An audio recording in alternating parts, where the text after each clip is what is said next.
Hello, good afternoon Tribuners. Welcome back with me Kusnula Syaifah in Indonesian News of Tribun Lampung. We will present you an updating and interesting information from every place in Indonesia. And here the complete news. The first news is, Togit was told and turned out to be a baby's body in Tanggamus River, Lampung. The baby's body was again found by residents in Tanggamus Regency in River. This discovery of the baby body is the river was found by the community present in the Sukabangun Pekon village, Bulog district Tanggamus Regency. The discovery of the body was a driver had shocked the people of the Pekon Gunung Terang Bulog district Tanggamus Regency. Upon the discovery of the body was a poor baby. The Panggung police and the incentive of the Tanggamus police come to the scene of the discovery. The police arrived to educate and the poor baby and baby body. The baby body was found in one of the river in Bulog district was badly poked by the police at the Bayangkara Hospital. This was done by the police to the conduct and the autopsy on the body found in the Bulog district. Inspector Police to Ori Wiryadi, to head of the Panggung Police, said the body and the baby who has shocked in the residence was found on the Wednesday, 26 October 2022 afternoon. The baby's body was found in the residence in the River Bulog district is a male. The police chief explained that the chronology of the discovery of baby bodies was found in the local residence. The baby body was first discovered and the resident named Siti Hartini when he was going to the river. At the time it was night, named Sartini showed that the look at the dog stuck at the root of the river. The couriers waited in the train to the approach with to confirm what he saw.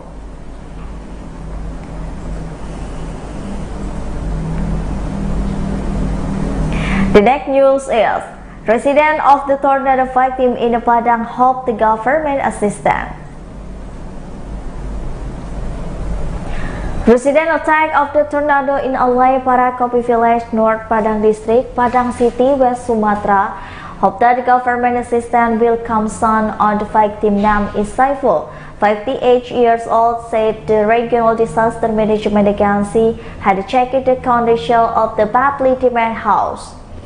Half a roof Saiful house was blown away by the tornado Wednesday night. The Saiful said the Kelura it also asked the autonomy of the family courts at the affected resident. Another affected resident, Marsudin, also asked the government to provide assistance to renovate his departure house. Alai Parakopi, the houses of the Saiful and Marsudin were also the most severely damaged. Half a roof exposed even though it has just been repaired.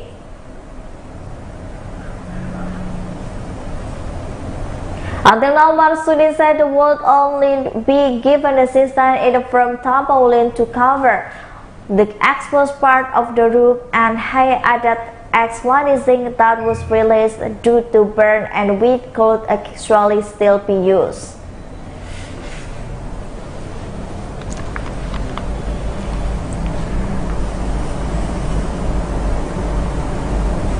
The next news is, the Corruption and Reduction Commission searched 3 offices and the private house of the Bangkalan Regency government official. The presence of a number of officers from the Corruption and Reduction Commission in the Bangkalan Regency abruptly still lasted until Wednesday. Since Monday 24, 2022, at least 12 office official residents and even private home of the number of officials have been targeted for the searching activity. On this Thursday, the group of Commission and Reduction Commission officers was divided into the terms and could the search target at the 4 regional government organization or PD officer of the Bangkalan Regency government. One focus team searched the Bangkalan District Food Security Agency office.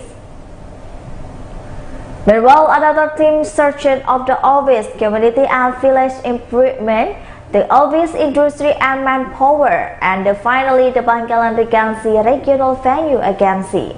At the Bangkalan Regency Community and the Village Improvement Office, in the Halim Perdana Kusuma Road, a group of Corruption Irritation Commission officers arrived at the 9 a.m. or half an hour later after Health and Community and Village Improvement Service Housing family arrived at the office. The search at the office, which is currently causing pre-batasan recruiting and implementation in simulation Pilkers and Village 2023, lasts until the 10 a.m. The head of the Bangkalan Regency Community and Village Improvement Service, Housing Jamili, explained by the head of the village government, Hadiansa also expect and referred the office track to the Group Corruption Irritation Commission officer. When 3 black Innova cars come out the office of the community and the village improvement. The next news is flood in the Sorun Marginal City activity release.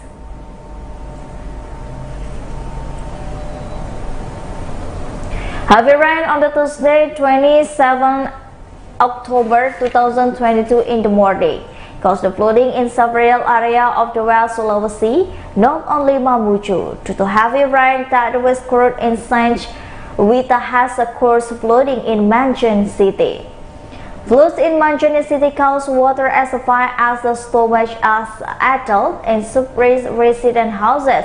Information obtained of the Tribun Sulbar from the one the resident Iwan.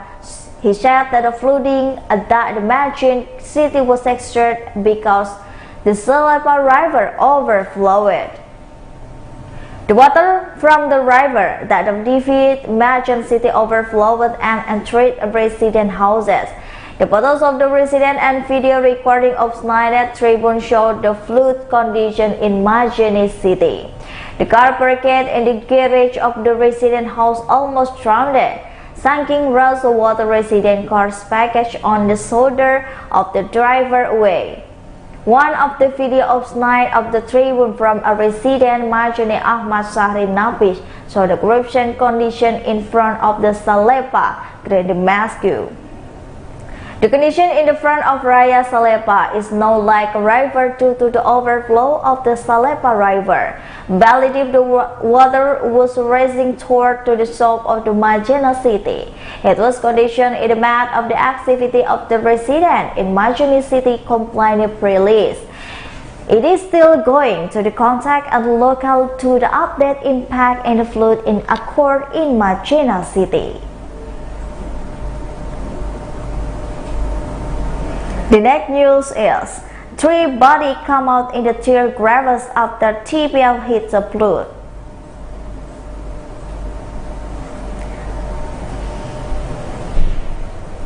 Three bodies at the public cemetery of the Pandang village, Ngantru district, come out from the tear gravels. This incident was triggered by the overflow water from the Poto River and hit the centimeter area. The swift water improved soil above the tomb, causing the 3 bodies to be carried away by the crane on Saturday. The 3 body local residents are Stella, Soil, Mitun, and Sophia. This incident previously unknown by residents because condition that night was still flooded. After the water, the Burisial resident counted the grave area. At the time, it was known there was a weird 3 tombs were open because there was haunted, so there is a body inside come out. In the fact, 3 was a body tackled in the 3 business and almost fell into the river.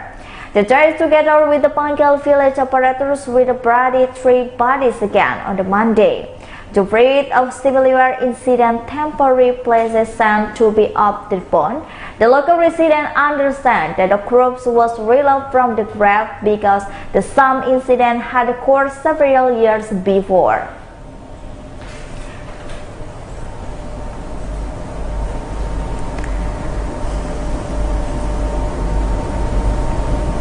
The next news is, goes to the actress Kadif library in the Bitung, North Sulawesi, 2 children die. Update on cases and actual Kadif Faluru and the North Sulawesi. 2 children died due to actress Kadif Faluru in the Bitung area. This is data from the Bitung City Health Office, North Sulawesi. Consists of body aged 6 years and a girl 16 years old. The following is complete data explanation regarding these 2 cases. The children with the accused Katniss fell towards the death at devious time. A 6-year-old children died in September 2022. Meanwhile, a 16-year-old boy died last Sunday. Peter explained that Wustus case 3 was different and first child that was 6 years old confirmed. Meanwhile, the 16-year-old is the suspect. Head of the several immunization section of the Bitung Government Health Office, Agnes Mandi, that explanation regarding the officer between the 2 cases. The 6-year-old was complained that he's a PE, or the epidemiological investigation.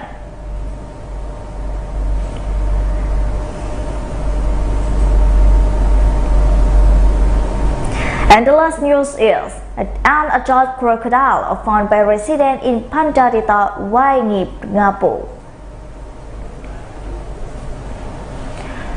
A crocodile caught on camera was on the bank of the river in Pandarita area. In the picture is alert the crocodile is the left side of river with the body and trunk currently grounded. With the head of the block by the grass and leaves, the crocodile is yellow with even pattern of the black spot. The village of Kamaputi Army Antonia SB confirmed discovery of crocodile by the resident. He explained that the wolves confirmed discovery by the resident on Monday, October 24, 2022 in the morning. And then he tried to contact the National Park Office.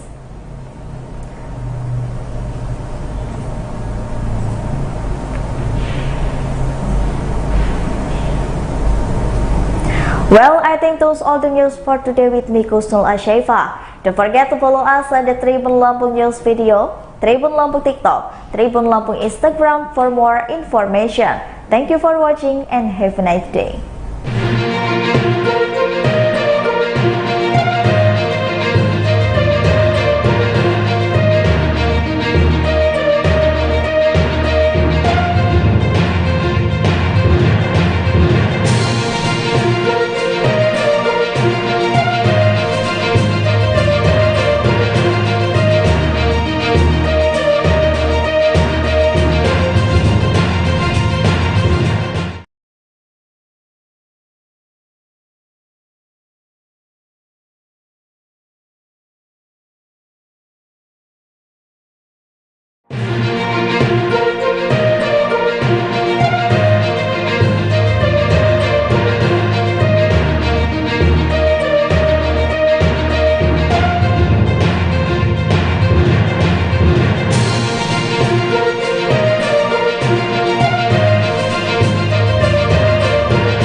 Halo, selamat siang Tribuners. Anda sedang menyaksikan live update Tribun News edisi Jumat 28 Oktober 2022.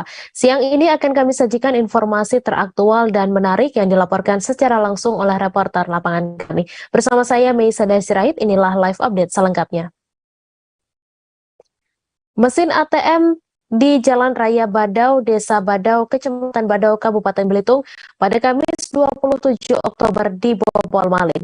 ATM Bank Sumsel diduga dibobol maling sekitar pukul 2:15 waktu Indonesia Barat. Aksi pelaku itu sempat terekam CCTV dan hingga saat ini polisi masih terus melakukan pencarian terhadap pelaku. Informasi selengkapnya akan disampaikan langsung oleh wartawan Pos Belitung Disa Ariandi yang kini sudah terhubung bersama kami. Silakan rekan Disa. Baik, betul sekali Mei, bahwa mesin ATM yang ada di Jalan Raya Badau, Kecamatan Badau, Kabupaten Belitung pada Kamis 27 Oktober 2022 sekitar pukul 02.15 kemarin dibobol oleh maling. Hal itu diketahui ketika seorang petugas pengawas dari mesin ATM mendatangi ATM tersebut pada pagi hari dan melaporkan peristiwa ini ke Babin Kamtibmas Desa Badau dan untuk diteruskan ke Polsek Badau. Dari keterangan Kapolsek Badau Ibtu Niko Panderi bahwa diduga kuat memang pelaku lebih dari satu orang ketika melakukan pembobolan ATM tersebut, dan diperkuat lagi dengan keterangan dari para warga yang sedang nongkrong di area tersebut bahwa kejadian ini berlangsung di atas pukul 02.00 karena pada pukul 2.00 warga yang nongkrong di area ATM tersebut sudah membubarkan diri. Aksi pelaku tersebut juga sempat terekam CCTV dan pelaku ini sempat menyemprotkan cat berwarna putih ke bagian rekaman ataupun lensa dari CCTV yang ada di ATM tersebut, di mana diketahui bahwa memang ada 2 CCTV yang melekat di area ATM ini. Menurut Kapolsek Badau Ibtu Niko Panderi bahwa diduga kuat memang pelaku lebih dari satu orang, dan dari tindak lanjut pihak kepolisian sudah melakukan olah TKP dan melakukan pemasangan polis lain di area mesin ATM tersebut, dan dipastikan bahwa tidak ada kerugian dari kejadian ataupun peristiwa pembobolan ATM ini. Pasalnya pelaku hanya bisa membuka bagian pintu brankas yang ada di bawah mesin ATM, dan bagian pintu brankas tersebut mengalami kerusakan dan diduga kuat pelaku menggunakan api las ataupun blender untuk merusak dari pintu bagasi mesin ATM tersebut. Kami juga sudah mengkonfirmasi kepada asisten umum dan akuntan Bank Sumsel Bangka Belitung Aji, memastikan bahwa kasus pembobolan mesin ATM di Jalan Raya Badau, Desa Badau, Kecamatan Badau, Kabupaten Belitung itu tidak mengalami kerugian apapun.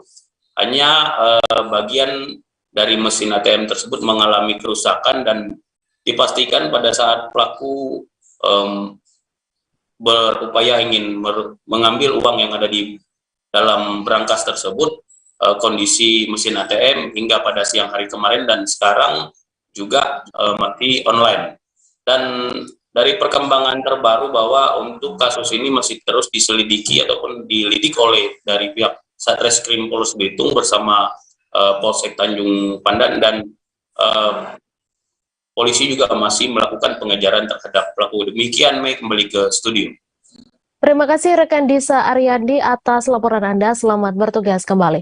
Kita beralih ke informasi selanjutnya, Tribuners. Sesosok mayat tanpa identitas ditemukan mengapung di perairan Kampung Asam, Kundur Utara, Kabupaten Karimun, Provinsi Kepulauan Riau. Kasat Pol Airut Polres Karimun AKP Binsar Samosir mengatakan mayat tanpa identitas ditemukan dengan posisi terlentang di pinggir bakau perairan Kampung Asam.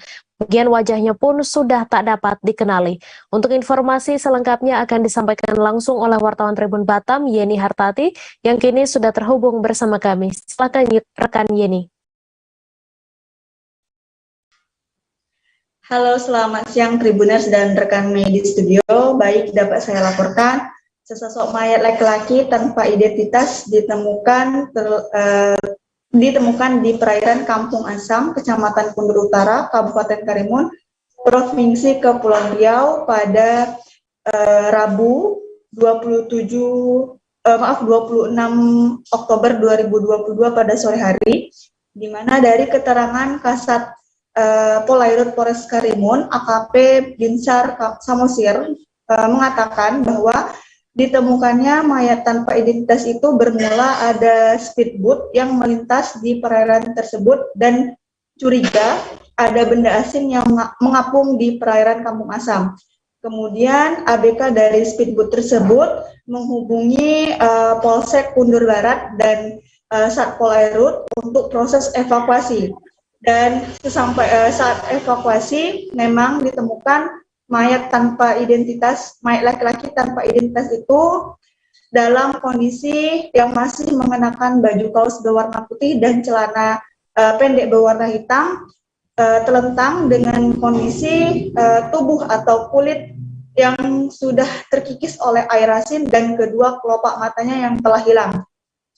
Nah, dari penemuan mayat tanpa identitas tersebut, Polsek Kundur Barat menginformasikan kepada masyarakat Kecamatan Kundur Barat dan Kundur Utara untuk menginformasikan bahwa apabila ada keluarga yang merasa kehilangan untuk dapat menghubungi pihak terkait. Dan saat ini jenazah atau mayat tanpa identitas tersebut berada di Rumah Sakit RSUD Muhammad Sani di Kabupaten Karimun. Dan sampai hari ini dari pihak Kasat Polairut Polres Karimun belum ada laporan atau keluarga dari masyarakat Kundur Barat dan Kundur Utara yang mengakui bahwa ada keluarganya yang telah hilang. Berikut laporan yang dapat saya sampaikan, saya kembalikan ke rekan Mei di studio. Terima kasih rekan Yeni atas laporan Anda, selamat bertugas kembali. Kita beralih ke informasi selanjutnya Tribuners. Krisis Center Arema FC terus menerima laporan korban luka yang nantinya akan mendapatkan bantuan pasca tragedi Kanjuruhan. Dari data terbaru pada Jumat 28 Oktober siang, total 155 orang yang sudah mendaftar. Jumlah 155 orang masing-masing luka ringan sebanyak 137 orang dan luka berat 18 orang. Informasi selengkapnya akan disampaikan langsung oleh wartawan Surya Malang, Dia Ayu yang kini sudah terhubung bersama kami. Silahkan rekan Dia. Baik Mei, dapat kami laporkan bahwa saat ini krisis center untuk korban tragedi Kanjuruhan masih terus dibuka. Dan untuk lonjakan terjadi pada hari Kamis lalu. Saat itu total sehari itu dapat mencapai 23 orang yang mendaftar. Biasanya apalagi hari-hari biasa sekitar 2-3 orang, namun untuk saat itu banyak korban dari Kanjuruhan yang mendaftar. Untuk saat ini total yang mendaftar sudah mencapai 155. Dari total 155 ini terdiri dari 130 orang luka ringan, 18 luka berat. Untuk luka berat sendiri, pihak krisis center Arema FC memberikan santunan sebesar 5 juta, untuk meninggal dunia 10 juta, kemudian untuk luka ringan itu masing-masing dilihat kondisi lukanya. Ada yang mendapat 2 juta, 3 juta, 1 juta, dan bahkan juga ada yang mendapat 500.000. Itu tergantung dari pihak krisis center yang melihat atau mengecek luka para korban tragedi Kanjuruhan. Untuk tragedi Kanjuruhan sendiri saat ini sudah menewaskan sekitar total 135 orang. Dan untuk para korban yang ingin mendapatkan santunan atau bantuan dari krisis center Arema FC bisa membawa melampirkan KK, KTP, surat keterangan dari rumah sakit, dan bukti rekam medis. Sekian, Mei.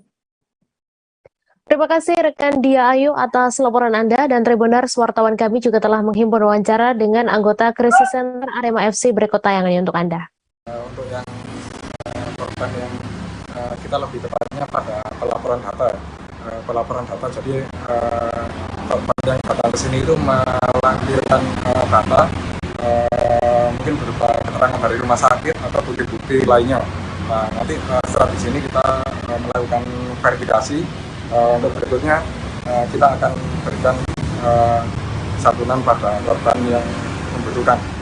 Untuk nilai santunannya terdiri dari berapa kategori, Mas? Untuk nilai santunannya kita proporsional. Jadi di sini kita kategorikan untuk korban, kita kategorikan korban luka berat dan luka ringan. Kalau yang korban meninggal dunia kemarin sudah didistribusikan? Untuk korban yang meninggal dunia, alhamdulillah sudah didistribusikan. Jadi kita bagi bertahap. Jadi untuk di saat ini yang sudah berjalan adalah di tahap yang ketiga. Oh, oke. Kalau untuk luka berat sendiri dapat berapa, Mas? Untuk luka berat di krisis center ini disepakati yakni di 5 juta rupiah. Oke, 5 juta ya. Kalau untuk ringan mungkin ada kategorinya sendiri ya tadi, ada luka ringan yang dapat 3 juta, 2 juta, dan 1 juta juga ada ya katanya. Ya, untuk luka ringan kita proporsional, kita lihat dulu seperti apa nanti luka. Kepala Dinas Pemuda dan Olahraga Halmahera Utara Zakeus Maneri mengamuk di ruangan Badan Kepegawaian Daerah pada Kamis 27 Oktober. Detik-detik Zakeus Maneri mengamuk itu pun direkam pegawai yang ada di sana. Dalam video berdurasi 1 menit 37 detik itu memperlihatkan Zakeus marah-marah setelah mengetahui bahwa dirinya di non-job. Ia tak terima lalu memukul dinding ruangan kantor BKD hingga retak. Informasi selengkapnya akan disampaikan langsung oleh wartawan Tribun Ternate, Arafik Hamid, yang kini sudah terhubung bersama kami. Silahkan rekan Arafik.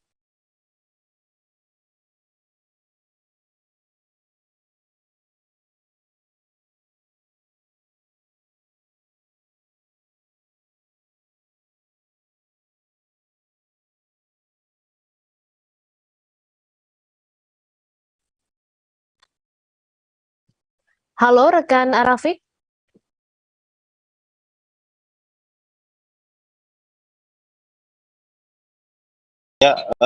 Rekan Mei, bisa didengar rekan Mei? Iya, bisa, silahkan dengan laporan Anda.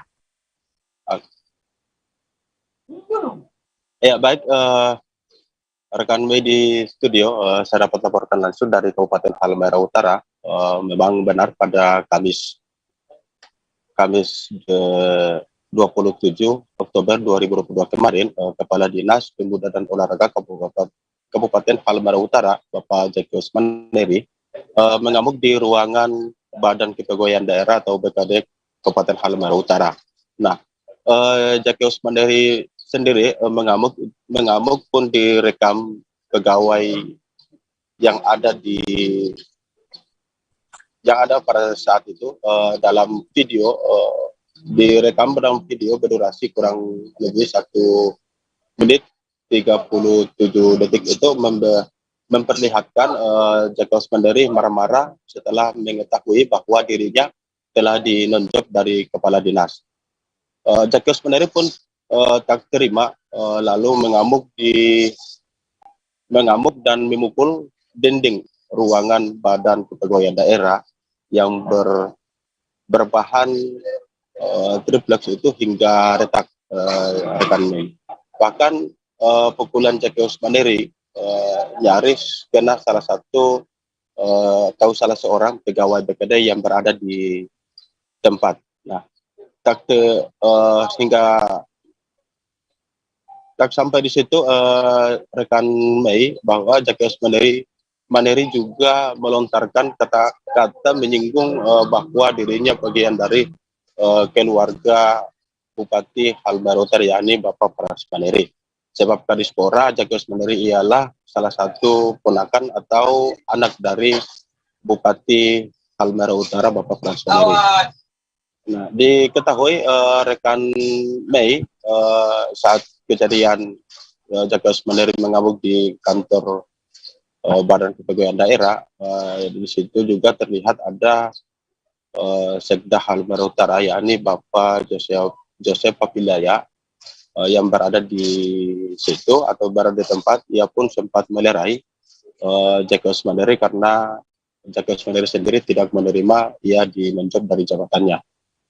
Diketahui pula Zakeus Maneri dinonjok dari jabatannya lantas digantikan dengan Bapak Mulando. Hingga saat ini kami Tribun Ternate.com belum sempat mengkonfirmasi alasan penolakan, alasan dinonjok dan alasan di Bapak Kepala Dinas Pemuda dan Olahraga mengamuk.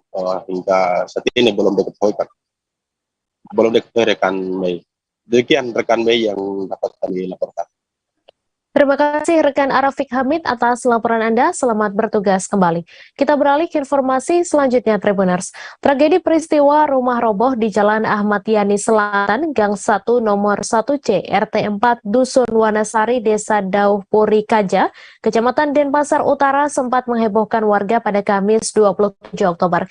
Menurut keterangan resmi Kasih Humas Polresta Denpasar, Ibtu Ketut Sukadi, ternyata rumah tersebut milik mendiang M. Yusuf Zainuddin. Sekira pukul 13.45 waktu Indonesia Tengah terdengar suara gemuruh dari dalam rumah yang kemudian diikuti fisik rumah bergetar. Untuk informasi selengkapnya akan disampaikan langsung oleh wartawan Tribun Bali, Putu Hani Damayanti yang kini sudah terhubung bersama kami. Silakan rekan Hani.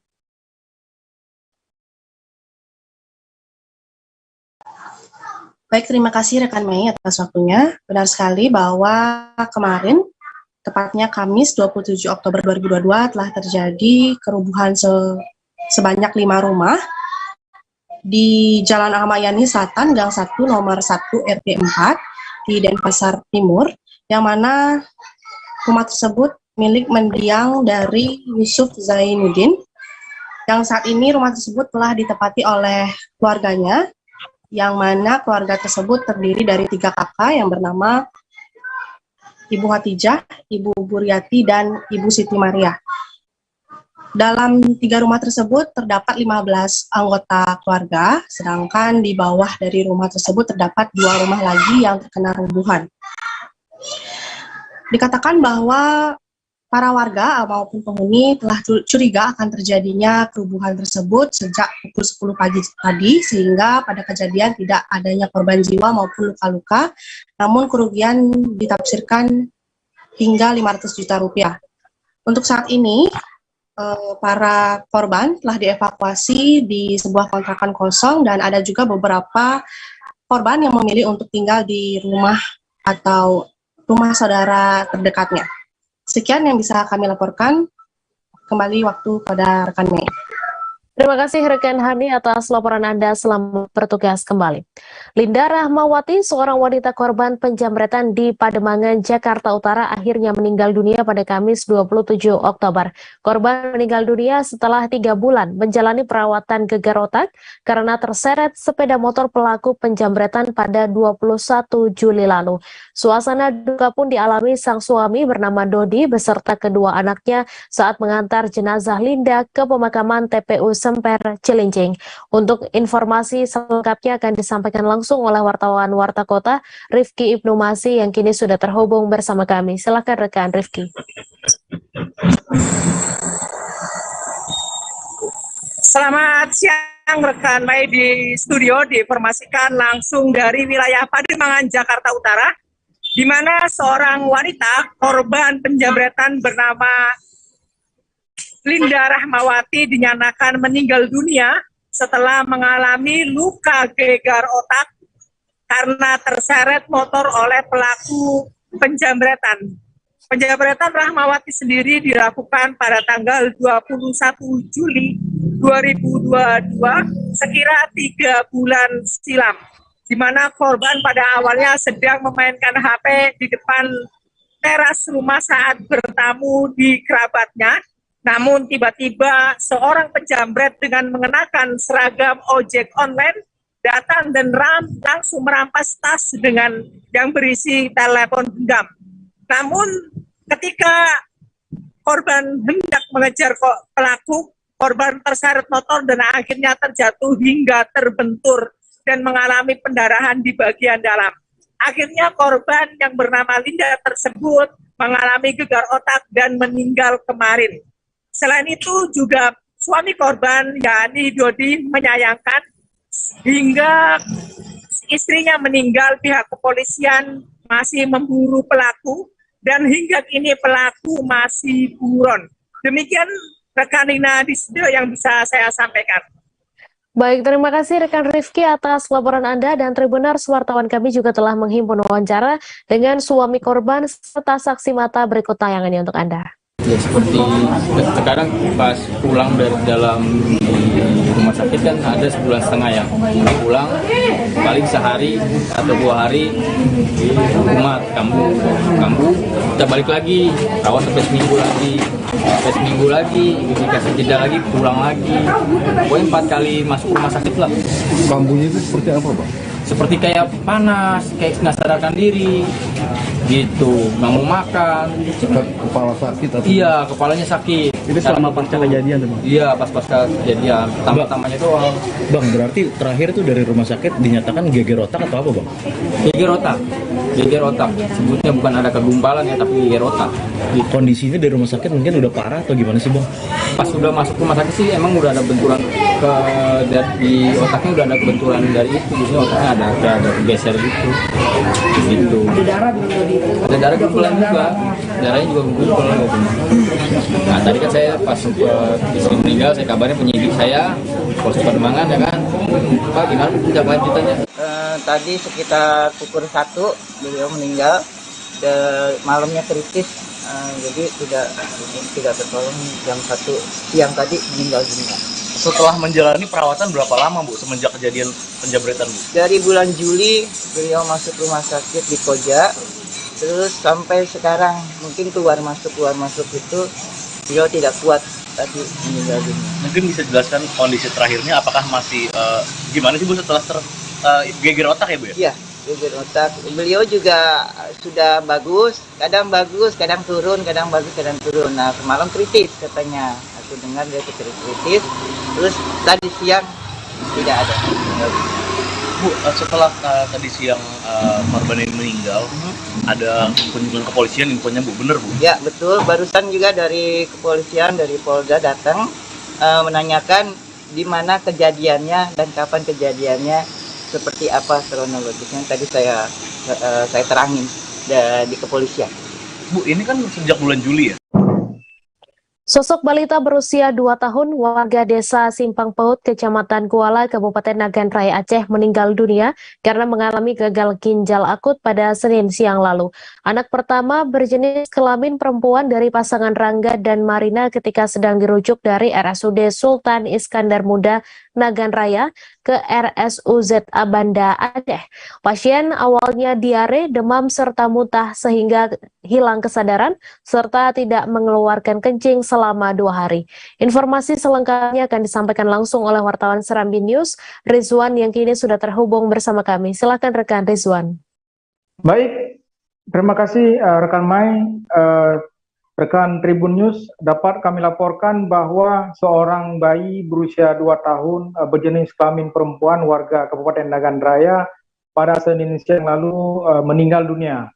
Bayi tersebut diduga mengalami gagal ginjal akut yang saat ini sedang melanda sejumlah daerah termasuk Aceh.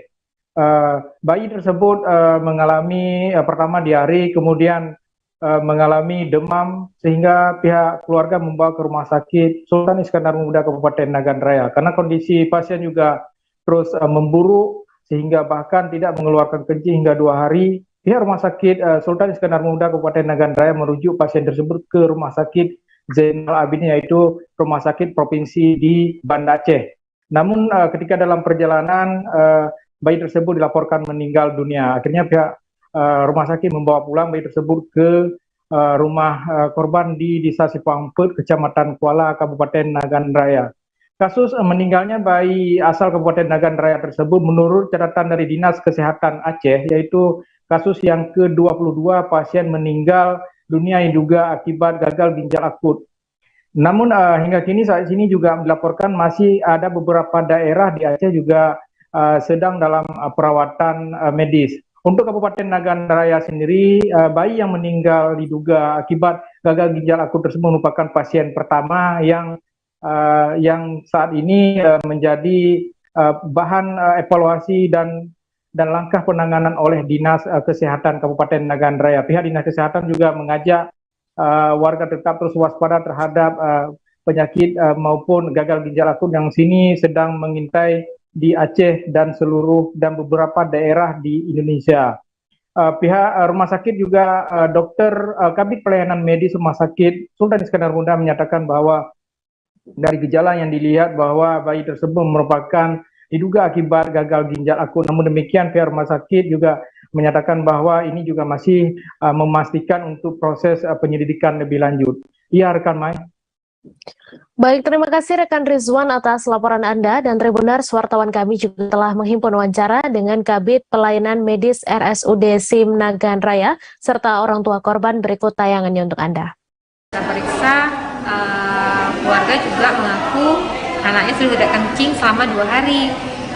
Jadi kita lakukan rehidrasi untuk berganti cairan, kemudian kita periksa juga fungsi ginjalnya, keadaannya tambah memburuk, pasien sesak, nafasnya tambah tidak beraturan. Kita lakukan pemasangan selang ke paru-paru, dan terakhir pertama demam biasa, demam tanpa, dan itu udah sembuh. Sudah sembuh itu datang batuk.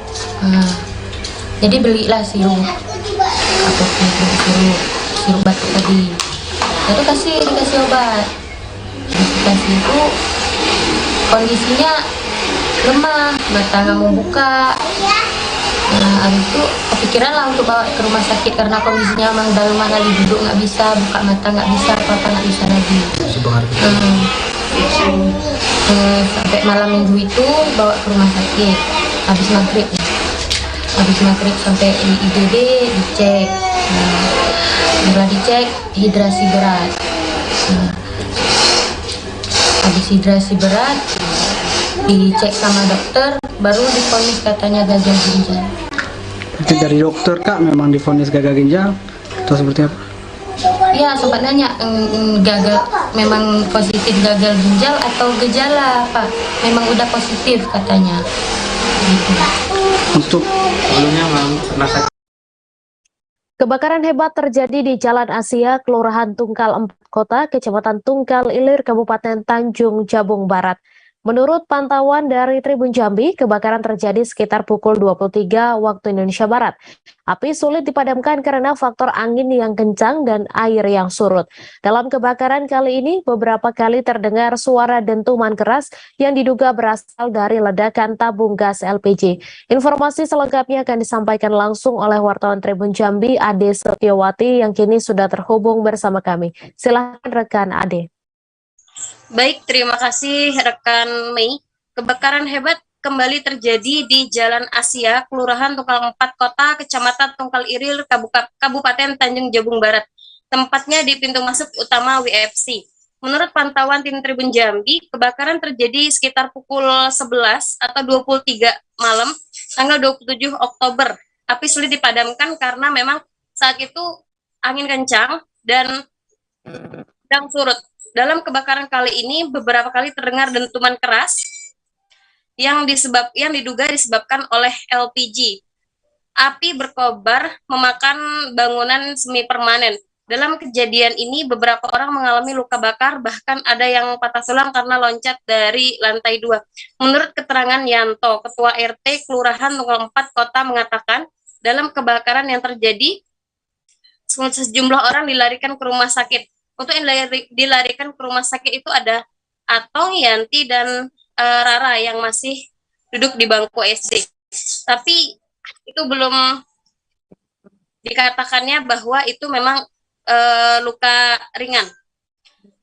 Ketua RT menyebutkan dalam kebakaran ini terdapat 12 ruko terbakar dan ratusan juta rupiah.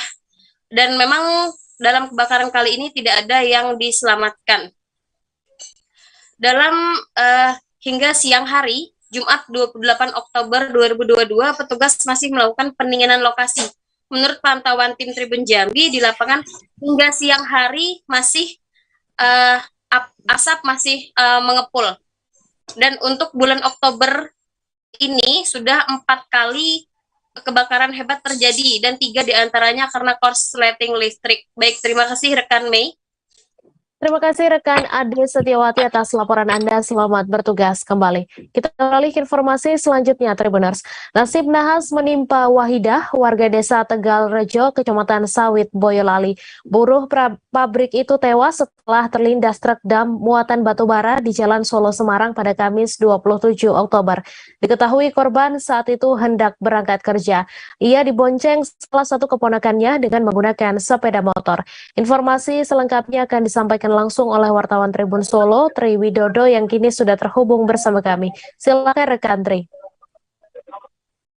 Ya, Mei, dapat saya laporan dari Boyolali bahwa sejak kemarin pagi tepatnya pukul 06.40 waktu Indonesia Barat telah terjadi kecelakaan yang melibatkan seorang bupati dan sebuah truk dam bermuatan batu bara. Kecelakaan ini terjadi di Jalan Raya Solo Semarang, tepatnya di wilayah desa Uresewi, Kecamatan Lampel, Kabupaten Boyolali. Kecelakaan ini bermula dari kendaraan roda 2 yang diboncengi korban ini melaju dari arah selatan, maksud kami dari arah Solo menuju Semarang. Sesampainya di lokasi kejadian, kendaraan yang dikemudikan oleh keponakannya tersebut bersenggolan atau berselebetan dengan kendaraan yang tidak dikenal. Akibat senggolan tersebut, kendaraan menjadi oleng, kemudian wahidah yang merupakan seorang buruh pabrik ini yang menjadi pembonceng motor tersebut terpental dan terjatuh di jalur yang dari arah Semarang menuju Solo. Di saat yang bersamaan melaju sebuah truk dam berwarna putih yang bermuatan penuh batu bara. Karena laju kendaraan yang sangat mepet dengan lokasi jatuhnya korban, sehingga pengemudi yang bernama Irfan ini tidak bisa menghindar atau yang akhirnya melindas korban. Akibatnya korban meninggal dunia di tempat. Sedangkan kecelakaan ini langsung ditangani oleh Satlantas Polres Boyolali. Seluruh kendaraan yang terlibat kecelakaan ini masih sudah diamankan, sedangkan polisi juga sudah meminta keterangan beberapa orang saksi termasuk sopir dan pengendara. Hanya saja pihak kepolisian belum bisa menyimpulkan penyebab pasti dugaan kecelakaan yang menewaskan seorang buruh pabrik ini. Mai. Terima kasih rekan Tri Widodo atas laporan Anda. Selamat bertugas kembali. Seorang pendaki asal Kediri, Ali Rahmatullah, dikabarkan hilang saat tengah mendaki Gunung Lawu yang berada di perbatasan Jawa Timur dan Jawa Tengah.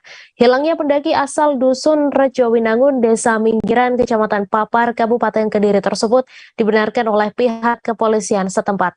Setelah mengetahui identitas yang bersangkutan, anggota Polsek Papar mendatangi rumah Ali Rahmatullah. Kapolsek Papar AKP Kardi Kukuh Wicaksono mengatakan setelah mengetahui identitas yang bersangkutan, anggota Polsek Papar mendatangi rumah Ali, namun rumah tersebut dalam keadaan kosong dan tidak ada orang. Lebih lanjut, AKP Kardi Kukuh mengungkapkan berdasarkan informasi yang didapatkan bahwa Ali meninggalkan rumahnya pada Sabtu 15 Oktober sekitar pukul 6 waktu Indonesia Barat. Setelah sholat subuh, ia berpamitan kepada istri dan anaknya untuk pergi bekerja di pabrik jamu yang berada di Solo, Jawa Tengah. Ali kemudian diduga mengunjungi Cemoro Sewu yang menjadi tempat pendakian Gunung Lawu. Di sana Ali bertemu dengan banyak orang yang hendak menaiki ke gunung tersebut dengan rombongan yang tidak diketahui jumlahnya. Rombongan berhasil turun. Ketika ditanya oleh petugas pintu pendakian, data yang naik semuanya ada, namun hanya Ali Rahmatullah yang belum turun.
Jasa Raharja NTT akan memberikan jaminan bagi korban terbakarnya KM Cantika Express 77. Meski begitu, korban yang dijamin harus sesuai data yang bisa dipertanggungjawabkan. Kepala PT Jasa Raharja Cabang NTT Muhammad Hidayat menjelaskan pihaknya dalam tahap melakukan koordinasi untuk menyatukan data. Ia berharap agar pihak keluarga bisa melaporkan tentang keluarganya masing-masing yang menjadi korban kecelakaan tersebut. Informasi selengkapnya akan disampaikan langsung oleh wartawan Pos Kupang, Irfan Hoi, yang kini sudah terhubung bersama kami. Silahkan rekan Irfan. Ya, Mei dan Tribuners, berkaitan dengan kecelakaan terbakarnya KM Cantika 77 di Nusa Tenggara Timur pada beberapa waktu lalu, pihak Jasa Raharja sendiri sampai dengan saat ini belum juga melakukan santunan atau memberikan santunan kepada korban yang sejauh ini sudah terdata 19 korban meninggal dunia dan juga sebanyak 312 orang selamat. Menurut pihak Jasa Raharja Cabang NTT sendiri menyampaikan sejauh ini belum ada data resmi atau data akurat yang dikeluarkan oleh otoritas setempat atau dari KSOP dan juga operator dari kapal itu, sehingga Jasa Raharja sampai dengan saat ini masih kesulitan melakukan verifikasi terkait dengan data-data itu. Nah, menurut Jasa Raharja juga ada perbedaan terkait dengan santunan yang diberikan oleh Jasa Raharja kepada korban kecelakaan ini. Perbedaan itu terjadi ketika adanya kecelakaan di darat dan juga di laut. Nah, ketika kecelakaan di darat, Jasa Raharja akan lebih mudah melakukan santunan, memberikan santunan kepada ahli waris atau korban.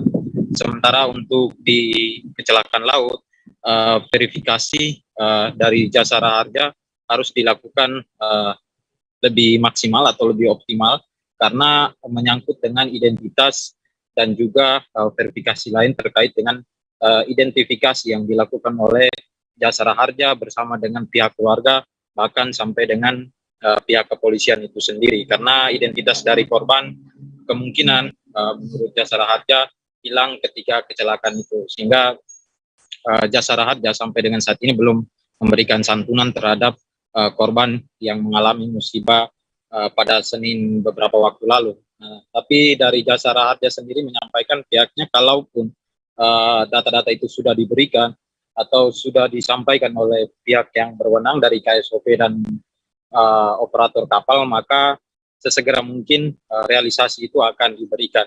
Paling lambat Jasa Raharja menyampaikan proses itu berlangsung 1 sampai dengan 2 hari, sehingga Jasa Raharja juga meminta agar pihak keluarga juga memberikan laporan berkaitan dengan data-data yang dibutuhkan, sehingga mempermudahkan pihak Jasa Raharja menyalurkan bantuan kepada pihak korban. Demikian, Mei. Terima kasih rekan Irfan atas laporan Anda. Selamat bertugas kembali. Kita beralih ke informasi selanjutnya, Tribuners. Ditreskrimsus Polda Kaltara mengungkap kasus dugaan tindak pidana korupsi di proyek pembangunan lanskap lapangan Arena Pro Sehat Pelangi Intimung Malinau, Kalimantan Utara pada tahun anggaran 2020. Kepolisian berdasarkan hasil audit dari BPKP Kaltara menyimpulkan kerugian negara sebesar 1,3 miliar rupiah dari proyek dengan total nilai 4,6 miliar rupiah yang bersumber dari APBD Malinau. Informasi selengkapnya akan disampaikan langsung oleh wartawan Tribun Kaltara, Ilhami Faudi, yang kini sudah terhubung bersama kami. Silakan rekan Faudi. Baik, rekan Mei, dapat dilaporkan bahwa pihak Direktorat Kriminal Khusus atau Diretkrimsus Polda Kaltara berhasil mengungkap kasus dugaan tindak pidana korupsi pada proyek pembangunan landscape lapangan Arena Pro Sehat Intimung Pelangi Malinau di Kabupaten Malinau, Kalimantan Utara pada tahun anggaran 2020. Nilai proyek sekitar 4,6 miliar itu diduga merugikan keuangan negara sekitar 1,3 miliar rupiah. Pihak Diretkrimsus Polda Kaltara pun telah menahan 2 orang tersangka, yaitu dengan inisial JB dan DL. Kedua tersangka itu adalah rekanan atau pelaksana proyek, di mana pihak JB meminjamkan perusahaannya kepada pihak DL dan meminta imbalan sebesar 2% dari keseluruhan nilai total proyek sebesar 4,6 miliar rupiah. Menurut Direskrimsus Polda Kaltara, Kombes Pol Hendy F. Kurniawan, pihaknya telah berhasil menyita sejumlah uang dari kerugian negara itu sebesar 987 juta rupiah. Adapun sisa uang lainnya masih terus ditelusuri oleh pihak Direktorat Kriminal Khusus Polda Kaltara untuk nantinya disita untuk kepentingan penyidikan lebih lanjut. Menurut Kombes Pol Hendy F. Kurniawan, pihaknya juga akan menggali lebih lanjut mengenai keterlibatan pihak lain dalam kerugian negara ini, diantaranya dari pihak pemerintah Pemkab Malinau sendiri, dalam hal ini Dinas Pekerjaan Umum sebagai nilai proyek daripada pembangunan landscape arena prosehat Intimung Malinau. Menurut Hendy, tidak menutup kemungkinan pihaknya juga akan terus memanggil sejumlah saksi-saksi dan juga menggali keterangan lebih lanjut mengenai kerugian negara di dalam pembangunan landscape proyek senilai 1,3 miliar rupiah ini. Untuk JB dan JDL sendiri saat ini sudah ditahan di Polda Kaltara untuk kepentingan penyidikan lebih lanjut. Demikian rekan Mei laporan yang dapat disampaikan. Terima kasih rekan Faudi atas laporan Anda, dan Tribuners wartawan kami juga telah menghimpun wawancara dengan Direskrimsus Polda Kaltara. Berikut tayangannya untuk Anda.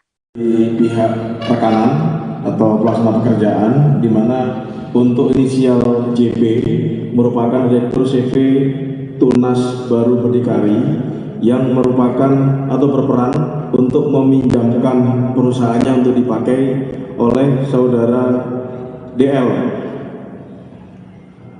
dengan mendapatkan fee sebesar 2%. Kemudian saudara DL melaksanakan pekerjaan dari nilai kontrak 4,6 miliar tersebut, kerugian negara yang hasil perhitungan dari auditor BPKP senilai 1,3 miliar. Puluhan mahasiswa mendatangi kantor Setdaprov Kalimantan Selatan di Banjarbaru pada Kamis 27 Oktober sore. Mahasiswa yang tergabung dalam Badan Eksekutif Mahasiswa Kalimantan Selatan ini mendesak Pemprov Kalimantan Selatan agar segera menyelesaikan permasalahan berbagai sektor di Kalimantan Selatan, mulai dari permasalahan tambang, pendidikan, hingga kesehatan. Unjuk rasa mahasiswa ini merupakan yang kedua kalinya setelah sebelumnya seminggu yang lalu mahasiswa juga sudah melakukan unjuk rasa pertama. Informasi selengkapnya akan disampaikan langsung oleh wartawan Banjarmasin Pos, Milna Sari, yang kini sudah terhubung bersama kami. Silahkan rekan Milna.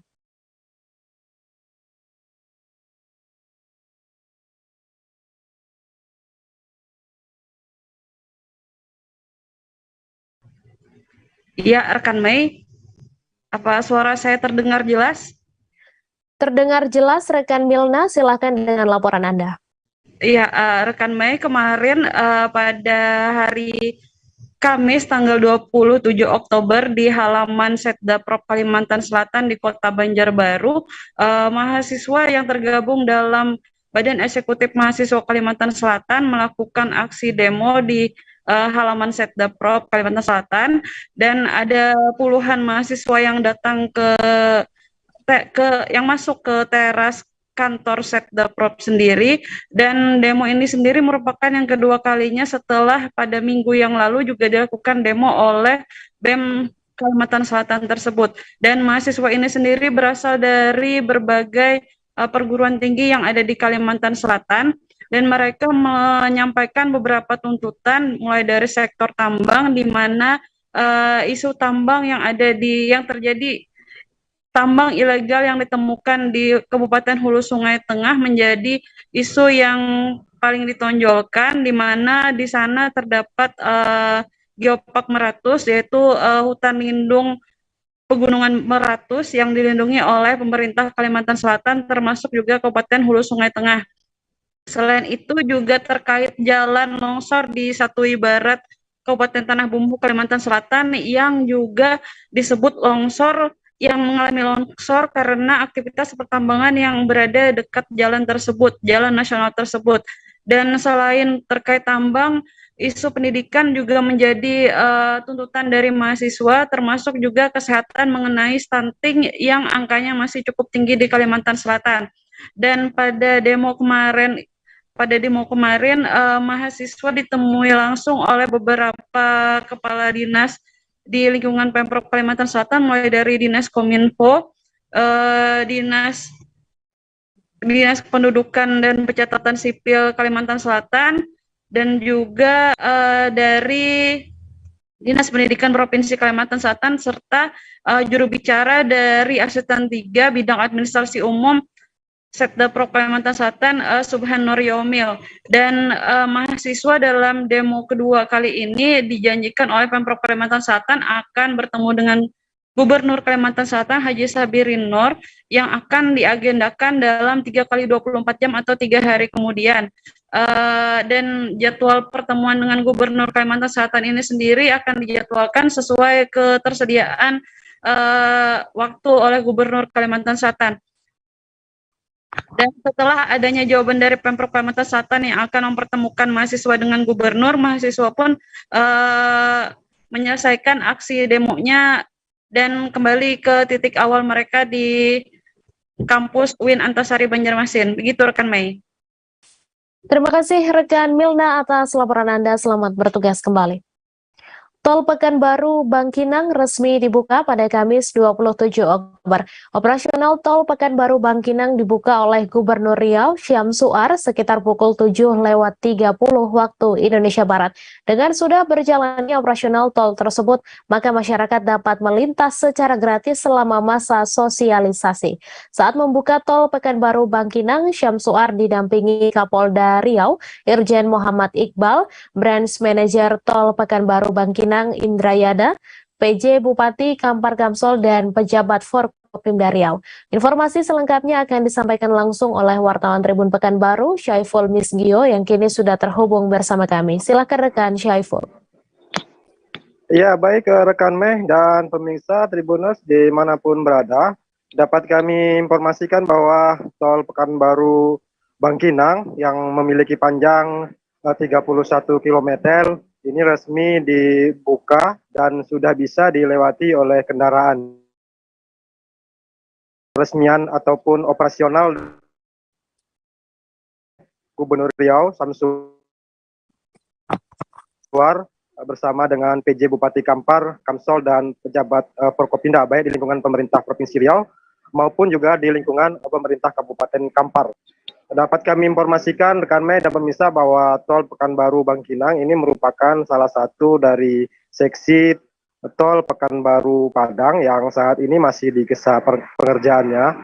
Dan informasi yang kami dapatkan dari PT Hutama Karya bahwa untuk Tol Pekanbaru Padang sendiri saat ini progresnya sudah berjalan 65% dan ditargetkan di tahun 2024 nanti akan terhubung. Namun untuk sementara ini Tol Pekanbaru Bangkinang ini sudah bisa dilewati oleh kendaraan, baik kendaraan golongan 1, kendaraan golongan 2 dan 3.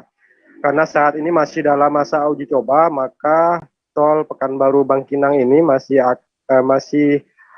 gratis, artinya pengendara tidak dipungut bayaran jika ingin melintas di Tol Pekanbaru Bangkinang ini. Informasi yang kami dapatkan dari pihak Utama Karya, diperkirakan masa uji coba berlangsung sampai 2 hingga 3 pekan ke depan.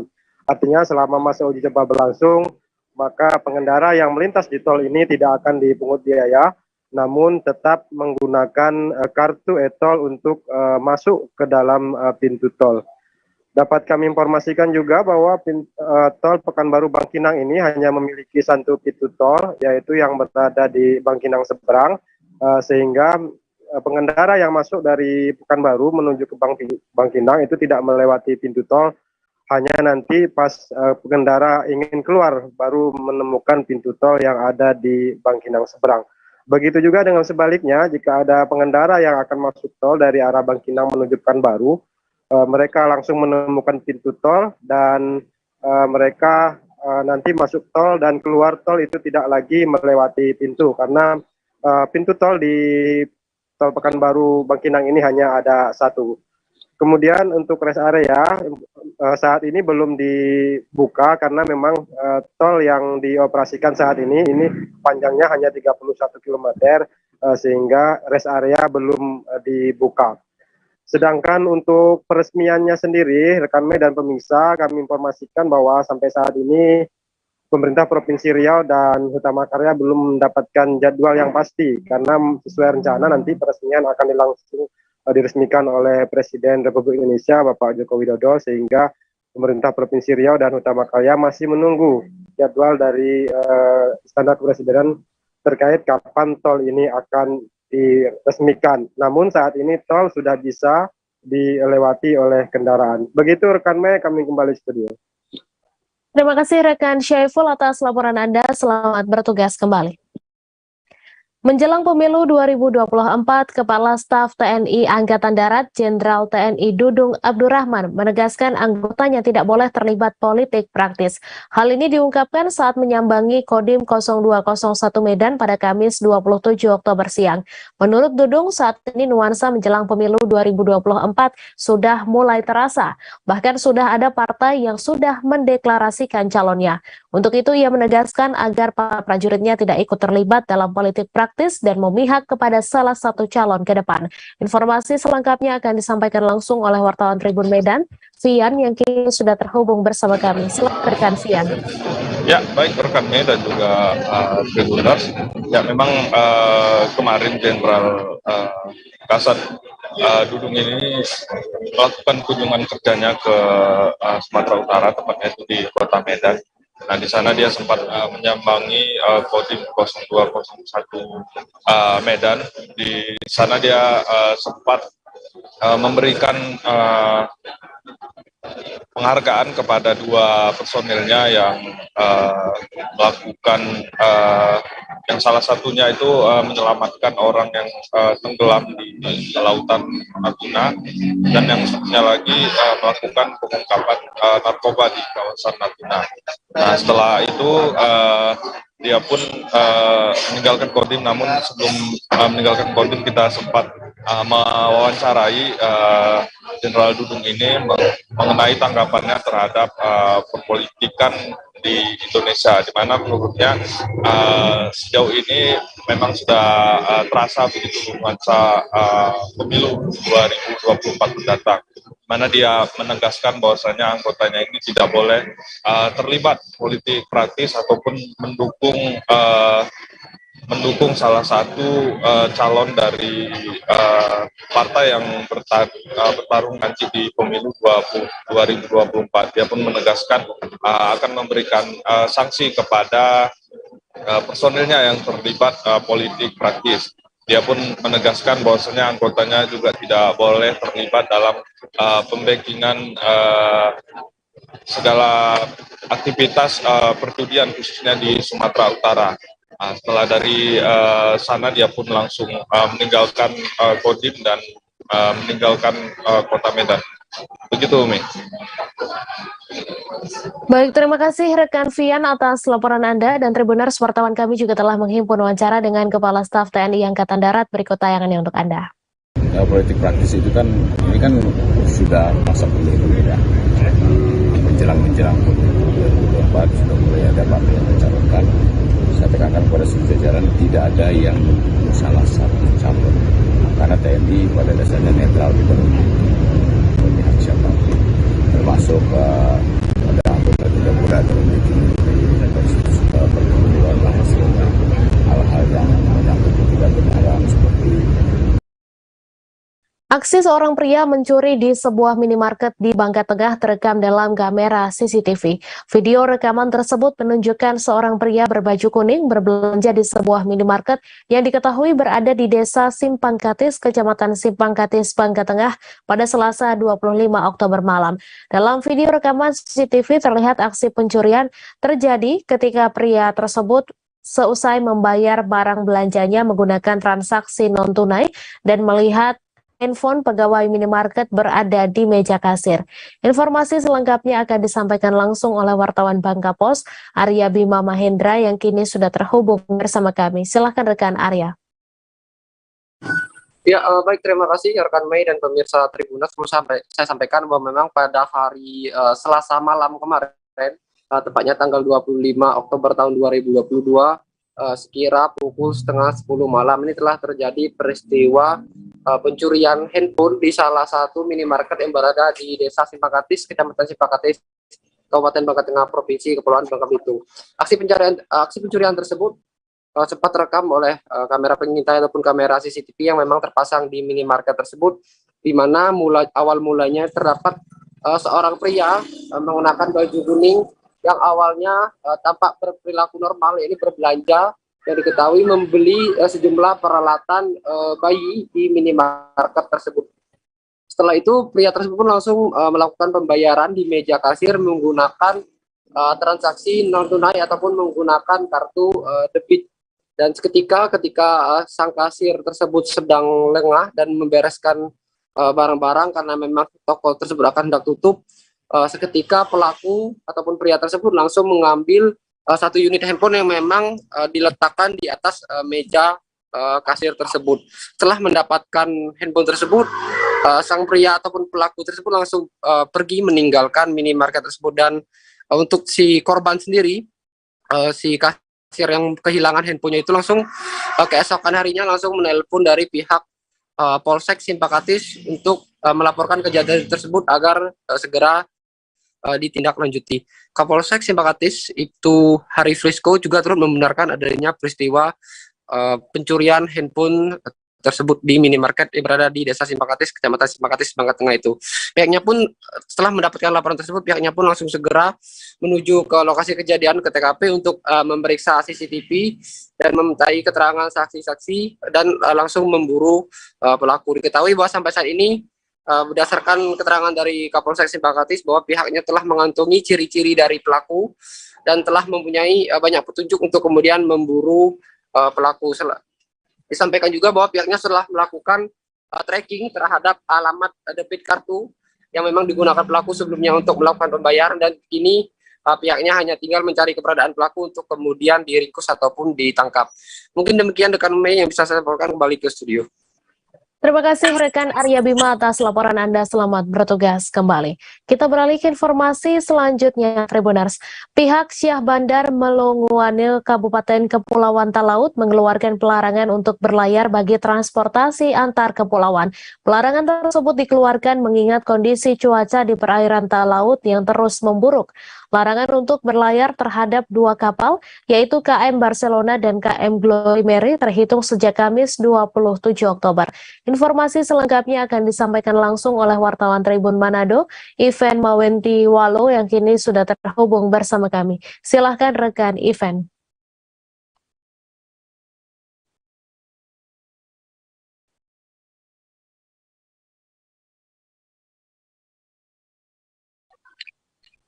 Ya, halo. Selamat siang. Halo, selamat siang rekan Mei. Selamat siang rekan Ivan, silahkan dengan laporan Anda. Ya, terima kasih rekan Mei. Benar, saat ini untuk laporan cuaca di Kabupaten Kepulauan Talaut, sejak kemarin terjadi cuaca buruk, di mana ombak setinggi 2 meter terus menghantam wilayah perairan Kabupaten Kepulauan Talaut, Provinsi Sulawesi Utara.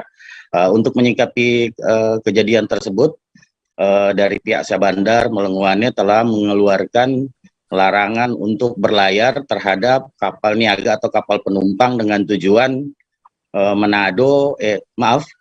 Talaut ke Manado, dan begitu sebaliknya, karena mengingat kondisi cuaca saat ini di wilayah Kabupaten Kepulauan Talaut terus memburuk atau menjadi cuaca buruk seperti itu. Dan rekan Mei,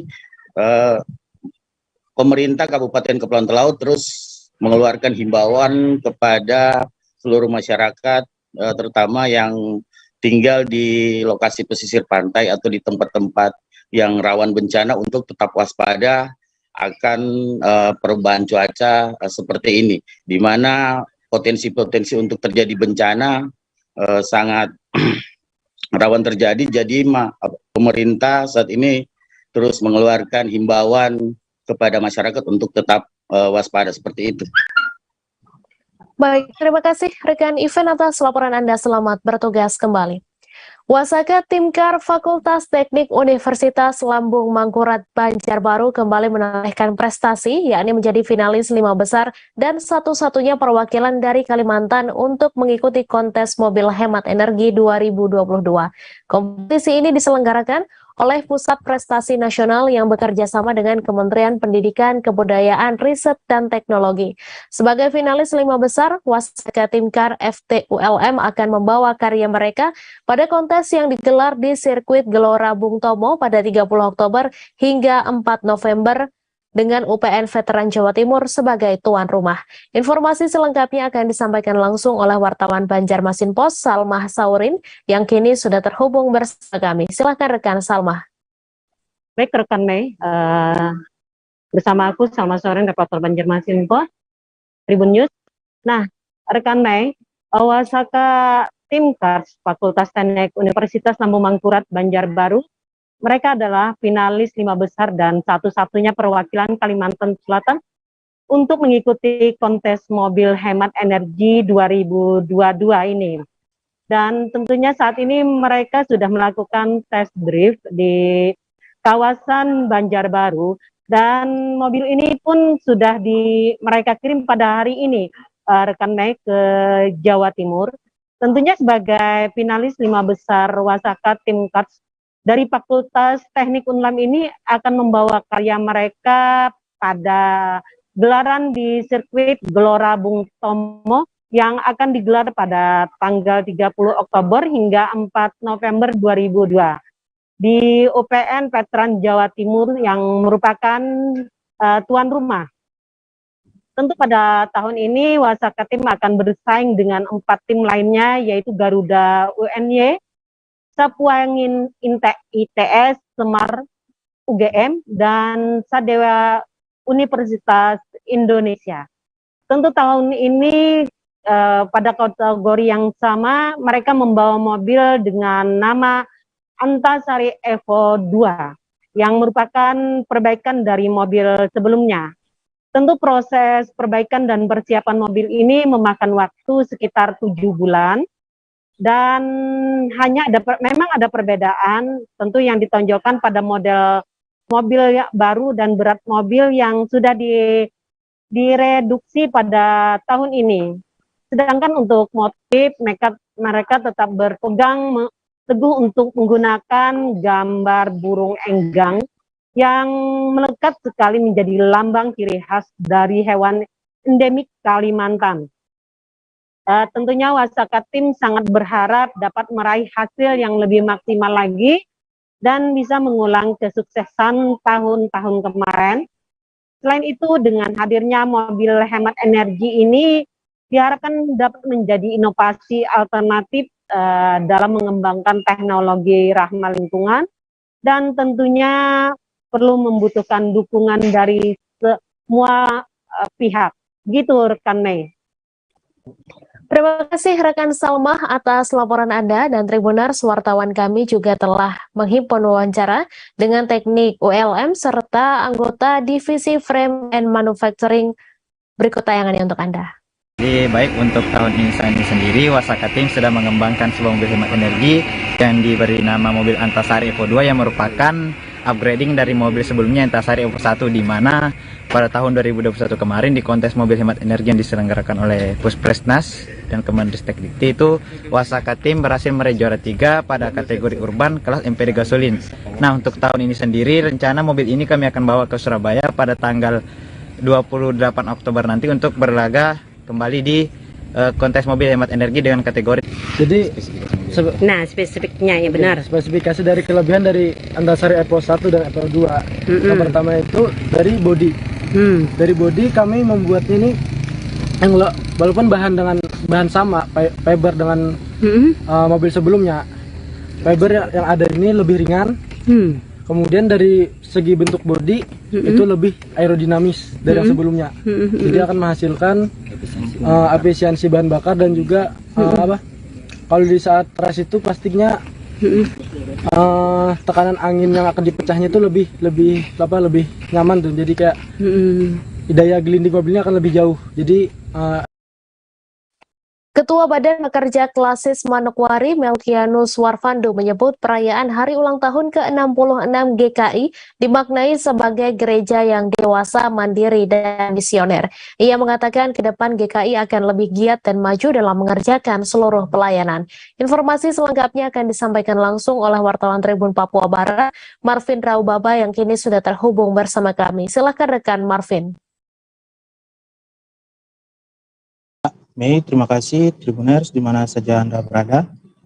Dapat saya laporkan langsung dari Manokwari, Papua Barat bahwa tepat tanggal 26 Oktober kemarin, seluruh umat Kristen Gereja Kristen Injil di Tanah Papua atau GKI merayakan HUT ke-66 tahun GKI di Tanah Papua. Khusus di Kabupaten Manokwari, Provinsi Papua Barat, perayaan HUT GKI ini terbilang meriah dan sangat ramai diikuti oleh para jemaat yang ada di Kota Manokwari. Pada perayaan itu, Bupati Manokwari dalam sambutannya menyebut bahwa warga GKI yang ada di Kabupaten Manokwari harus menjaga kerukunan umat beragama, mengingat Kota Manokwari dijadikan sebagai kota Injil untuk Tanah Papua. Oleh sebab itu, menindaklanjuti sambutan tersebut, Ketua Badan Pekerja Klasis Manokwari menyebut atau ia berpesan kepada warga jemaat agar menghindari hal-hal yang dapat menjadikan konflik terhadap sesama umat beragama, khususnya warga Kota Manokwari sering melakukan pemalangan jalan di sekitar Kota Manokwari ketika terjadi suatu peristiwa atau kejadian kriminal lainnya di Kota Manokwari. Oleh sebab itu, ia juga berpesan agar warga masyarakat harus menghindari hal-hal tersebut, mengingat dalam waktu dekat warga Kristen di Papua akan merayakan perayaan Hari Natal pada bulan Desember dan tahun depan menjelang 5 Februari diperingati sebagai Injil masuk di Kota Manokwari. Demikian yang dapat saya sampaikan dari Manokwari, Papua Barat. Kembali ke Mei di studio. Terima kasih rekan Marvin atas laporan Anda, selamat bertugas kembali. Kita beralih ke informasi selanjutnya, Tribuners. Seorang driver ojek online di Migacuan yang berlokasi di Jalan Pajajaran, Kecamatan Bogor Tengah, Kota Bogor mendapat perlakuan tak pantas. Driver online yang sedang menunggu orderan makanan diserang oleh seseorang yang diketahui merupakan juru parkir. Aksi juru parkir yang menyerang driver yang sedang menunggu orderan ini pun terekam kamera CCTV. Informasi selengkapnya akan disampaikan langsung oleh wartawan Tribun Bogor, Rahmat Hidayat yang kini sudah terhubung bersama kami. Silakan rekan Rahmat.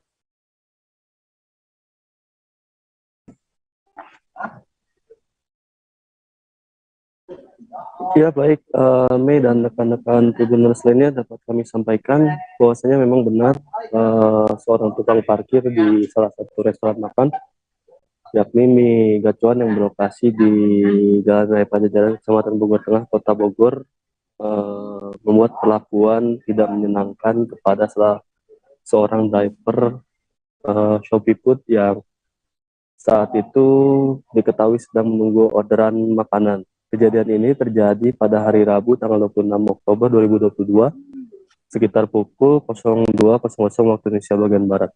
Aksi tukang parkir ini pun terekam kamera CCTV, di mana dalam CCTV tersebut terlihat tukang parkir ini menghantamkan bogem mentah kepada driver Shopee Food tersebut. Namun sebelum menghantamkan bogem mentahnya, si tukang parkir ini menghantam driver tersebut dengan benda tumpul yang saat ini diketahui merupakan salah satu paving block yang ada di restoran tersebut.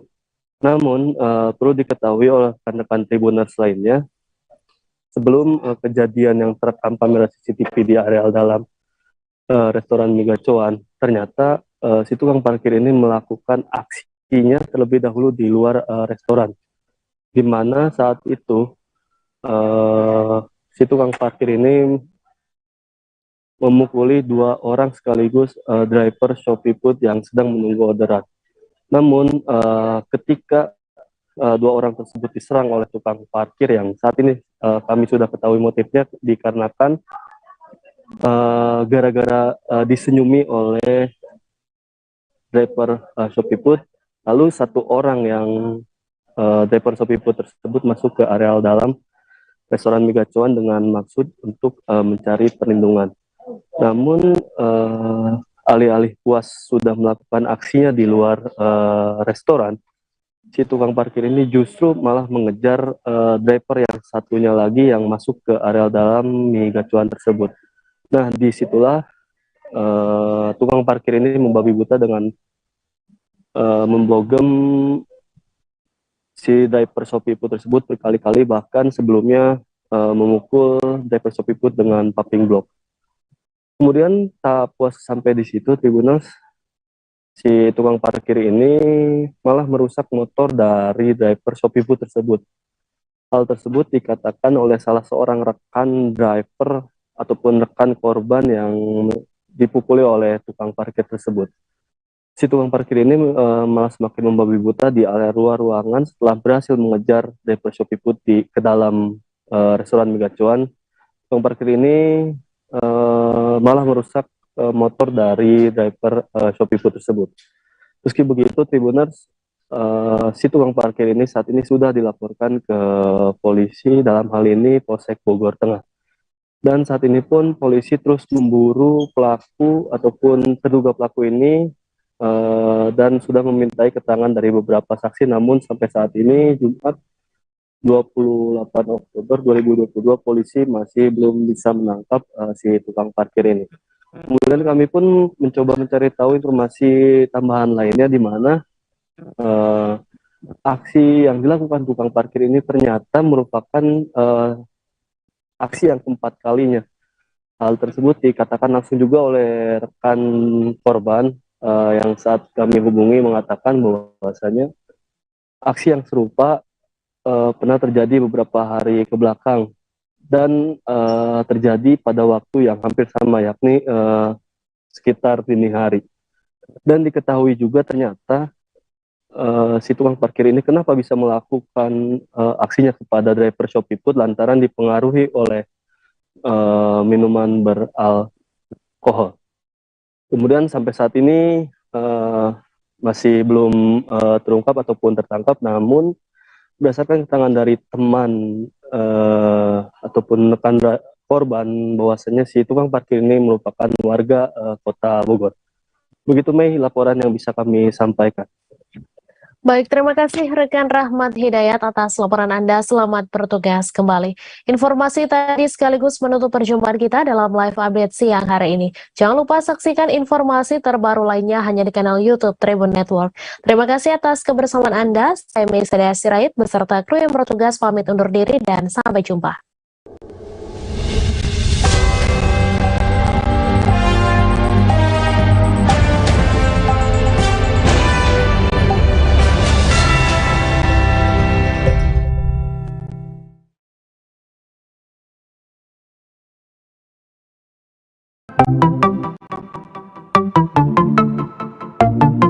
Halo Tribuners, waktu sudah menunjukkan pukul 8 waktu Indonesia Timur. Langit tampak mendung dan tak lama kemudian hujan pun turun. Satu persatu dari kami menaiki speedboat dari Pelabuhan Usaha Mina, Sorong, Papua Barat. Yap, pagi itu Minggu 3 Juli 2022, kami akan berkeliling seharian di Raja Ampat, pulau yang berada di ujung barat Papua. Perjalanan kali ini akan dipandu oleh pemandu wisata kami bernama Randy. Keseluruhan bersama awak kapal berjumlah 14 orang. Mereka berasal dari berbagai daerah seperti Jakarta, Solo, Jawa Barat, Sumatera Utara, juga mereka dari Papua. Sebelum perjalanan, pemandu rombongan mengingatkan untuk tidak membuang sampah sembarangan. Deru suara mesin speedboat terdengar cukup kencang. Sampai-sampai kami harus mengeraskan suara ketika berbincang agar terdengar satu sama lain. Setelah menempuh perjalanan sekira 2,5 jam, akhirnya kami sampai di lokasi pertama, Piai Nemo. Tempat ini menjadi favorit banyak orang dalam mengabadikan momen. Gerimis tidak menyurutkan kami untuk menaiki tangga berbahan kayu hingga sampai di puncak, spot berfoto yang sudah disediakan. Sesampainya di puncak, saya langsung menghela napas dalam-dalam. Takjub melihat betapa indahnya deretan batu karang yang tingginya hingga beberapa meter di atas permukaan air. Batu karang tersebut seperti membentuk pulau-pulau kecil dan indah. Pemandangan yang sangat eksotis ini tersohor hingga penjuru dunia loh Tribuners. Pihak demo sebenarnya sangat akrab dengan masyarakat Indonesia karena pemandangan deretan karang berbentuk pulau ini ada di uang kertas Rp100.000. Sayangnya tiba-tiba hujan turun cukup lebat. Kami pun bergantian turun mencari tempat berteduh di beberapa simpang tangga yang sudah disediakan seperti gazebo.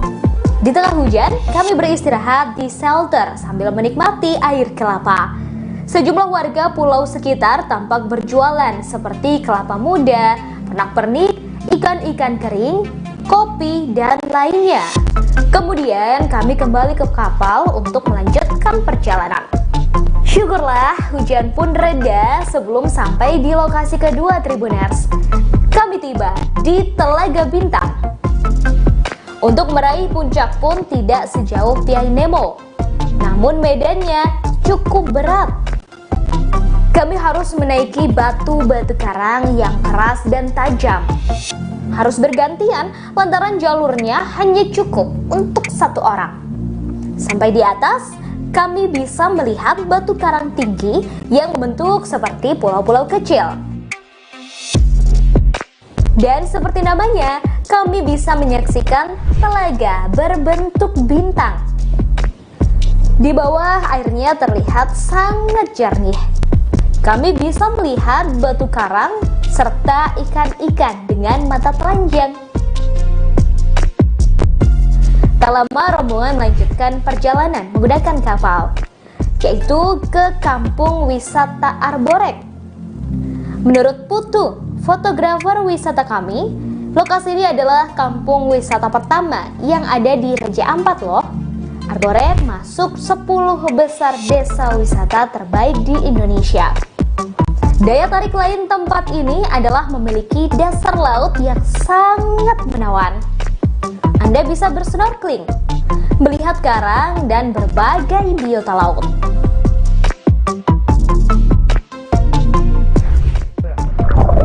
Selamat datang di Akuarium Raja Ampat. Yap, inilah Pulau Sawandarek. Pemandu rombongan mengajak untuk langsung bersnorkeling. Peralatan sudah disiapkan, seperti kacamata hingga masker snorkeling. Para wisatawan langsung melompat dari kapal untuk bersnorkeling. Di bawah terlihat ikan-ikan berparas cantik, biota laut, dan berbagai rupa batu karang. Tempat terakhir yang kami kunjungi tak kalah indah, yakni Pulau Pasir Timbul. Seperti namanya, pulau ini muncul 3 kali dalam satu hari. Pukul 6 waktu Indonesia Timur, pukul 11 waktu Indonesia Timur, dan 15 waktu Indonesia Timur. Masing-masing sekitar 30 menit. Tepatnya saat air laut surut. Kapal kami menepi di sekitar pasir putih pulau ini yang berada bukan di pinggir daratan, tetapi lebih menjorok seolah muncul pasir di laut. Wisatawan tampak berfoto di pulau ini berlatar pulau roti yang memang bentuknya menyerupai roti. Anak-anak pun terlihat senang bermain pasir.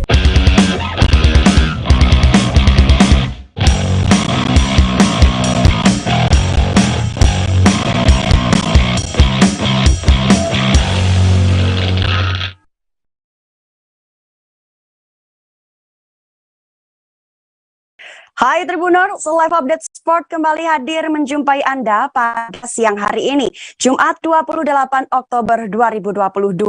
Dalam beberapa waktu ke depan ada sejumlah berita olahraga terkini yang akan kami sampaikan untuk Anda. Bersama saya Yesi Winata, kita jelang Live Update Sport selengkapnya. Persis Solo benar-benar mengirimkan surat resmi ke Ketua Umum PSSI Muhammad Iriawan.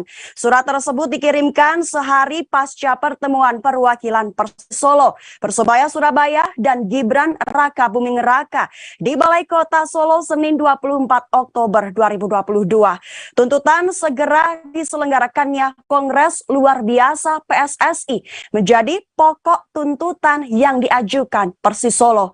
Untuk laporan selengkapnya akan disampaikan langsung oleh Adi Surya Samodra, wartawan Tribun Solo, yang kini sudah terhubung bersama kami. Silahkan rekan Adi Surya untuk laporannya.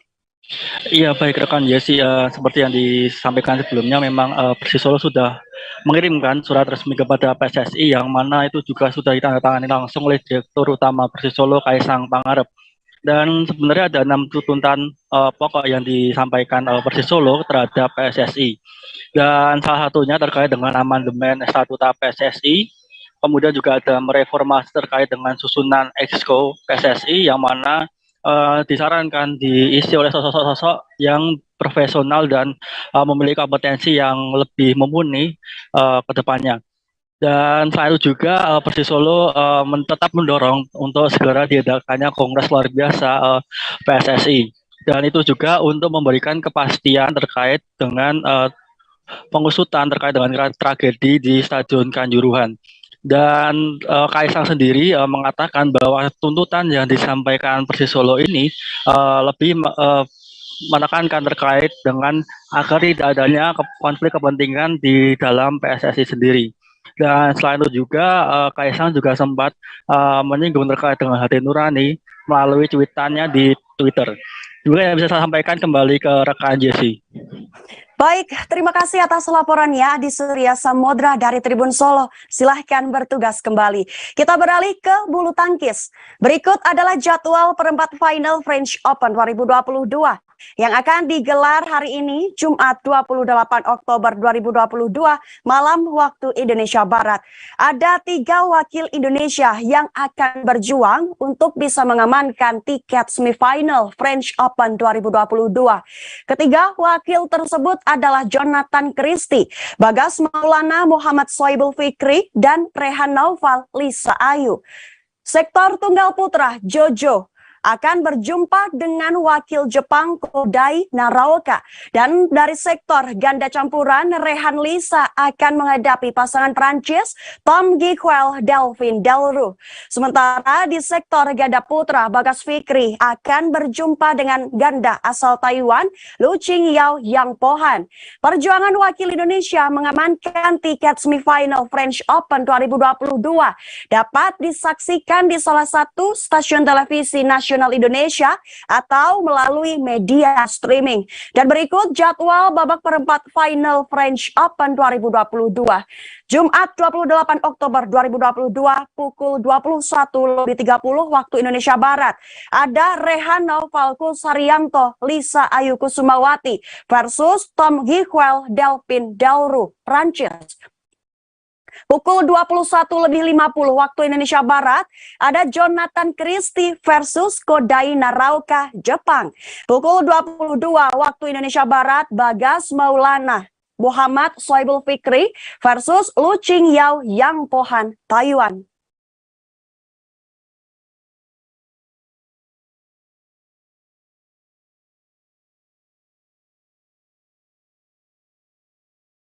Pada babak perempat final French Open 2022 nanti akan menyuguhkan duel sengit tapi seru dari sektor tunggal putra. Akan ada pertarungan kontroversial antara Victor Axelsen dari Denmark dan Loh Ken Yew dari Singapura. Jumat 28 Oktober 2022. Kedua pemain bulu tangkis tersebut sama-sama akan berjuang memperebutkan tiket semifinal French Open 2022. Dua pemain besutan Padepokan Dubai ini kembali bertemu setelah sebelumnya bertarung di Denmark Open 2022 pekan lalu. Kala itu Loh Ken Yew berhasil meraih kemenangan atas Viktor Axelsen. Bahkan berkat kemenangan itu, Loh Ken Yew menjadi satu-satunya pemain yang mampu menjegal sang monster Viktor Axelsen di tahun ini. Tidak hanya itu saja, kemenangan Loh Ken Yew membuat rekor tak terkalahkannya Viktor Axelsen jadi ambyar. Pasalnya hanya Loh Ken Yew lah yang sukses menghentikan dominasi Viktor Axelsen di sektor tunggal putra. Dan kini keduanya akan berjumpa lagi di French Open 2022 babak perempat final. Tentu Viktor Axelsen mengusung misi untuk revenge. French Open 2022 sendiri merupakan turnamen berlevel 750 sehingga Axelsen perlu melaju sejauh mungkin untuk menambah koleksi poinnya. Sedikit menilik head-to-head antara kedua pemain, Axelsen lebih diunggulkan karena dalam 6 kali pertemuan, 4 kali Axelsen berhasil mengalahkan Loh Ken Yew. Sementara Loh Ken Yew baru bisa menumbangkan Axelsen ketika mentas di kejuaraan dunia BWF 2021 dan di French Open 2022 kemarin. Maksud kami di Denmark Open 2022 kemarin. Berbekal penampilan yang cukup konsisten dan percaya diri, Axelsen diprediksi bisa revenge atas Loh Ken Yew.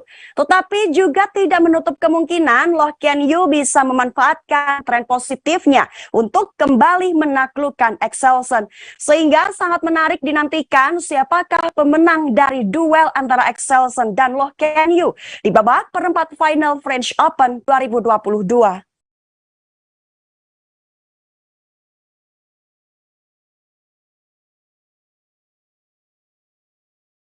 Fakta-fakta kekalahan yang dialami Fajar Alfian Muhammad Rian Ardianto saat harus angkat dari gelaran French Open 2022.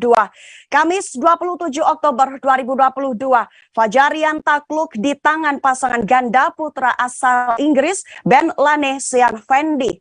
Bermain secara rubber game, Fajarian tidak mampu menyelesaikan pertandingan dengan hasil kemenangan. Perjalanan Fajar Alfian Muhammad Rian Ardianto di French Open 2022 harus terhenti di babak 16 besar. Dan berikut ada 3 fakta menarik dari kekalahan Fajarian di gelaran French Open 2022. Pertama, rekor kemenangan Fajarian ambyar. Pada tahun 2022, Fajarian adalah pasangan ganda putra Indonesia yang tampil paling konsisten. Tercatat Fajarian tampil di partai final sebanyak 8 kali dan 4 gelar juara telah dikoleksi.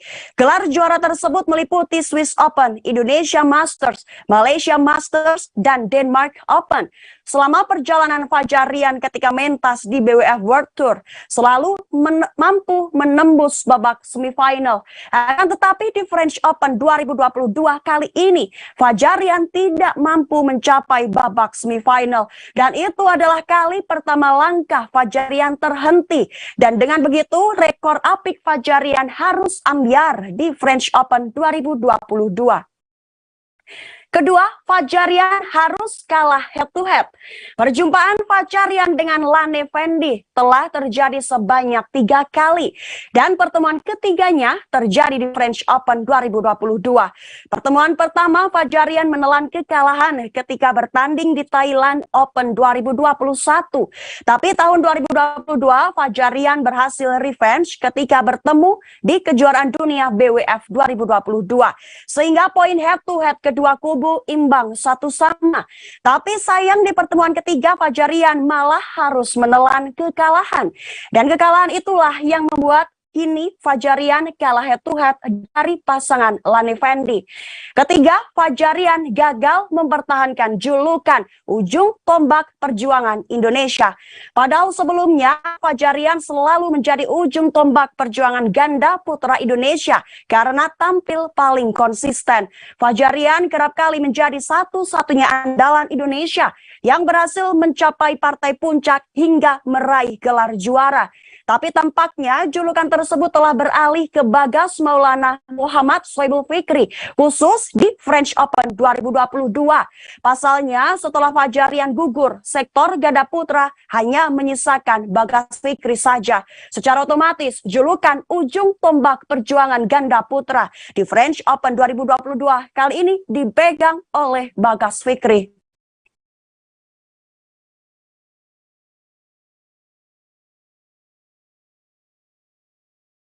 Kita beralih ke berita sepak bola Liga Inggris. Jadwal siaran live Liga Inggris pekan ini dibuka dengan duel Leicester City versus Manchester City di Stadion King Power pukul 18.30 waktu Indonesia Barat. Lalu pukul 21 waktu Indonesia Barat, Chelsea dijadwalkan bertandang ke markas Brighton di The American Express Community Stadium. Duel Brighton versus Chelsea menjadi laga syarat emosional bagi Graham Potter yang bertemu mantan tim yang membesarkan namanya. Kemudian di hari dan jam yang sama, Tottenham Hotspur akan bertamu ke kandang Bournemouth di Bournemouth Vitality Stadium. Bergeser menuju hari Minggu 30 Oktober 2022, di mana 3 tim Big Six secara bersama-sama akan melakoni partai kandang. Pertama, Liverpool menjamu Leeds United di Stadion Anfield pukul 1.45 dini hari. Dilanjutkan Arsenal di Emirates Stadium untuk bertemu Nottingham Forest kick-off pukul 21 malam.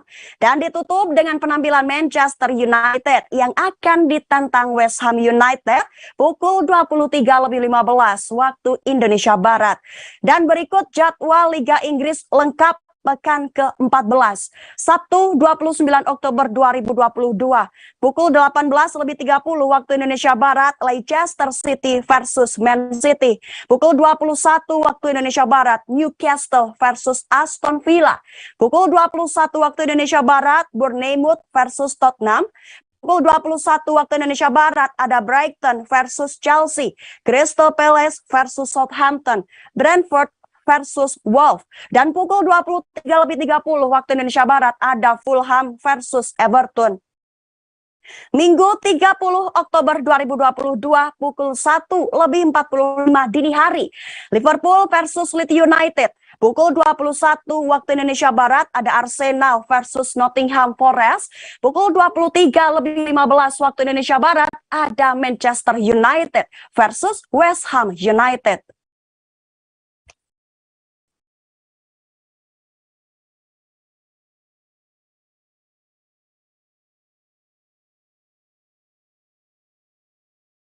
Kita beralih ke Spanyol. Performa Barcelona masih jauh dari kata konsisten. Pada musim ini hingga Barcelona harus dibully dari segala sisi. Barcelona seringkali mendapatkan hasil minor kala tampil di Liga Spanyol atau bahkan Liga Champions. El Barca, julukan Barcelona, memang belum terlalu merasakan dampak dari hasil minor tersebut di Liga Spanyol. Barcelona masih bisa menempel Real Madrid yang berada di puncak klasemen dengan selisih 3 angka saja. Tapi lain halnya dengan kisah Barcelona di Liga Champions musim 2022-2023. Barcelona, tim asuhan Xavi Hernandez, gagal lolos ke babak 16 besar Liga Champions musim ini.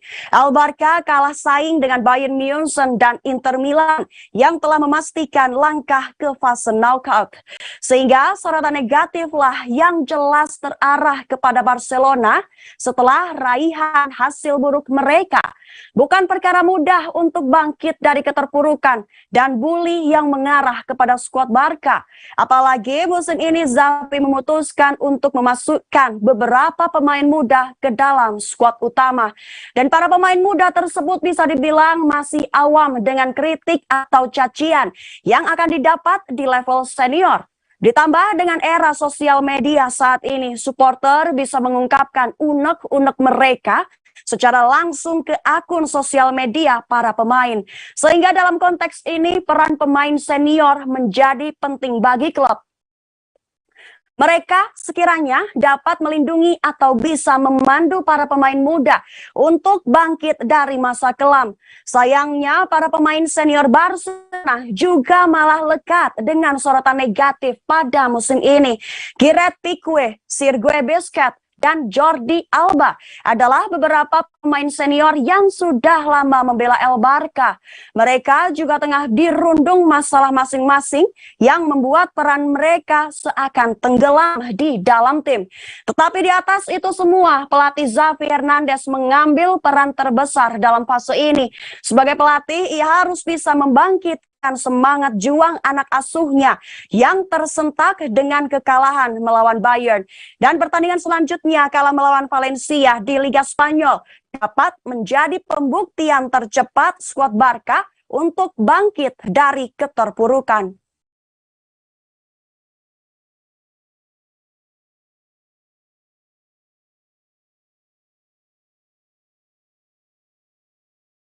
Kita beralih ke Liga Italia. Saat ini kondisi AS Roma bisa dibilang sedang kurang ideal untuk bertarung di lintas kompetisi. Para pemain kunci AS Roma sedang dilanda cedera dan harus menepi dengan jangka waktu yang tidak sebentar. Paulo Dybala dan Georginio Wijnaldum menjadi beberapa pemain penting AS Roma yang tidak bisa tampil. Hal itu jelas sebagai pelatih Jose Mourinho akan kehilangan setidaknya 4 pemain di dalam tim. Jose Mourinho mulai memberikan kesempatan kepada para pemain cadangan AS Roma. Pemain seperti Marash Kumbula hingga Eldor Shomurodov kini mendapatkan menit bermain yang berharga. Tapi tidak hanya para pemain senior yang ada di bangku cadangan, tetapi juga para pemain muda AS Roma. Mereka semua berhak mendapatkan kesempatan untuk unjuk gigi di tengah badai cedera yang tengah dialami. Hal itu telah ditunjukkan Jose Mourinho saat AS Roma bertanding di kancah Liga Eropa Jumat 28 Oktober 2022 dini hari tadi. Menghadapi HJK, Jose Mourinho memberikan kesempatan kepada para pemain muda untuk bersinar.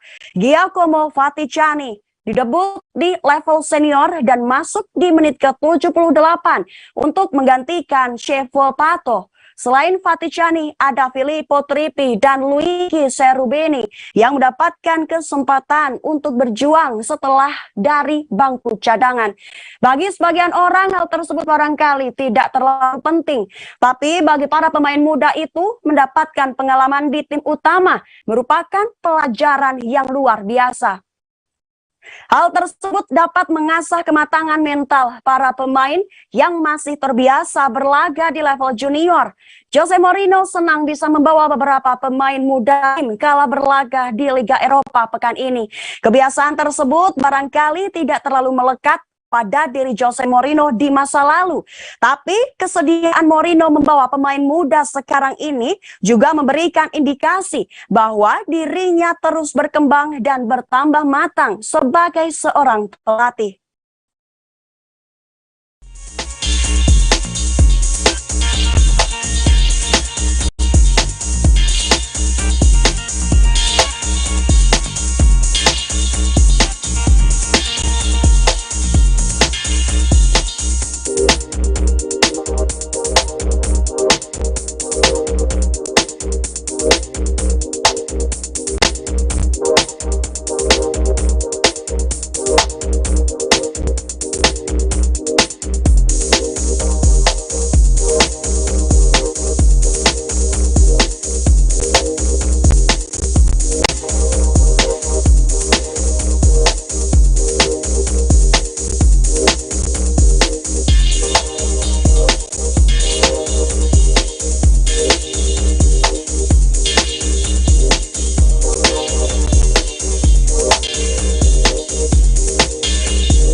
beralih ke Liga Eropa.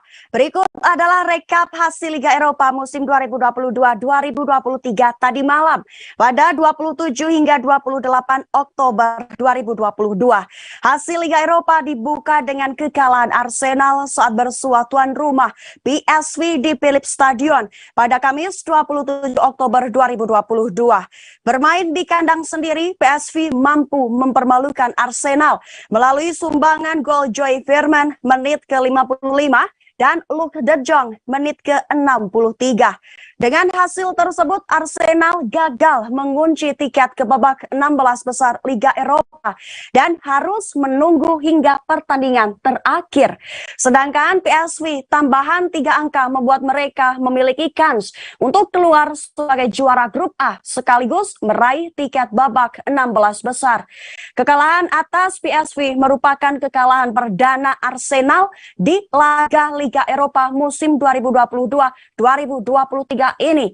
Bergeser ke grup E Liga Eropa, di mana hasil positif sukses diciptakan oleh klub Manchester United. Skor 3-0 menjadi hasil akhir duel Manchester United versus Sheriff Tiraspol pada Jumat 28 Oktober 2022 dini hari. Berlangsung di Old Trafford, Manchester United sukses menunjukkan penampilan yang apik. Gol Manchester United sukses diciptakan oleh Diogo Dalot menit ke-43, Marcus Rashford menit ke-65, dan Cristiano Ronaldo menit ke-81. Walau sukses meraih 3 poin, tapi posisi Manchester United tetap tertahan di peringkat 2 klasemen grup E Liga Eropa. Kemenangan Real Sociedad atas tuan rumah Omonia menjadi faktornya. Tim asal Spanyol itu berada di puncak dengan torehan 15 angka. Sedangkan AS Roma dengan susah payah mengalahkan tuan rumah HJK Helsinki pada Jumat 28 Oktober 2022 dini hari. 2 gol AS Roma sukses diciptakan Tammy Abraham menit ke-41 dan gol bunuh diri dari bek Helsinki menit ke-62. Atas tambahan 3 poin, Lorenzo Pellegrini CS menjaga asa untuk keluar sebagai runner-up grup C Liga Eropa. Dan berikut adalah rekap hasil Liga Eropa musim 2022-2023 tadi malam. PSV menang 2-0 atas Arsenal. Zurich menang tipis 2-1 atas Bodo Glimt. Larnaca ditahan imbang 3-3 oleh Kiev. Fenerbahce juga ditahan imbang 3-3 oleh Rennes. Razgrad kalah 0-1 dari Real Betis. Malmo kalah 0-2 dari Union Hiloise. Union Berlin menang tipis 1-0 atas SC Braga. Lazio juga menang tipis 2-1 dari Midtjylland. HJK Helsinki kalah tipis 1-2 atas AS Roma. Manchester United menang 3-0 atas Sheriff. Omonia kalah 0-2 atas Real Sociedad. Sturm Graz menang tipis 1-0 atas Feyenoord. Lalu 2 terakhir ada Freiburg ditahan imbang 1-1 oleh Olympiakos. Dan Nantes menang tipis 2-1 atas Karabakh.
Hasil positif yang diraih Manchester United versus Sheriff di Liga Eropa membuat Setan Merah pesta gol di Old Trafford. Jumat 28 Oktober 2022 dini hari, di menit-menit akhir Cristiano Ronaldo berhasil mencetak gol ketiga bagi Manchester United. Berkat penampilan gemilang Cristiano Ronaldo tersebut, Erik ten Hag selaku pelatih memberikan pujiannya. Erik ten Hag, juru taktik asal Belanda tersebut, menerangkan bahwa Ronaldo telah menunjukkan permainan terbaiknya di kandang. Berkat penampilan apiknya itu, Ten Hag berharap Ronaldo bisa terus menambah koleksi gol di pertandingan selanjutnya. Ten Hag memuji Ronaldo dengan mengatakan bahwa Ronaldo adalah pemain hebat. Ronaldo berhasil ciptakan peluang dan tim juga menciptakan peluang untuk Ronaldo. Ronaldo membutuhkan gol untuk mengatasi poin itu dan Ten Hag yakin Ronaldo akan mendapatkan lebih banyak gol.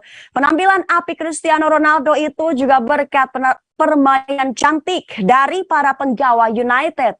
Skuad asuhan Ten Hag berhasil memanjakan Ronaldo di lini depan dengan umpan-umpan manisnya. Satu di antara pemberi umpan adalah Marcus Rashford yang membantu lini penyerangan United bersama Ronaldo. Selain itu, Ten Hag menerangkan bahwa Marcus Rashford memiliki peran yang cukup apik jika disandingkan dengan Ronaldo. Oleh karena itu, Ten Hag menarik keluar Anthony di babak kedua dan menurunkan Rashford. Terbukti rencana Ten Hag berbuah manis lantaran Rashford mampu mencetakkan gol kedua untuk United. Menang atas Sheriff tentu menjadi modal apik bagi United jelang partai pamungkas di babak knockout Liga Eropa. Harapannya kemenangan ini akan menjadi bekal Ronaldo dan kawan-kawan untuk terus melanjutkan tren positif baik ketika mentas di Liga Inggris maupun Liga Eropa.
Ada beberapa sorotan yang mengarah pada kemenangan Manchester United saat berhadapan dengan Sheriff Tiraspol di Liga Inggris musim 2022-2023. Memang hasil pertandingan di Liga Eropa tadi malam barangkali cukup membahagiakan bagi para penggemar Manchester United.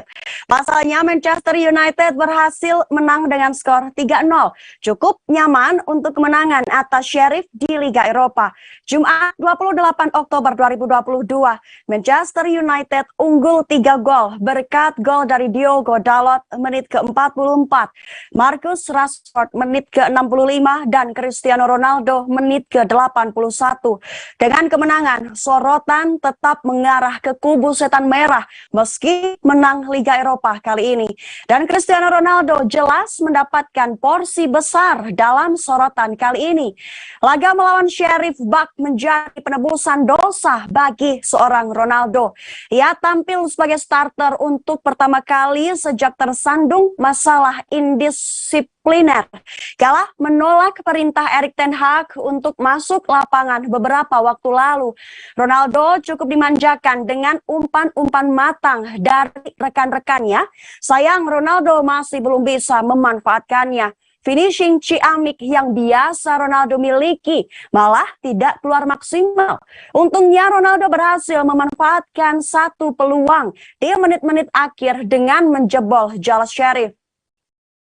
Ia juga tidak neko-neko dengan tetap bersikap dan melakukan gestur positif selama di lapangan. Bisa dibilang Ronaldo berusaha keras membersihkan gambaran dan stigma negatif yang tertuju kepadanya dalam beberapa waktu belakangan. Di sisi lain, sorotan negatif justru mengarah ke Anthony. Anthony, mantan pemain Ajax Amsterdam itu, melakukan salah satu gerakan khasnya, yaitu memutar badan dengan tetap mengkontrol bola. Anthony melakukan hal tersebut pada menit ke-37 yang malah mengundang kontroversi. Pasalnya Anthony melakukan hal itu saat kedudukan masih imbang 0 sama. Selain itu setan merah juga masih kesulitan memanfaatkan peluang-peluang yang didapat. Entah ada hubungannya atau tidak, Anthony langsung diganti oleh Marcus Rashford di awal babak kedua.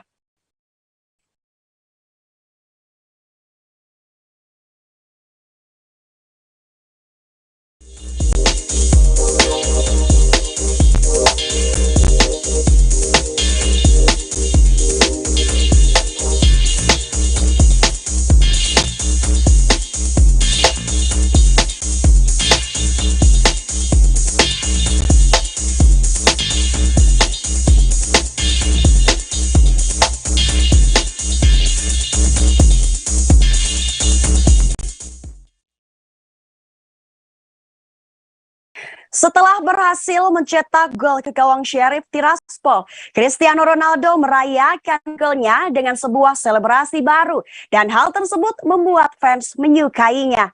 Manchester United bertanding melawan Sheriff Tiraspol pada matchday kelima Liga Eropa 2022-2023. Duel tersebut dihelat di Stadion Old Trafford dini hari dan hasilnya Manchester United sukses mengalahkan Sheriff dengan skor 3-0.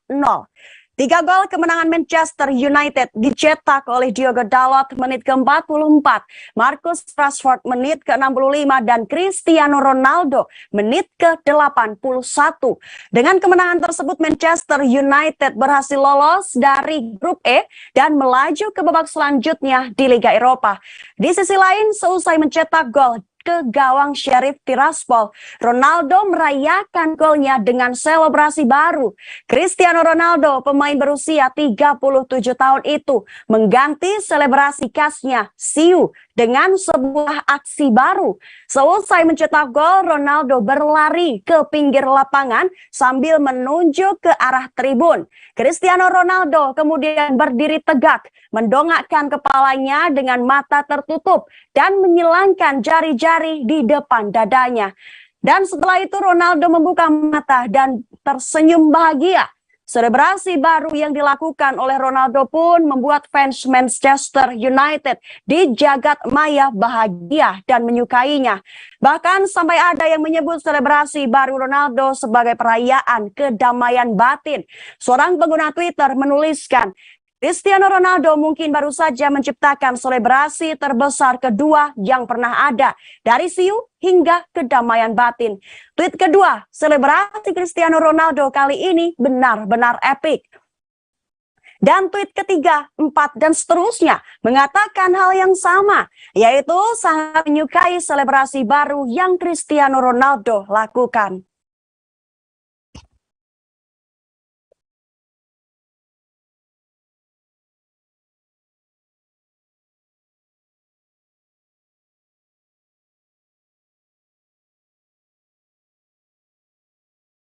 PSV tampil sangar dengan berhasil mengandaskan perlawanan Arsenal dengan skor 2-0 di Liga Eropa. Cody Gakpo dan kawan-kawan berhasil memberikan kekalahan perdana bagi Arsenal di laga Liga Eropa musim ini. Jumat 28 Oktober 2022 dini hari, bermain di kandang sendiri, PSV mampu mempermalukan Arsenal dengan sumbangan gol Joey Veerman menit ke-55 dan Luke de Jong menit ke-63. Di Philips Stadion, PSV menunjukkan permainan yang apik. Arsenal dibuat kelimpungan meladeni agresivitas mereka. Bahkan jika lebih beruntung, PSV dapat menang dengan skor lebih besar jika gol Cody Gakpo dan Xavi Simons tidak dianulir wasit. Atas hasil tersebut, Arsenal gagal mengunci tiket ke babak 16 besar Liga Eropa dan harus menunggu hingga pertandingan terakhir. Sedangkan PSV dengan tambahan 3 angka membuat mereka memiliki kans untuk keluar sebagai juara grup A sekaligus meraih tiket babak 16 besar. Dan hasil kekalahan dari PSV merupakan kekalahan perdana bagi Arsenal di Liga Eropa musim 2022-2023.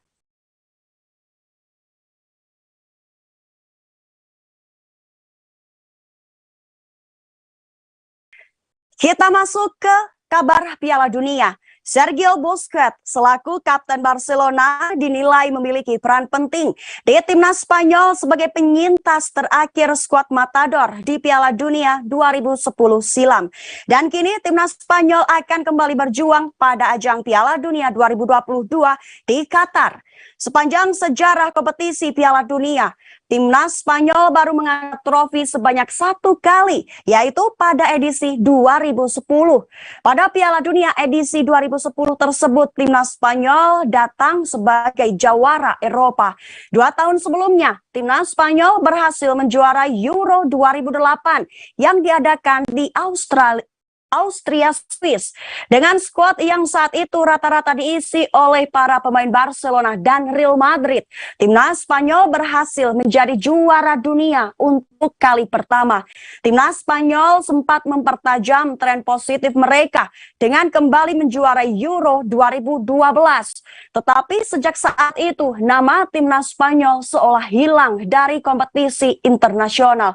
Walau selalu tampil baik di Piala Dunia dan Euro, Spanyol tidak mampu lagi meraih trofi. Kini La Furia Rosa berupaya untuk menjadikan Piala Dunia 2022 sebagai titik balik mereka. Untuk mewujudkan mimpi tersebut, ada satu sosok yang dinilai memiliki peran penting, yaitu Sergio Busquets. Menurut bek sayap Spanyol Cesar Azpilicueta, Sergio memiliki peran yang sangat penting bagi timnas Spanyol. Terlebih lagi, Sergio merupakan satu-satunya pemain di skuad timnas Spanyol yang pernah merasakan trofi Piala Dunia 2010. Selain itu, Busquets juga merupakan kapten timnas Spanyol. Dengan begitu, Sergio Busquets yang juga sebagai kapten Barcelona memiliki peran sangat penting di dalam tim Matador. Sebagai informasi saja, pada Piala Dunia 2022 nanti, timnas Spanyol akan bergabung ke grup E bersama dengan timnas Jerman, timnas Costa Rica, dan timnas Jepang.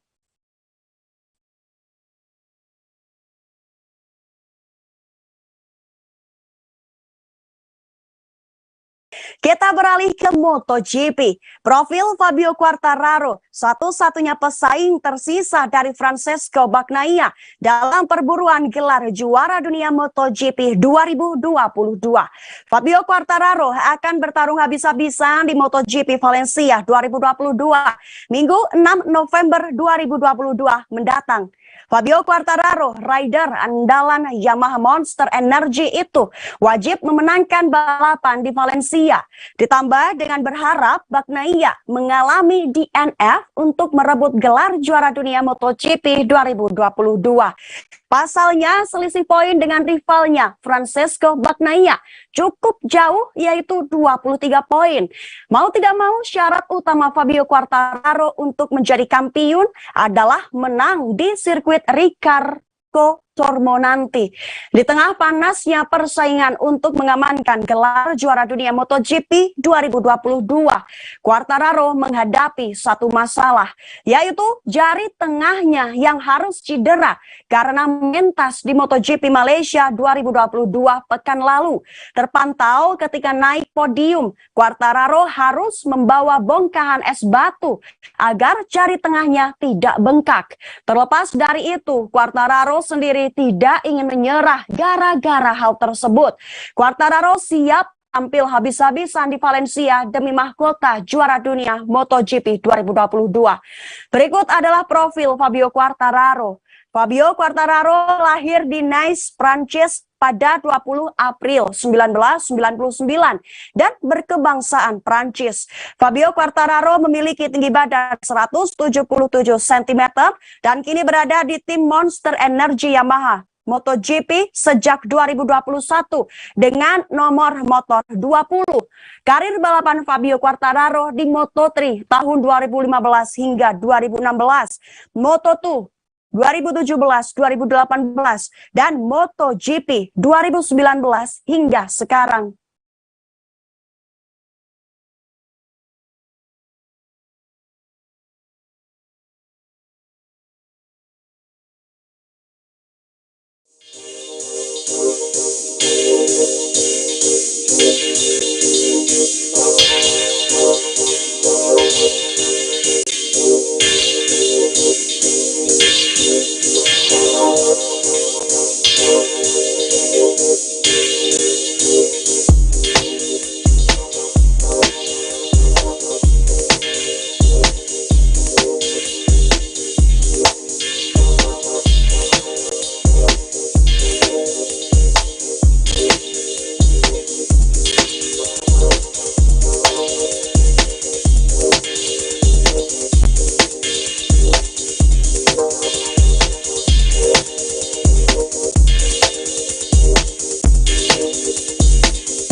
Kita beralih ke berita terakhir. Liga Piala Asprof 2022 resmi bergulir pada pertandingan perdana tuan rumah Sarolangan.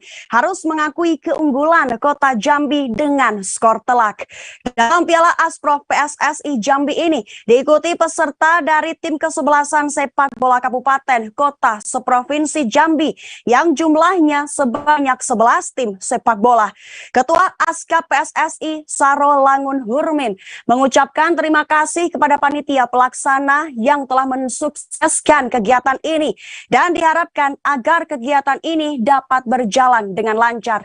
Hermin juga mengajak seluruh jajaran lapisan masyarakat Sarolangun, khususnya jajaran Askap PSSI Sarolangun, untuk bertekad lebih baik dalam memajukan olahraga sepak bola, khususnya pemerintah daerah Kabupaten Sarolangun, untuk dapat memberikan dukungan anggaran untuk pelaksanaan kegiatan persepak bolaan di bumi sepucuk adat Serumpun Seko, di mana Liga Asprof sendiri akan bergulir mulai dari tanggal 25 Oktober 2022 hingga 2 November 2022 mendatang di GOR BSC Sport Sarolangun Emas.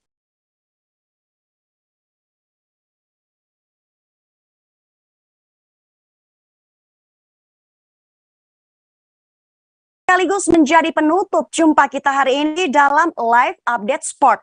Jangan lupa untuk saksikan Live Update Sport hanya di kanal YouTube Tribun Network. Saya Yesi Winata beserta kru yang bertugas pamit. Terima kasih dan sampai jumpa.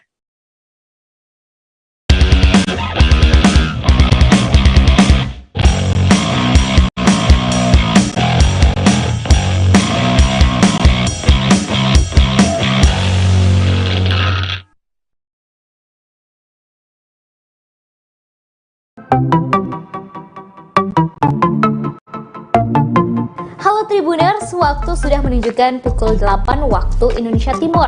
Langit tampak mendung dan tak lama kemudian hujan pun turun. Satu persatu dari kami menaiki speedboat dari Pelabuhan Usaha Mina, Sorong, Papua Barat. Yap, pagi itu Minggu 3 Juli 2022 kami akan berkeliling seharian di Raja Ampat, pulau yang berada di ujung barat Papua. Perjalanan kali ini akan dipandu oleh pemandu wisata kami bernama Randy. Keseluruhan bersama awak kapal berjumlah 14 orang.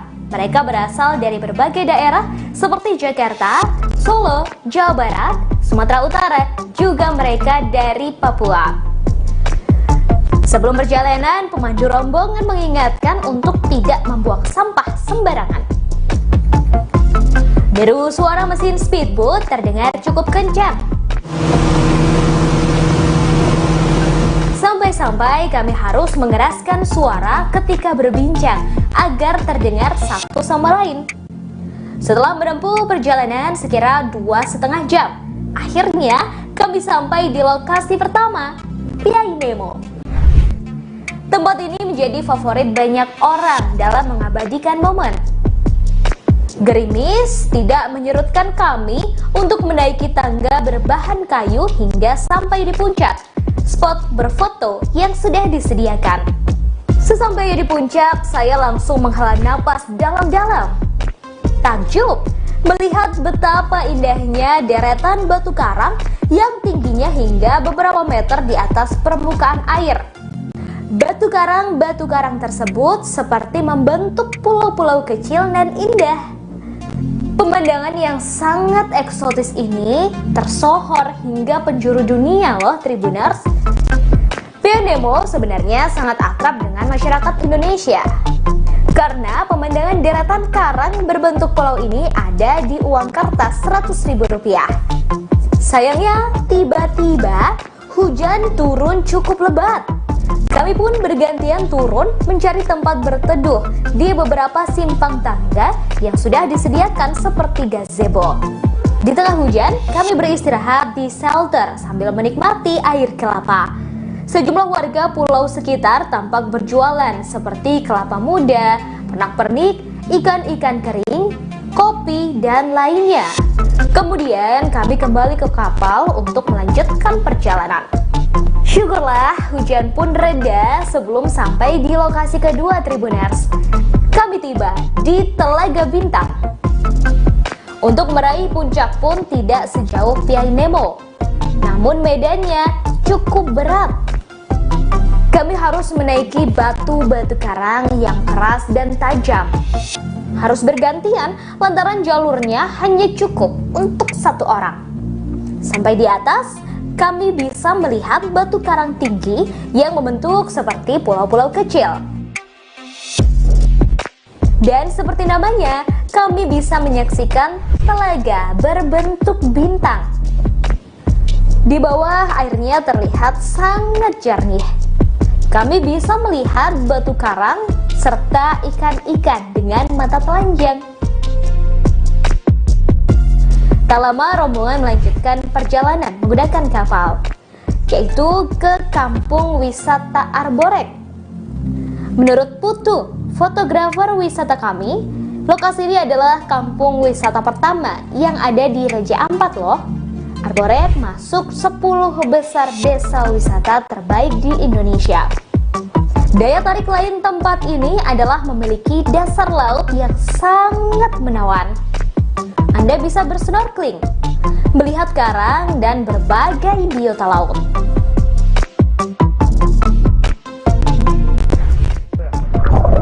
Selamat datang di Akuarium Raja Ampat. Yap, inilah Pulau Sawandarek. Pemandu rombongan mengajak untuk langsung bersnorkeling. Peralatan sudah disiapkan, seperti kacamata hingga masker snorkeling. Para wisatawan langsung melompat dari kapal untuk bersnorkeling. Di bawah terlihat ikan-ikan berparas cantik, biota laut, dan berbagai rupa batu karang. Tempat terakhir yang kami kunjungi tak kalah indah, yakni Pulau Pasir Timbul. Seperti namanya, pulau ini muncul 3 kali dalam satu hari. Pukul 6 waktu Indonesia Timur, pukul 11 waktu Indonesia Timur, dan 15 waktu Indonesia Timur. Masing-masing sekitar 30 menit. Tepatnya saat air laut surut. Kapal kami menepi di sekitar pasir putih pulau ini yang berada bukan di pinggir daratan, tetapi lebih menjorok seolah muncul pasir di laut. Wisatawan tampak berfoto di pulau ini berlatar pulau roti yang memang bentuknya menyerupai roti. Anak-anak pun terlihat senang bermain pasir putih.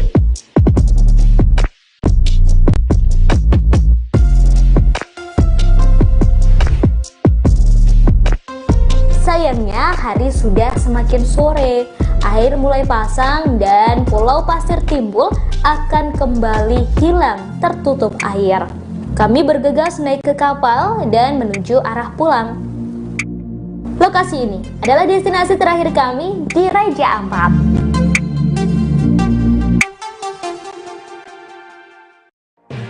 Tribun News Live Update.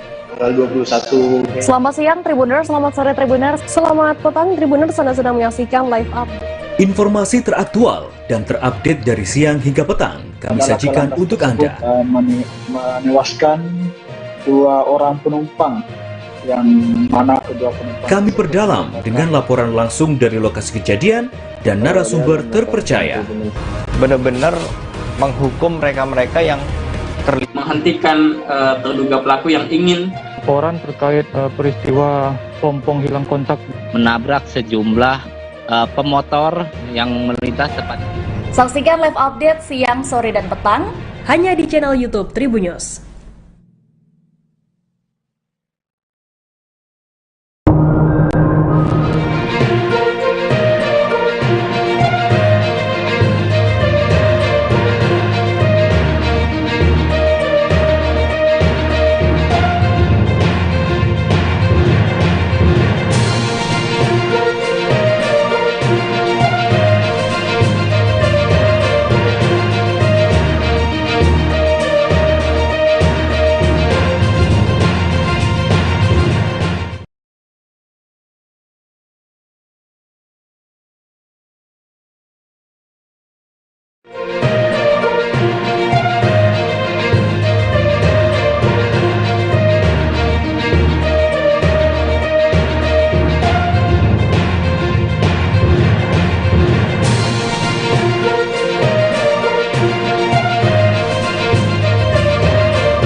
Halo Tribuners, jumpa lagi bersama dengan saya Kusnala Syaifa di Berita Terkini Artis. Kami akan menyajikan informasi menarik dan terupdate untuk Anda tentang selebritis tanah air. Dan inilah berita selebritis selengkapnya. Berita pertama datang dari Raisa yang akan menggelar konser di GBK pada Februari 2023 mendatang. Harga tiketnya mulai dari 100 ribuan. Penyanyi Raisa Andriana siap menggelar konser megah di Stadion Utama Gelora Bung Karno pada 25 Februari 2023 mendatang.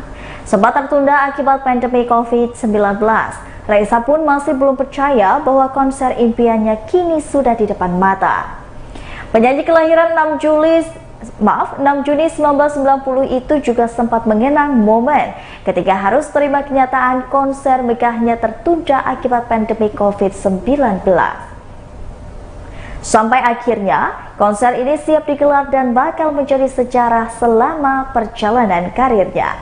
Lebih lanjut, Aryo Pranoto, CEO Juni Concert, menjelaskan bahwa ini beberapa keunikan yang ditampilkan dalam konser Raisa nanti. Adapun mengenai tiket konser Raisa Live in Concert Stadion Utama Gelora Bung Karno 2023 ini akan mulai dijual pada 25 November 2022 dengan harga tiket mulai dari 100 ribuan.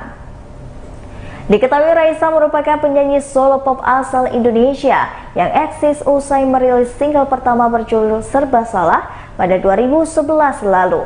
Raisa juga pernah meraih penghargaan Emmy Award 2012 dengan kategori pendatang baru terbaik. Berikut wawancara dengan Raisa. Banget gitu.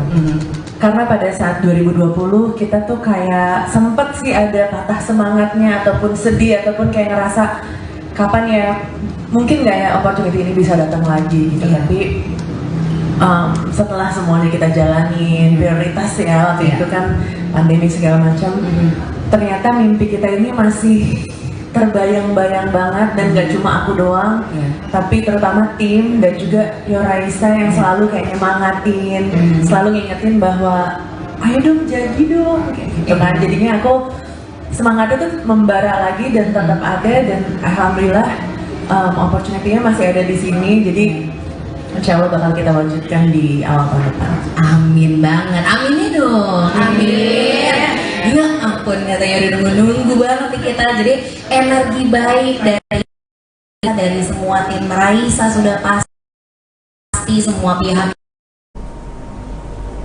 Berita selanjutnya, mencari keadilan, pihak Jessica Iskandar menanyakan perkembangan kasus penipuan ke Polda Metro Jaya.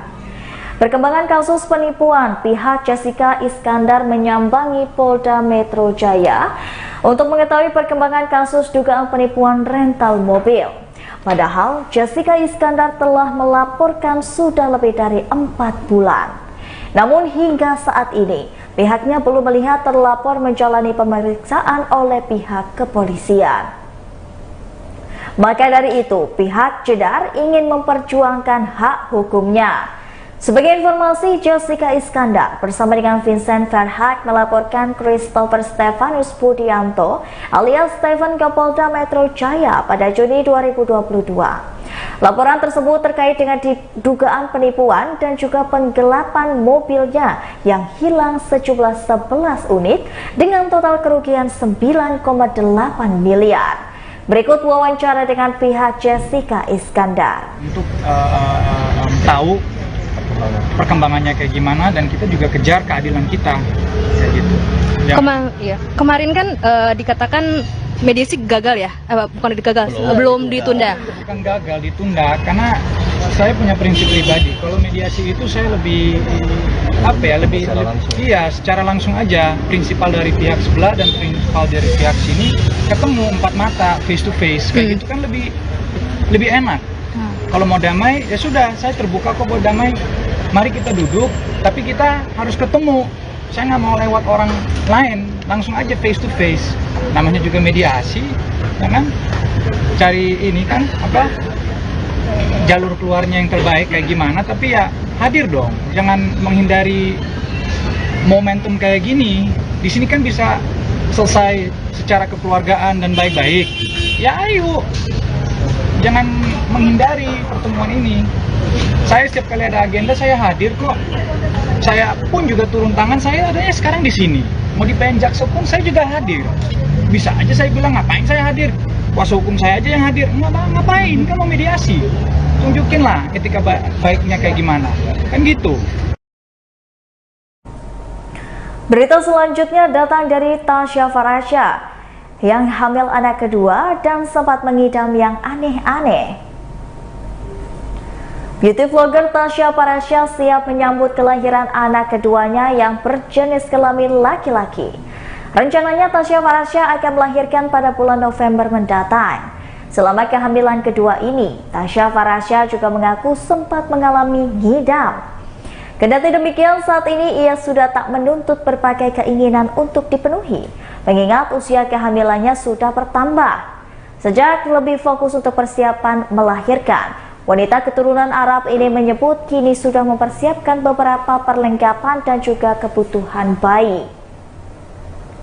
Sang suami pun memberi dukungan penuh menyambut buah hati keduanya. Sebagai informasi, Tasya Farasya ini dikenal sebagai salah satu beauty vlogger Indonesia yang aktif membagikan berbagai konten kecantikan di media sosial dan juga channel YouTube-nya. Tasya Farasya ini sudah memiliki lebih dari 5 juta followers di Instagram dan 4 juta subscriber di YouTube channel. Berikut wawancara dengan Tasya Farasya. Sekarang udah tinggal ya tendangan dan perut kencang aja. Prediksi kapan sih? Prediksi Novemberan ya. Kalau suami sendiri masih ada kepengen apa gitu sampai sekarang? Pengen apa tuh? Ya maksudnya ya kayak lu hidang juga atau apa gitu. Oh enggak, dia support aja. Ya udah apa sih ini jenis kelaminnya laki-laki. Udah nyiapin tadi serba yang biru-biru atau apa di rumah, serba yang ya yang laki-laki lah pokoknya. Ini udah mau briefing dulu. Oke, siap. Terima kasih. Berita selanjutnya, Nikita Mirzani mengidam ingin pizza di penjara dan ia membeli untuk 700 orang di rutan hingga menghabiskan 10 juta rupiah. Nikita Mirzani baru-baru ini ditahan dan diketahui ditahan pada Selasa 25 Oktober 2022. Nikita Mirzani ini ditahan buntut dari laporan dugaan pencemaran nama baik yang dilaporkan oleh Dito Mahendra. Nikita Mirzani kini diketahui memang tengah ditahan di penjara dengan kasus yang menjeratnya. Namun ada beberapa di balik jeruji besi ini, Nikita, sapaan akrab Nikita Mirzani sempat mengungkapkan keinginannya untuk makan pizza. Melalui video yang diunggah pada Jumat 28 Oktober 2022, tim media sosial Nikita Mirzani yakni Jessica Tiffany menyampaikan hal tersebut. Bersama dengan manajer Nikita Mirzani yang bernama Dea Hanifah, Jessica Tiffany tampak menuju sebuah gerai pizza ternama. Meski Nikita Mirzani berkeinginan untuk makan pizza, tetapi Nikita Mirzani juga ingin semua yang ada di rutan ikut makan. Diketahui Nikita Mirzani masih ditahan di rutan kelas 2B Serang, Banten sejak Selasa hingga 13 November 2022. Tak tanggung-tanggung, pihak Nikita Mirzani membeli pizza sebanyak 700 orang. Diperkirakan harga pizza tersebut mencapai lebih dari 10 juta. Berikut wawancara dengan manajer Nikita Mirzani.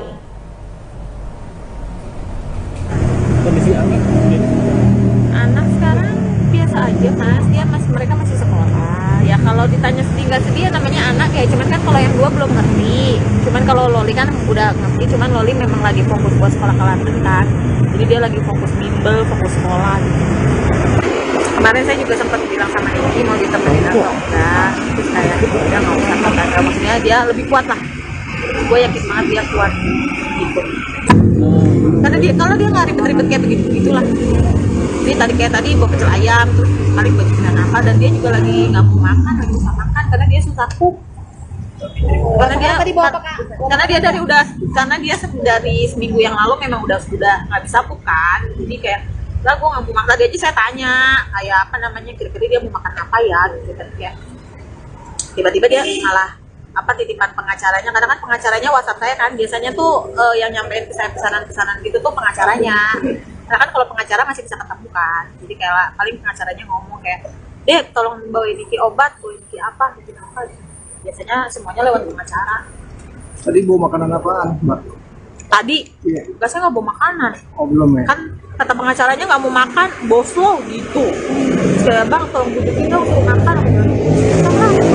Pakai sakit dong kalau mau makan. Teriak, tanggapannya sebagai Ya gimana ya, maksud saya ya mau ditanggapinya ya namanya orang, maksudnya ya dia maksudnya orang nggak dapat keadilan, maksudnya dia juga kaget. Ya namanya orang, sesabar-sabarnya orang pasti punya sabar lah.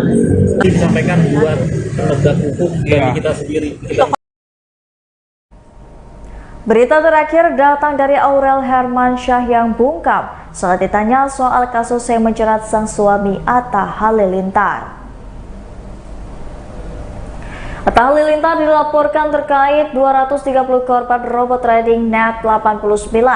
Suami Aurel Hermansyah itu diduga menerima aliran dana dari Net 89.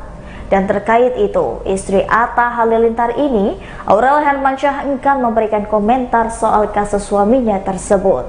Sambil dikawal, Aurel Hermansyah menunduk meninggalkan awak media. Anak Krisdayanti ini pun bergegas masuk ke dalam mobil. Namun sebelumnya, Atta Halilintar sudah angkat bicara soal terseretnya dalam kasus robot trading ini. Ia mengaku tidak mengetahui terkait sumber dana yang diberikan Reza Paten saat membeli bandana miliknya. Atta Halilintar juga membantah terlibat secara langsung dalam kasus robot trading Net 89. YouTuber 26 tahun ini pun meminta agar tidak lagi dikaitkan dengan masalah tersebut.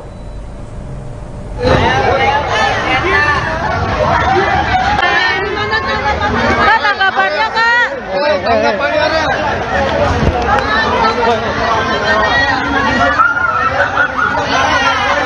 Dilaporin Aurel. Dia berarti bener ya? Iya, 3 digit. Digigit dapat tuh. Baiklah Tribuners, itulah tadi berita terkini artis bersama dengan saya Kusnul Asyaifah. Jangan lupa untuk terus saksikan video selengkapnya di YouTube Tribun Lampung News Video, Facebook Tribun Lampung, Instagram Tribun Lampung, dan juga TikTok Tribun Lampung untuk mendapatkan informasi terupdate lainnya. Selamat siang dan sampai jumpa.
Selamat sore Tribuners, hari ini Ariska kembali hadir menemani Anda dalam Live Update Travel edisi Jumat 28 Oktober 2022.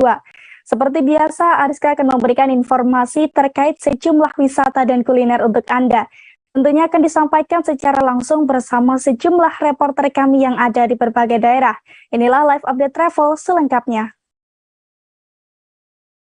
Tribuners, pria berusia 61 tahun di Kampung Bakaro, Distrik Manokwari Timur, Kabupaten Manowari dikenal sebagai pemanggil ikan. Awalnya kebiasaan tersebut kerap dianggap aneh oleh para tetangganya. Namun ia tak menggubris dan justru saat ini cara pemanggil ikan tersebut menjadi daya tarik wisatawan di sana, Tribuners. Dan bagaimana kisahnya akan disampaikan oleh rekan Infak Mayor dari Tribun Papua Barat. Silahkan rekan Infak. Ya, terima kasih rekan Ariska. Seperti yang telah disampaikan oleh rekan Ariska bahwa di Pantai Bakaro, Distrik Manokwari Timur terdapat atau ada seorang bapak bernama Bapak Lukas Awiman Barayap yang mana sejak tahun 1955 telah melakukan aksi atau menjaga lingkungan dengan cara memanggil ikan, Tribuners. Nah, cara memanggil ikannya ini sangat unik, yaitu dengan menggunakan atau memberi makan sarang rayap kepada ikan-ikan dan kemudian meniup peluit, namun ikan-ikan itu akan main ke bagian bibir pantai. Ikan-ikan yang main ini atau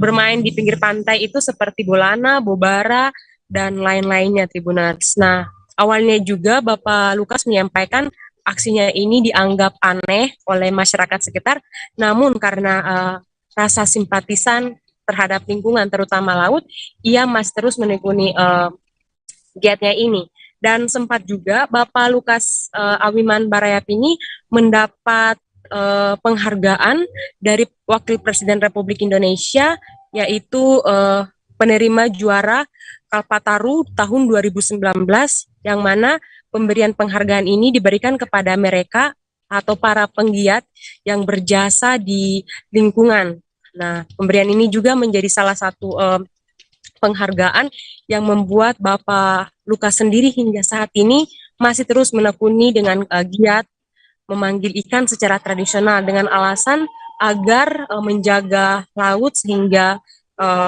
para pencari ikan ataupun nelayan tidak dengan sembarangannya mencari menggunakan alat-alat berbahaya, Tribuners. Dan untuk para wisatawan juga yang hendak berkunjung ke Pantai Bakaro bisa memanggil ikan juga dan akan dipandu atau dibantu oleh Bapak Lukas sendiri. Namun disarankan para wisatawan yang hendak mencoba memanggil ikan menggunakan peluitnya sendiri, Tribuners.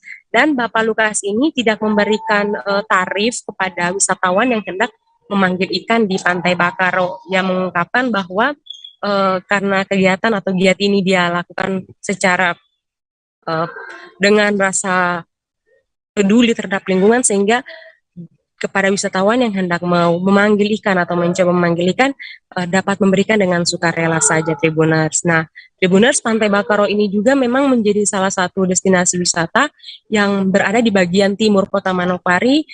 Kondisi pantainya ini sangat bersih dan tidak hanya sebagai tempat refreshing, tapi juga bisa sebagai tempat surfing bila mana musim ombak, Tribuners.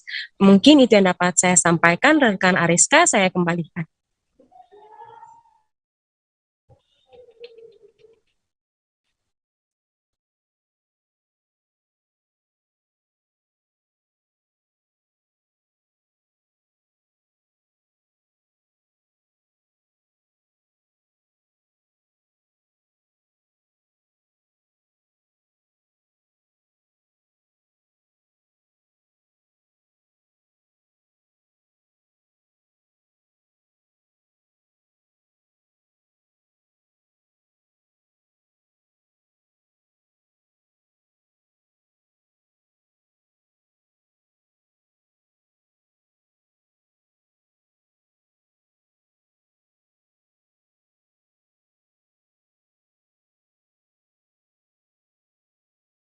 Dan juga peluit, dan ikan-ikan yang biasa atau dipanggil bermain di pinggir pantai itu seperti ikan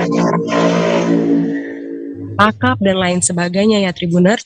Dan sudah kurang lebih 27 tahun Bapak Lukas ini sangat menekuni kegiatannya ini Tribuners. Dan sempat pada tahun 2014 diberikan penerimaan juara Kalpataru oleh Wakil Presiden Republik Indonesia. Penghargaan ini kepada mereka yang berjasa pada lingkungan, terutama laut ya Tribuners. Dan untuk diketahui perlu juga bahwa setiap wisatawan yang hendak berkunjung ke pantai Bakaro bisa juga memanggil ikan dengan cara yang digunakan oleh Bapak Lukas dan akan dampingi secara langsung oleh Bapak Lukas, namun diharapkan untuk membawa peluit sendiri ya, jadi tidak menggunakan peluit yang dimiliki oleh Bapak Lukas. Dan untuk tarifnya Bapak Lukas mengatakan bahwa ia tidak memberikan tarif kepada wisatawan yang hendak ingin memanggil ikan. Jadi secara sukarelawan dapat diberikan dan diterima oleh Bapak Lukas sendiri. Aksi atau kegiatan ini juga dilakukan karena mengingat beberapa para nelayan saat mencari ikan itu menggunakan alat berbahaya, sehingga Bapak Lukas berinisiatif untuk menjaga lingkungan dengan cara yang sederhana, dan itu secara turun-temurun dilakukan hingga sudah disosialisasikan atau diedukasikan kepada warga Bakaro sekitarnya, sehingga kegiatan memanggil ikan secara tradisional ini juga dapat dilakukan oleh masyarakat di Kampung Bakaro. Demikian dengan Ariska yang dapat saya sampaikan, saya kembalikan. Baik rekan Infak Mayor dari Tribun Papua Barat, terima kasih atas laporan Anda dan selamat bertugas kembali. Tribuners, di Pantai Tinangoha, Desa Binceta, Kecamatan Belangitang Timur, terdapat gelaran festival bertajuk One Day at Tinangoha. Festival ini juga disemarakan dengan berbagai kegiatan menarik Tribuners, seperti pagelaran seni budaya, turisme kulineri tematik, dan juga sosialisasi sadar wisata. Pasalnya, agenda ini digelar oleh Pemkab Kabupaten Bolmut melalui Dinas Pariwisata untuk mempromosikan potensi wisata di sana, Tribuners. Dan bagaimana informasi lengkapnya akan disampaikan oleh rekan Alpri Agogo dari Tribun Manado. Silahkan rekan Alpri. Baik rekan Ariska, selamat siang. Seperti yang dikatakan tadi, bahwa pemerintah Kabupaten Bolaang Mongondo Utara atau Bolmut, Sulawesi Utara melalui Dinas Pariwisata menggelar festival bertajuk One Day at Tinangoha pada Kamis 27 Oktober 2022. Kegiatan ini dilaksanakan di Desa Binceta, Kecamatan Bolangitang Timur. Kepala Dinas Pariwisata Kabupaten Bolaang Mongondo Utara, Novel Jarumia, mengatakan festival tersebut guna mempromosikan potensi pariwisata yang ada di Kabupaten Bolaang Mongondo Utara, sehingga para wisatawan bisa mengetahui destinasi wisata, keragaman budaya, dan masakan kuliner khas di Bolaang Mongondo Utara, Tribuners. Nah, pantauan Tribun Manado pada festival ini disemarakan dengan berbagai kegiatan, yakni dengan pagelaran seni budaya, turisme kulineri tematik, dan sosialisasi sadar wisata atau Pokdarwis. Berbagai tarian, seni budaya, dan makanan khas yang ada di Bolmut dipamerkan dalam festival ini, Tribuners. Nah, kegiatan ini juga dihadiri oleh Bupati Kabupaten Bolaang Mongondo Utara, Bapak Depri Ponto, bersama dengan Prokopim. Dan pada festival tersebut juga Bupati menyampaikan bahwa festival tersebut menjadi media promosi yang sangat strategis bagi daerah untuk memperkenalkan beragam produk yang ada di Kabupaten Bolaang Mongondo Utara khususnya. Nah, diketahui kegiatan tersebut berjalan lancar, mulai dari pagelaran seni budaya ataupun juga pagelaran jenis-jenis makanan khas yang ada di Kabupaten Bolaang Mongondo Utara, Tribuners. Nah, baik, mungkin rekan Ariska, itu yang bisa saya laporkan saat ini. Dikembalikan. Baik, terima kasih atas informasi Anda rekan Alpri Agogo dari Tribun Manado. Tribuners, para peserta Sail Indonesia 2022 singgah di Belitung pada Kamis 27 Oktober kemarin. Kedatangan para peserta yang merupakan yachter dari berbagai negara ini disambut dan dijamu langsung oleh Bupati Belitung, Tribuners. Mereka dijamu dengan aneka kuliner lokal negeri Laskar Pelangi tersebut dengan tradisi makan bedulang. Selain itu, diiringi pula musik Melayu dari musisi lokal, Tribuners. Dan bagaimana suasana di sana akan dilaporkan oleh rekan Adelina Nurmalita Sari dari Pos Belitung. Silahkan rekan Adelina. Baik, terima kasih rekan Ariska dan Tribuners. Dapat saya informasikan bahwa memang belasan yacht atau kapal pesiar dari peserta Sail Indonesia 2022 ini tiba di Belitung sejak beberapa hari lalu.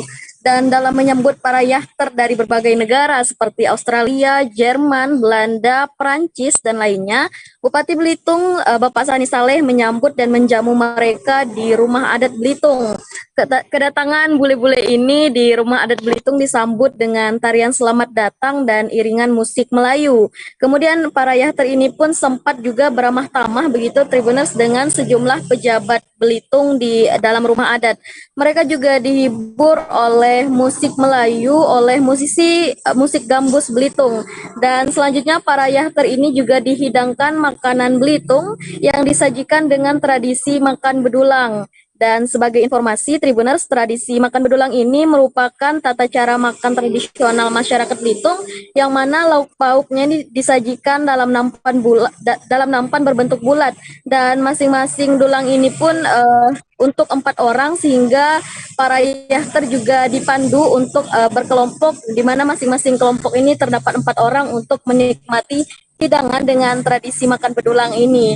Dan beberapa kuliner lokal pun disajikan di dalam dulang, seperti tampak ada makanan sop ayam, sate ikan, dan mie goreng. Dan sebagai makanan penutupnya ada juga potongan nanas dan jajak engkak, yaitu semacam kue tradisional khas Belitung yang dibuat dari ketan, ini disajikan kepada para yachter. Dan para peserta Sail Indonesia ini juga nampak antusias, meski tampak beberapa dari mereka juga kesulitan karena harus duduk bersila saat menikmati aneka kuliner lokal yang disajikan.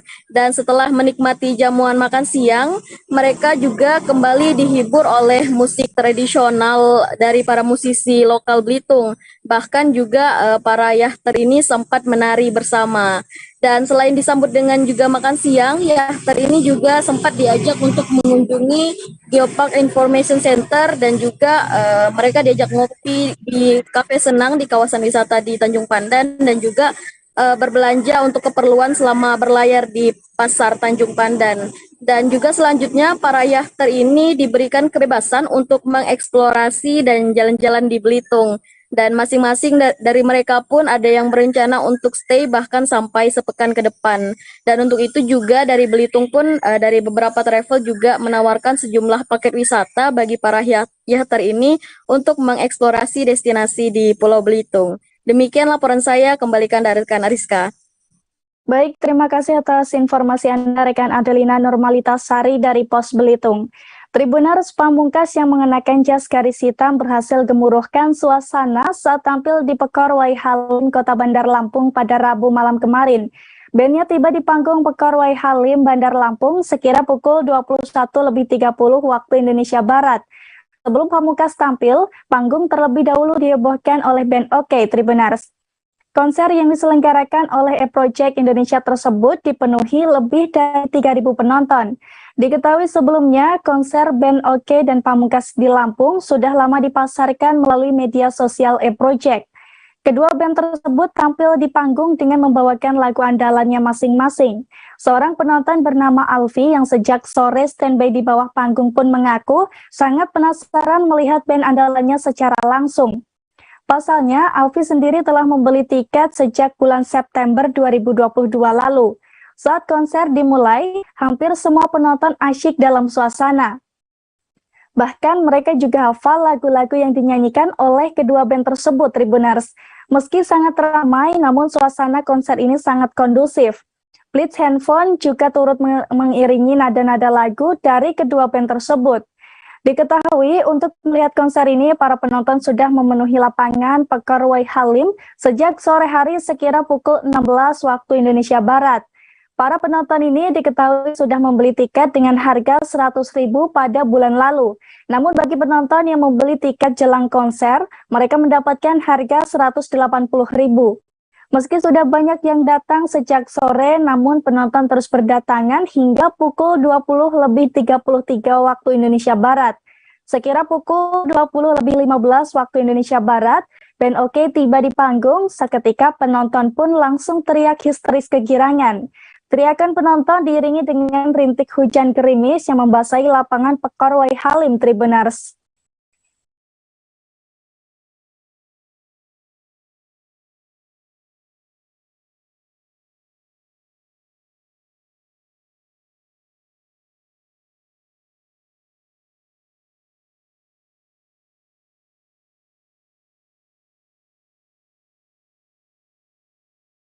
Tribuners, saat berkunjung ke Papua, Anda wajib mencicipi kuliner khasnya, yakni papeda Tribuners. Biasanya kuliner yang satu ini disantap dalam bentuk bubur hangat bersama ikan mujair dan kuah kuning atau kuah bening. Selain itu, papeda juga ada yang disajikan dalam bungkusan daun Tribuners, seperti yang dijual di Festival Danau Sentani. Dan seperti apa papeda ini akan disampaikan oleh rekan Sigit Arianto dari Tribun Video. Silahkan rekan Sigit.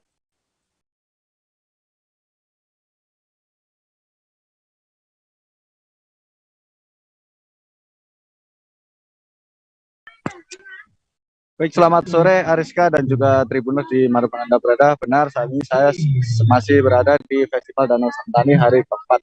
Festival ini berada di kawasan wisata Kalkote yang ada di pinggiran Danau Sentani.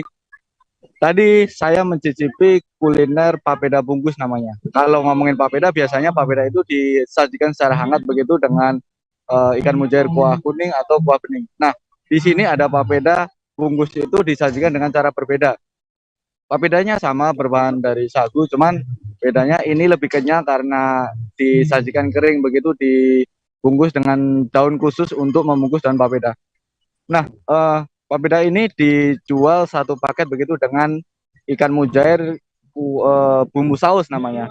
Jadi gigitan pertama setelah saya coba tadi, rasanya untuk papeda sendiri tidak ada rasa, cuman ketika dimakan bersama ikan mujair itu rasanya cukup enak. Satu porsi atau satu paket papeda dengan ikan mujair dijual seharga Rp50.000 saja. Bisa didapatkan di stand-stand UMKM yang berada di kawasan wisata Kabupaten Sentani. Bagi Tribuners yang ingin datang ke Festival Danau Sentani, hari ini merupakan hari keempat dan rencana akan digelar sampai besok hari Sabtu tanggal 30. Maksud kami tanggal 29 Oktober 2022. Demikian rekan Ariska yang dapat kami sampaikan. Baik, terima kasih rekan Sigit Arianto dari Tribun Video. Terima kasih dan selamat bertugas kembali. Tribuners, hari ini tepat 94 tahun berlangsungnya Kongres Pemuda, di mana tanggal 28 Oktober 1928 juga menjadi pencetus lahirnya naskah Sumpah Pemuda Tribuners. Dilansir dari tribuntravel.com, ada beberapa lokasi yang tercatat dalam sejarah sebagai tempat di mana teks Sumpah Pemuda pertama kali muncul. Di antaranya ada Gedung Katolik Jangon Lingenbon. Gedung yang satu ini menjadi lokasi pertama wisata sejarah yang menjadi saksi bisu lahirnya Sumpah Pemuda. Pada Sabtu 27 Oktober 1928, Gedung Katolik Jangon Lingenbon yang kini dikenal sebagai Lapangan Banteng menjadi lokasi rapat pertama para pemuda. Di tempat ini mereka berkumpul lalu membahas arti dan hubungan persatuan antar pemuda. Kemudian rapat kedua dilanjutkan di hari besoknya, yakni pada hari Minggu 28 Oktober 1928, tepatnya di gedung Osjava Bioskop yang dulu letaknya di Jalan Merdeka Utara Tribuners. Dalam rapat kedua ini, para pemuda membahas mengenai pendidikan. Saat itu, ada dua pembicara yang mengisi pembahasan tersebut, yaitu Purnomo Wulan dan juga Sarmidi Mangun Sarkoro Tribuners. Diketahui dari rapat ini akhirnya mencapai kesepakatan yang berisi 3 poin, yakni setiap anak dan pemuda harus mendapatkan pendidikan kebangsaan, mendidik secara demokratis, dan mendapatkan keseimbangan antara pendidikan di sekolah dan di rumah. Kemudian lokasi ketiga atau terakhir diketahui ada di Gedung Indonesius Huis Keramat yang sekarang menjadi Museum Sumpah Pemuda. Lokasi ini menjadi tempat tercetusnya naskah Sumpah Pemuda Tribuners. Dulunya Museum Sumpah Pemuda merupakan tempat rumah kos atau kos-kosan yang disewa para pelajar Scotland Opleiding Van Indische Artis atau Stovia. Tahun 1927 digunakan oleh berbagai organisasi pergerakan pemuda dari berbagai daerah di Indonesia. dan Gedung Keramat 106 ini semakin populer Tribuners. Lokasi gedung ini juga mudah ditemukan, tepatnya di Jalan Keramat Raya nomor 106, Kuitang, Kecamatan Senen, Kota Jakarta Pusat, DKI Jakarta yang kini menjadi Museum Sumpah Pemuda. Museum Sumpah Pemuda saat ini menyimpan sederet koleksi benda bersejarah Tribuners. Benda bersejarah ini merupakan saksi bisu pemuda-pemudi tanah air berikrar dan menyuarakan semangat perjuangan kemerdekaan Indonesia.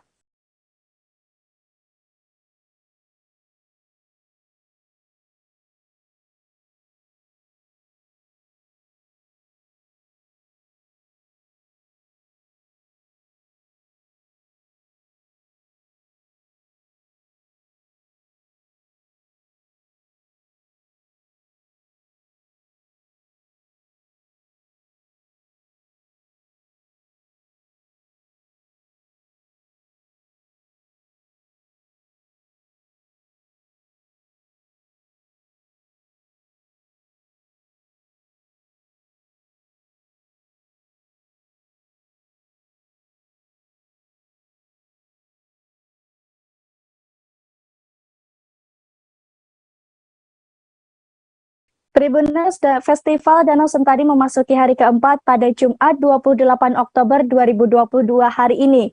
Terpantau suasana dalam acara tersebut cukup meriah seperti hari-hari sebelumnya Tribuners. Antusias pengunjung masih tinggi di Festival Danau Sentani hari keempat ini. Terlihat pengunjung mulai berdatangan sekira pukul 17 waktu Indonesia Timur Tribuners. Pengunjung yang datang ke festival ini bahkan tak hanya berasal dari warga lokal saja, namun banyak pula wisatawan domestik yang turut memeriahkan Tribuners. Dan bagaimana informasi lengkapnya, kita sudah terhubung dengan rekan Rosi Hudin dari Tribun Video. Silahkan rekan Rosi.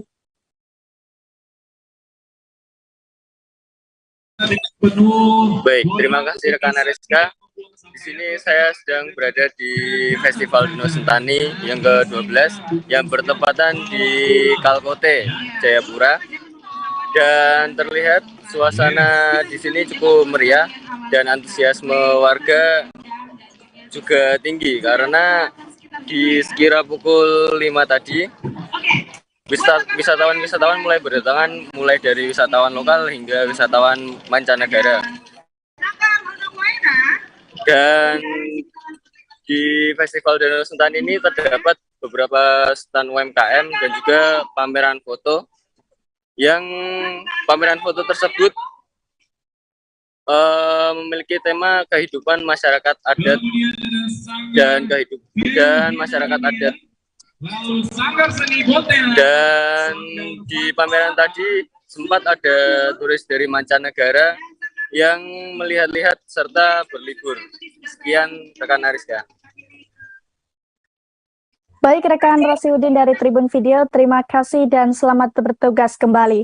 Tribuners, merayakan Halloween di rumah hantu mungkin sudah biasa, tapi jika merayakan Halloween di atas wahana gondola sembari makan malam mungkin bisa menjadi pengalaman yang seru. Pengalaman Dining in the Sky ini bisa Anda temukan di Gondola Ancol pada tanggal 29 hingga 30 Oktober 2022 Tribuners. Paket Dining in the Sky by Gondola Ancol Spesial Halloween dibanderol mulai dari Rp350.000 dengan waktu maksimal di dalam kabin gondola 90 menit atau 3 kali putaran Tribuners. Di mana dalam satu kabinnya bisa diisi hingga 4 orang. Wahana gondola ini pun terbatas atau hanya sekira 30 kabin yang bisa beroperasi dalam satu waktu pelaksanaan. Jadi, pemesanan secara otomatis tidak bisa dilakukan apabila sudah sold out Tribuners. Perlu Anda ketahui, pemesanan wahana gondola spesial Halloween ini juga tidak bisa di-booking, sehingga seusai memilih menu, Anda harus segera melakukan pembayaran. Sesaat sebelum melakukan pembayaran, Anda akan ditanya terkait pilihan menu. Saat itu pula, pastikan kembali varian rasa atau topping pada menu yang sudah Anda pilih dengan benar, Tribuners. Pastikan pula untuk mengisi nomor dengan benar saat pemesanan, agar admin dapat menghubungi via WhatsApp terkait informasi saat berada di dalam kabin. Sebelum menaiki wahana gondola spesial Halloween, Anda juga harus memastikan telah melakukan vaksin minimal dosis pertama. Diketahui sebelumnya dengan membeli tiket wahana gondola spesial Halloween, Anda sudah mendapatkan tiket naik gondola, paket makan dalam kabin sesuai nama menu jika yang Anda pilih, serta dekorasi yang telah ditentukan oleh gondola. Selain itu, Anda juga akan mendapatkan kartu ucapan sesuai dengan keinginan Anda.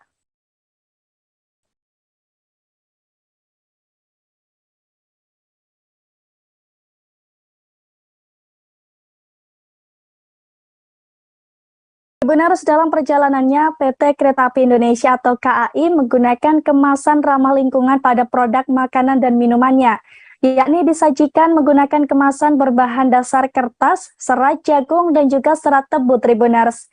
Dilansir dari tribuntravel.com, langkah ini merupakan bentuk komitmen PT KAI untuk mendukung program pemerintah dalam mengurangi sampah plastik. Hal itu disampaikan langsung oleh VP Public Relation KAI Johnny Martinus beberapa waktu lalu. Menurut Johnny, tujuan penggunaan kemasan ramah lingkungan dilakukan untuk mengurangi produksi sampah plastik yang sulit diurai oleh proses alam. Penggunaan kemasan yang ramah lingkungan sendiri sudah diterapkan PT KAI sejak tahun 2018 silam, Tribuners. Secara bertahap, KAI meminimalisir penggunaan bahan dasar plastik dan menggantikannya dengan bahan yang mudah terurai. KAI Service sebagai pengelola restoran kereta juga menggunakan jenis kemasan ramah lingkungan pada berbagai menu makanannya, seperti kemasan untuk nasi goreng Parahyangan, nasi ayam geprek, tren chicken, nasi rames Nusantara, nasi sei sapi, mie godok, mie goreng Jawa, satoga, dan juga bakso enak. Selain itu, penggunaan bahan ramah lingkungan juga ditemukan pada menu minuman teh, kopi, kopi susu, cappuccino, wedang uwuh, teh jahe, dan juga coklat, Tribuners. Pasalnya, dalam menggunakan kemasan ramah lingkungan ini, KAI ikut mendukung komitmen pemerintah. Tentunya dalam mengurangi sampah plastik di Indonesia sebesar 30% dan mengolah 70% sampah pada tahun 2025 mendatang. Langkah ini juga sejalan dengan upaya pemerintah untuk menghijaukan Indonesia melalui BUMN Hijaukan Indonesia serta mensukseskan program G20.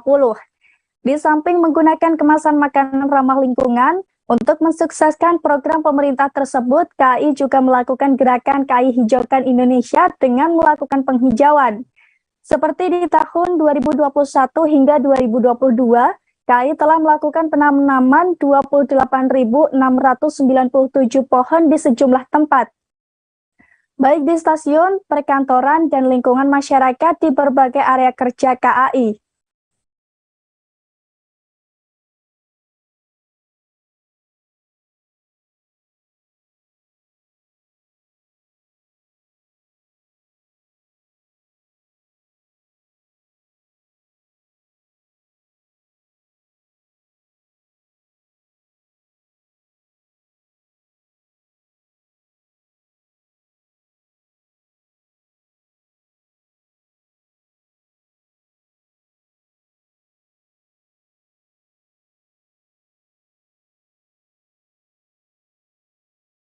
Benar, selain keindahan alam, kota Bukit Tinggi juga memiliki beragam kuliner yang khas. Satu di antaranya ada pisang panggang, Tribuners. Kuliner yang satu ini bisa Anda temukan di kawasan Pasar Atas, tepatnya di kedai kopi panggang HM Zain, Tribuners. Kedai ini sudah eksis sejak puluhan tahun lalu. Dan untuk mengetahui cita rasa pisang panggang di sana, kita sudah tersambung dengan rekan Wahyu Bahar dari tribunpadang.com. Silahkan rekan Wahyu.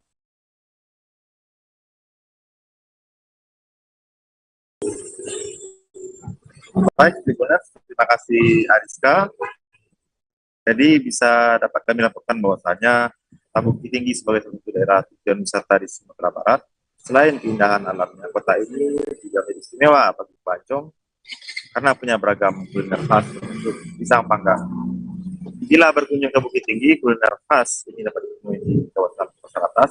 Tawanannya perlu jalan kaki dari Jam Gadang menuju arah Jenjang 40. Di sebelah kiri dari Pasar Gotong akan tampak sebuah kedai mungil bernama Kedai Kopi Pisang Panggang HM Zain. Alamatnya di Jalan Buka Pasar nomor 88 Pasar Atas. Selain itu, Pisang Panggang HM Zain juga ada cabang di Food Court Gedung Pasar Atas Pantai 4.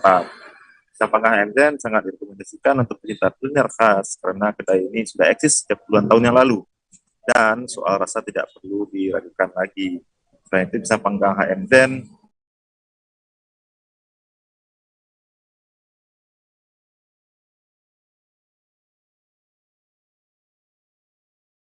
serta roti gabin atau biskuit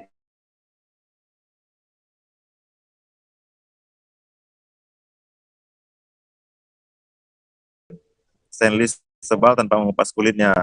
Setelah beberapa menit, kulit pisang tersebut kemudian dikupas pisang itu kemudian dipindahkan ke wadah berupa piring. Lalu pisang tersebut disajikan dengan kuah santan yang telah dimasak. Rasanya gurih dan sedikit manis. Sementara roti gabin menjadi topping pisang panggang ini. Pengelola kedai pisang panggang HM Zen ini, Hanafi, mengatakan pihaknya memang memastikan bahwa cita rasa pisang panggang tersebut tetap dipertahankan. Ia membeberkan bahwa kudapan yang ia jual tanpa pemanis buatan dan pastinya berbahan alami. Kuliner ini begitu legendaris juga karena dinilai dapat mempertahankan cita rasanya 10 tahun yang lalu. Sejatinya, kata dia, tetap dipertahankan. Misalnya, prosesnya secara alam. Tadi dipaksakan dengan karbit, kemudian santannya pakai gula murni tanpa pemanis buatan, kata Hanafi. Pisang panggang HM Zen ini sudah ada sejak tahun 1965. Itu artinya tahun 2022 ini kedai ini sudah berusia 57 tahun. Hanafi ialah generasi ketiga pengelola kedai ini. Pada awalnya, sang kakek yang bernama HM Zen yang berinisiatif untuk mencoba jual pisang panggang. Jadi bagi Tribuners dimanapun Anda berada, jika berkunjung ke Sumatera Barat atau ke kota Bukit Tinggi khususnya, dapat menyambangi pisang panggang HM Zen di kawasan Pasar Atas, Kota Bukit Tinggi. Terima kasih. Sekian laporan dari tribunpadang.com. Baik, terima kasih rekan Wahyu Bahar dari tribunpadang.com. Dan Tribuners, rekan Wahyu juga sempat melakukan wawancara dengan pemilik pisang panggang HM Zen yang bernama Hanafi, serta wisatawan asal Pekanbaru yang bernama Casril. Berikut liputannya untuk Anda. Sampai saat ini, alhamdulillah masih seperti dulu. Masih bertahan, walaupun sudah banyak orang yang lain yang meniru, yang coba bikin, tapi alhamdulillah yang untuk pisang panggang HM Zen Masih eksis sampai sekarang ya Pak? Sekarang langganannya masih tetap. Resep tersendiri adakah? Resep khusus Pak? Kenapa HM Zen, pisang panggang HM Zen begitu terkenal dan banyak yang menilai ini salah satu yang terbaik Pak? Resepnya kami mempertahankan tetap yang alami gitu. Tetap pisangnya kalau di param apa itu istilahnya, tetap prosesnya secara alam, bukan dipaksa pakai karbit itu. Kemudian santannya pun pakai gula murni, tidak pakai manis, tidak pakai manis buatan. Tetap yang alami aja. Oh gitu. Pisang panggang luar biasa karena ini ciri khas. Ingin mencoba kembali Pak? Ingin. Mudah-mudahan sepanjang umur ada waktu. Tribuners, bagi Anda yang gemar makan tongseng kambing namun khawatir akan kolesterolnya, mungkin tongseng Pak Kadir bisa menjadi pilihan. Sebab kuliner kaki lima ini menawarkan tongseng anti kolesterol, Tribuners. Disebut demikian karena sajian tongseng di tempat ini dibuat dengan cacahan buah nanas. Dan bagaimana cita rasanya akan disampaikan oleh rekan Pebi dari Tribun Jakarta. Silahkan rekan Pebi. Iya, Ariska, betul sekali. Nah, jadi Tribuners, kalau mau makan siang di sekitaran daerah Cideng, Jakarta Pusat, ini ada salah satu rekomendasi kuliner unik yang bisa dicoba. Namanya dikenal dengan sebutan tongseng anti kolesterol Pak Kadir. Lokasinya tepatnya berada di Jalan Musi, Cideng, Jakarta Pusat. Nah, jadi sebetulnya kenapa disebut dengan tongseng anti kolesterol, karena memang Pak Kadir menambahkan cacahan nanas ke dalam racikan tongseng olahan keluarganya begitu. Dimana sebetulnya menurut Sri, istri dari Pak Kadir sendiri, bahwa warung tongsengnya ini sudah dirintis sejak tahun 1995. Di mana kala itu warung tongseng ini merupakan milik dari ayah Pak Kadir sendiri yang berjualan dengan dipikul dan kerap mangkal di daerah Jalan Musi, Cideng, Jakarta Pusat tersebut. Nah, dulu memang warung tongsengnya ini belum cukup dikenal karena memang hanya merupakan sebuah warung kaki lima kecil-kecilan yang mangkal tepatnya di depan halte Taman Musi begitu, Tribuners. Namun memang semakin berkembang hingga kini sudah cukup dikenal oleh banyak orang dan pelanggannya pun juga sudah banyak begitu. Nah, untuk diketahui dalam satu hari tongseng anti kolesterol ini bisa dikatakan sangat laris pembeli begitu Tribuners, di mana dalam sehari menurut Ibu Sri warungnya ini bisa menghabiskan sekitar 16 kilogram daging kambing begitu. Nah, memang yang menjadi menu favorit di sini merupakan tongseng kambingnya karena memang selain tadi menggunakan cacahan nanas yang membuatnya berbeda dari yang lain, namun tongseng kambing di sini juga rasanya bisa dibilang cukup unik karena menggunakan tentunya bumbu rahasia dari keluarga Pak Kadir sendiri. Nah, kalau Tribuners mau coba datang ke warung tongseng kambing Pak Kadir ini, lokasinya berada di Jalan Musi tadi, tepatnya di Cideng, Jakarta Pusat, dan harganya itu cukup terjangkau, yaitu 28.000 saja. Nah, untuk tongseng anti kolesterol ini, Tribuners, sudah disajikan lengkap dengan nasi, dan juga yang menjadi cukup menarik di sini tersedia teh tawar yang diberikan secara gratis untuk pengunjung yang makan. Nah, kemarin saya juga sudah coba berkunjung ke sini, Tribuners, di mana warung tongseng ini memang bisa dibilang laris pembeli begitu ya, sehingga pada waktu-waktu tertentu, misalnya pada jam makan siang itu terbilang antri, sehingga kalau misalnya datang ke sini harus cukup sabar juga karena memang warung ini sudah cukup terkenal dan punya pelanggan yang cukup banyak begitu. Saking ramainya bahkan Pak Kadir sendiri menyediakan karpet atau tikar untuk pengunjung lesehan makan di tempat. Nah, selain menawarkan tongseng kambing anti kolesterol tadi, di sini juga terdapat beberapa varian menu lainnya sebagai pilihan. Di antaranya ada sate kambing, kemudian juga sate ayam, tongseng ayam, dan juga nasi goreng kambing serta nasi goreng ayam. Begitu, Ariska, demikian.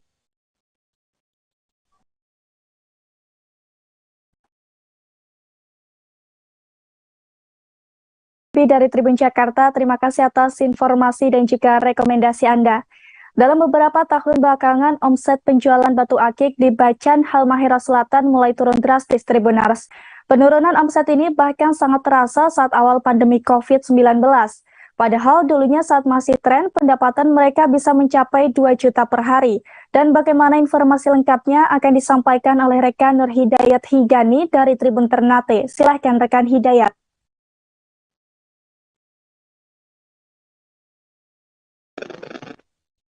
Ya, rekan Ariska di studio dan Tribuners, saya akan melaporkan langsung dari Kabupaten Halmahera Selatan, Maluku Utara.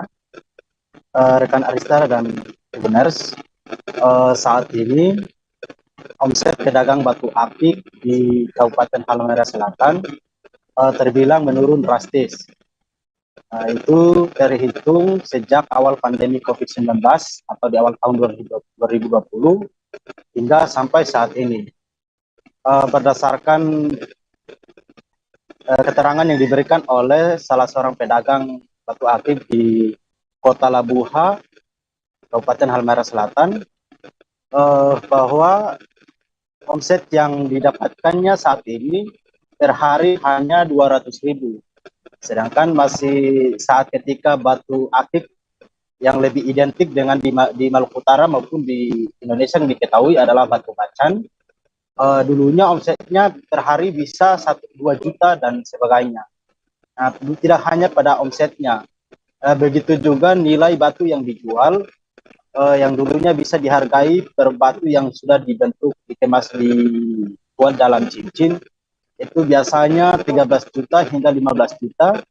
Nah, sekarang ini harganya menurun sekali, bahkan sudah terbatu itu sudah dihargai 600.000 hingga 1.500.000 rupiah. Nah, untuk faktor turunnya omset maupun nilai harga yang dijual oleh pedagang batu akik sendiri hingga saat ini belum diketahui pasti. Namun menurut para pedagang tersebut yang sempat diwawancarai oleh Tribun Ternate.com, yaitu Tulus, salah satu pedagang yang ada di Kota Labuha, dia mengatakan bahwa turunnya omset dan juga nilai jual daripada batu akik ini disebabkan karena sudah banyaknya model batu akik yang ditemukan kemudian dijual di seluruh daerah. Itu sebabnya nilai dari batu akik sendiri dia mulai menurun. Nah, sementara yang lebih banyak dominan dijual di Kabupaten Halmahera Selatan adalah batu yang berasal dari daerah sendiri, itu batu bacan, kemudian ada juga batu dari Pulau Obi di Kabupaten Halmahera Selatan juga, dan juga sejumlah batu dari Pulau Sumatera yang didatangkan untuk dijual. Nah, pedagang setempat juga menjualnya sudah dikemas langsung menjadi cincin maupun kepala kalung. Itu yang bisa dapat saya laporkan dari Kabupaten Halmahera Selatan. Saya kembalikan ke studio dari sekarang. Baik, terima kasih rekan Nur Hidayat Higani dari Tribun Ternate. Dan Tribuners, ada pula wawancara dengan Tulus, salah satu penjual batu akik. Berikut liputannya untuk Anda. Kalau yang harga yang di atas 10 juta untuk dulu. 10 juta di sini yang begini. Yang begini ini dulu sampai 15. Dulu yang itu? Ya 15. Ada yang 13. Tapi sekarang sudah berapa? So, kelasnya 1716. 1716. Itu jenis batu bacan. Sekarang ini harga standar. Ini batu doko. Bacan duko ya? Saya. Kalau dulu jualan dulu itu biasa omset per bulan itu biasa. Kalau dulu itu kalau bersih sehari bisa 2 juta. Dan dulu ya, yang masih rame-rame itu. Rame-rame sehari. Terus waktu ada kendala, semua. Tribuners, bagi warga Jakarta yang ingin mencicipi keberagaman kuliner di Indonesia, Anda tak perlu jauh-jauh ke daerah asalnya. Sebab sejumlah kuliner legendaris dari berbagai daerah kini hadir di Mall Ciputra Jakarta, Tribuners, yakni dalam event bertajuk Kampung Legenda. Dan seperti apa festival ini serta kuliner apa saja yang ada di sana akan disampaikan oleh rekan Pebi dari Tribun Jakarta. Silakan rekan Pebi. Ya, Tribuners, hari ini saya mau ajak wisata kuliner ke Mall Ciputra Jakarta. Nah, Indonesia itu kan punya beragam cita rasa dari masing-masing setiap daerah begitu ya. Nah, kalau kita berkunjung ke daerah-daerah, biasanya mereka memiliki makanan khas yang memang identik dengan daerah mereka sendiri begitu. Nah, sekarang tak perlu jauh-jauh datang ke daerah asalnya, karena di Mall Ciputra Jakarta terdapat 60 tenan kuliner yang didatangkan langsung dari daerah asalnya untuk mengajak para pecinta makanan bernostalgia sekaligus memanjakan perut Anda begitu. Nah, tidak hanya sekedar kuliner biasa, namun yang dihadirkan di sini merupakan kuliner-kuliner legendaris yang sudah terkenal kelezatannya dan juga bertahan hingga puluhan tahun lamanya begitu. Nah, event ini bertajuk Kampung Legenda yang memang digelar mulai dari tanggal 26 Oktober hingga 6 November 2022 mendatang. Nah, kalau berkunjung ke sini, Tribuners bisa menemukan berbagai kuliner legendaris yang sudah cukup terkenal dari daerah-daerah di Indonesia. Misalnya, salah satunya ada gudeg Yujum yang memang sudah berdiri sejak tahun 1951. Kemudian juga ada toko Owen dari Semarang yang sudah berdiri di Indonesia bahkan sejak sebelum Indonesia merdeka di tahun 1936. Dan juga beberapa kuliner legendaris dari daerah-daerah di Indonesia lainnya. Misalnya ada kupat tahu gempol Bandung yang sudah berdiri sejak 1965. Kemudian ada sate kambing Pak Haji Bejo dari Solo sejak tahun 1971, dan juga kuliner-kuliner lain yang masih banyak lagi begitu, Tribuners. Nah, kemarin saya pun juga sudah mencoba untuk mencicipi secara langsung cita rasa legendaris yang ada di event Kampung Legenda Mall Ciputra Jakarta ini. Nah, salah satu yang saya cicipi di sini namanya adalah asam-asam kohlim. Nah, jadi asam-asam kohlim ini merupakan salah satu kuliner legendaris yang sudah terkenal di daerah Semarang, yang konon katanya sudah berdiri sejak 1978. Nah, kenapa disebut dengan asam-asam? Karena memang makanan ini merupakan kuliner olahan dari daging sapi yang disajikan bersama dengan kuah asam yang khas, di mana kuah asamnya ini dibuat dari bumbu seperti asam Jawa, kemudian juga belimbing wuluh begitu. Nah, diketahui Kohlim ini pertama kali dulu membuka warung makannya di Jalan Karanganyar pada tahun 1978. Nah, berdasarkan informasi yang kami kutip dari sosial media resminya, memang warung ini awal mulanya hanya menawarkan menu berupa asam-asam daging sapi, namun kemudian berlanjut dengan berbagai macam olahan makanan asam-asam lain, seperti ada asam-asam koyor, kemudian juga ada asam-asam campur yang terdiri dari daging sapi dan juga koyor serta bandeng kuah asam begitu. Nah, karena memang cita rasa makanannya ini yang khas dengan rempah-rempah tradisional dan juga tetap terus mempertahankan resep secara konsisten, maka asam-asam Kohlim pun berkembang dan dikenal sampai sekarang begitu.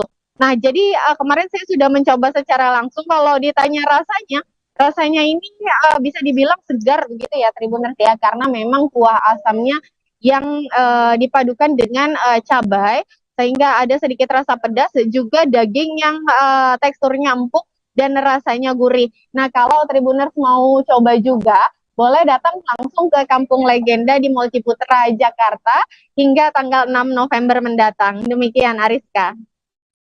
Baik, terima kasih atas laporan Anda rekan Pebi dari Tribun Jakarta.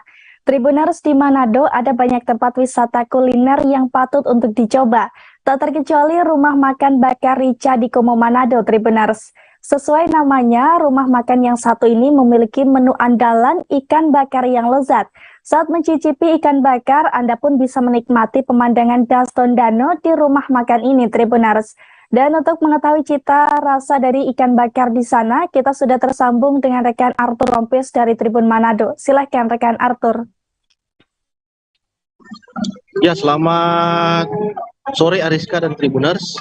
Jadi di Manado ada banyak sekali wisata kuliner ikan bakar, dan salah satu yang cukup terkenal karena adanya di pusat kota Manado adalah ikan bakar, rumah makan ikan bakar Rica yang berada di Kelurahan Komo, Kecamatan Wenang, Kota Manado. Jadi keistimewaan di tempat ini adalah tempat ini memiliki cita rasa ikan bakar yang sangat lezat, dan juga dabu-dabunya juga sangat lezat. Dan di sini memang bukan hanya menjual satu menu ikan bakar saja, tapi ada beberapa menu seperti ikan tuna, ikan bobara dan lain sebagainya, dan ada juga aneka minuman seperti jus. Dan yang menarik di tempat ini adalah lokasinya berada di tepi Das Tondano, jadi ini sangat menarik jika makan di sini pada malam hari diterangi lampu-lampu sambil melihat ke arah sungai di yang ada salah satu aliran sungai di Kota Manado ini. Jadi demikian, Ariska. Baik, rekan Arthur Rompis dari Tribun Manado, terima kasih atas informasi dan juga rekomendasi Anda. Tribuners, informasi tersebut sekaligus mengakhiri perjumpaan kita pada live update travel kali ini. Dan jangan lupa nantikan informasi lainnya hanya di kanal YouTube Tribunnews. Saya Ariska Khairina beserta segenap kru yang bertugas pamit undur diri. Terima kasih dan sampai jumpa.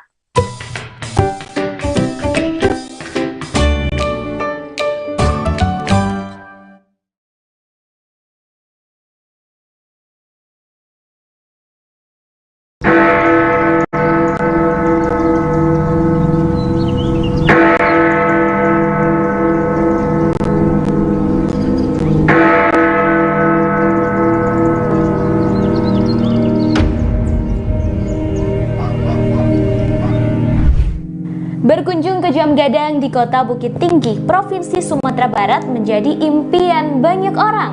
Sebagai bangunan bersejarah yang menjadi ikon pariwisata Indonesia, hampir tak banyak orang yang tak kenal dengan menara itu. Terkadang berpose di depan jam gadang menjadi sebuah keharusan bila berkunjung ke Sumatera Barat, terutama kota Bukit Tinggi. Tak hanya bagi pelancong dari luar Sumber, namun juga bagi warga Sumber sendiri yang tak pernah bosan berfoto dan menikmati jam gadang. Bangunan jam gadang terdiri dari 4 sisi seperti persegi panjang yang berdiri dengan lantai dasar mirip tapak bangunan beranjung. Sepintas dari luar bangunan jam gadang, setelah tapak bangunan hanya terlihat 4 tingkat. Namun aslinya dari dalam terdapat 6 tingkat. Hal itu karena pandangan mengikuti tiang bangunan yang berjumlah 4 buah setelah tapak dan jendela kaca yang ada pada keempat sisinya. Sebelum menaiki menara ini, terdapat 2 tangga yang berada di samping kiri pintu masuk menara. Pintu masuk menghadap ke arah barat. Setiap tingkat bangunan dihubungkan dengan tangga melingkar yang kian ke atas, kian kecil karena mengikuti pola bangunan yang mengerucut ke atas. Di bagian atas terdapat atap bergonjong 4 yang semuanya berbahan kayu dan penuh ukiran khas Minangkabau. Ruangan paling menakjubkan tentu ruangan yang berisikan mesin-mesin jam gadang. Mesin yang disebut-sebut hanya ada 2 di dunia. Satu di jam gadang dan satu lagi dipakai untuk menggerakkan jam raksasa menara Big Ben di London, Inggris yang juga menjadi kebanggaan negara itu. Beranjak ke bagian puncak menara, terdapat sebuah lonceng berukuran besar. Di tengah-tengah lonceng terdapat tulisan B. Fortman, Rellinghausen, dan Iwe Germany. Diketahui Fortman adalah nama belakang Bernhard Fortman, si pembuat jam, dan Recklinghausen nama kota di Jerman, tempat mesin jam ini diproduksi pada 1892. Lonceng ini selalu berbunyi setiap waktu menunjukkan menit ke 00. Misal pukul 8 waktu Indonesia Barat dan sebagainya.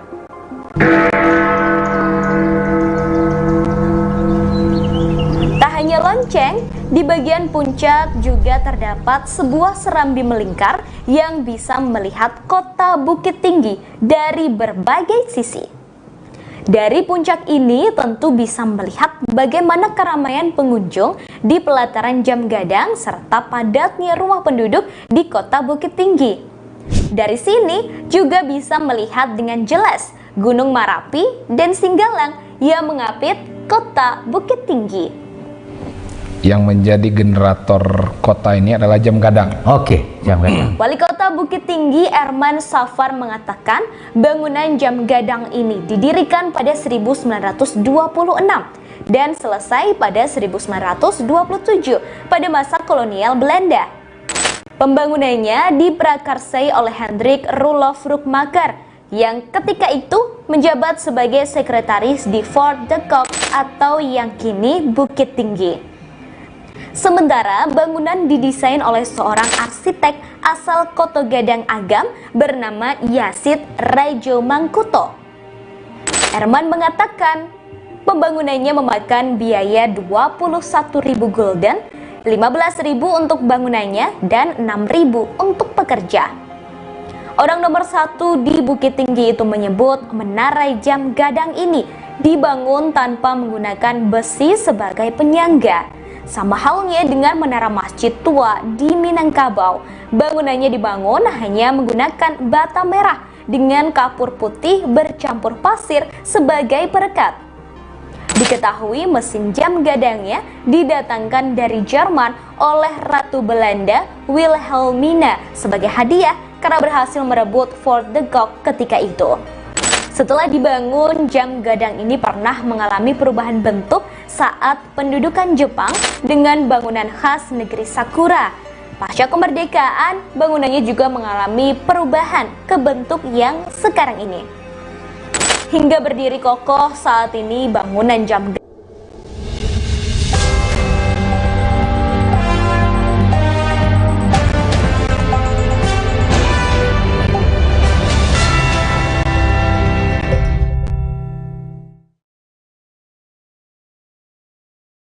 Selamat sore, Tribuners kembali hadir di hadapan Anda live update sore edisi Jumat 28 Oktober 2022. Sore ini kami sajikan informasi teraktual dan terpercaya dari berbagai wilayah di Indonesia dan akan dilaporkan secara langsung oleh reporter kami di lapangan. Bersama saya Firda Ananda dan inilah live update selengkapnya.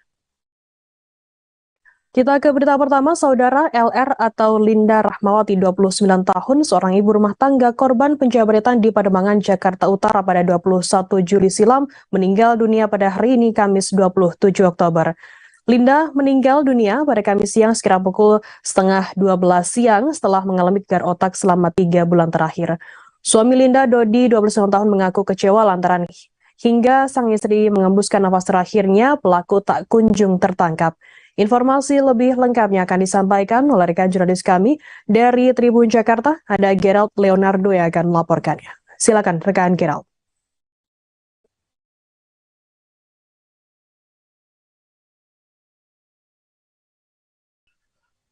Ya, selamat sore Firda dan juga Tribuners dimanapun Anda berada. Dapat saya laporkan bahwa memang pada hari Kamis, tanggal 27 Oktober 2022 kemarin, telah meninggal dunia Linda Rahmawati yang merupakan seorang ibu rumah tangga yang menjadi korban penjamretan pada 21 Juli 2022 silam.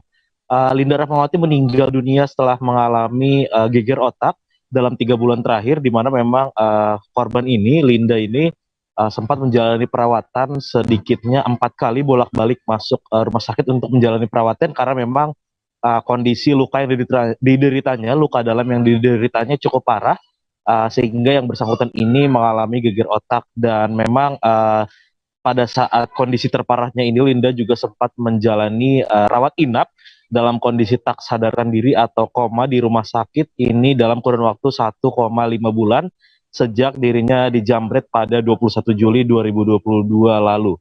Adapun Firda dan juga Tribuners, suami dari korban ini, suami dari Linda yaitu Dodi, mengaku sangat kehilangan istrinya karena memang selain istrinya ini merupakan ibu dari kedua orang anaknya dan memang Linda ini selama beberapa waktu terakhir sebelum meninggal dunia kondisi memang cukup parah. Linda ini mengalami penurunan dalam hal memang kegiatannya sehari-hari sampai Linda ini harus berhenti bekerja setelah dijamret pada Juli lalu.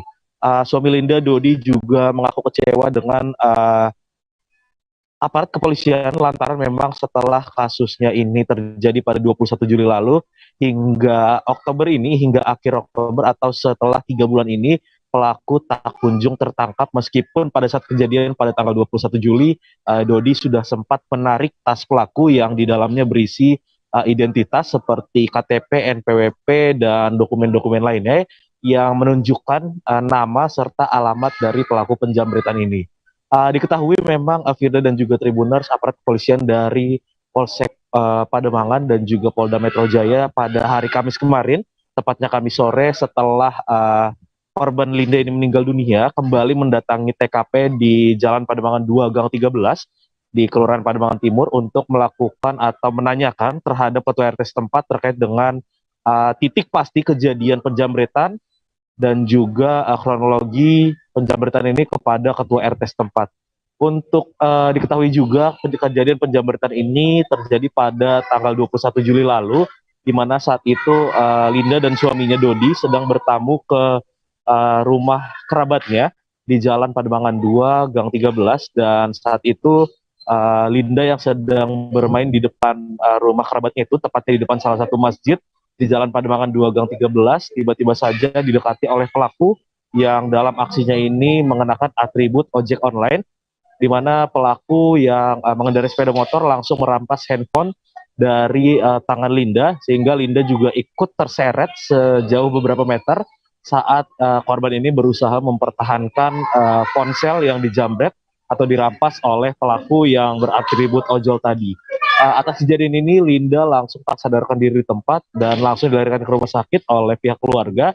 Dan memang seperti yang saya infokan tadi, Linda langsung mengalami geger otak selama 3 bulan sebelum akhirnya meninggal dunia pada hari Kamis 27 Oktober 2022 kemarin sekitar pukul 11.25 waktu Indonesia Barat. Keluarga berharap atas meninggalnya Linda ini polisi dapat melakukan penyelidikan maksimal sehingga akhirnya bisa menangkap pelaku yang tadi identitas dan juga dokumen-dokumen lainnya juga sudah diketahui nama dan juga alamatnya. Kembali kepada Anda Firda di studio.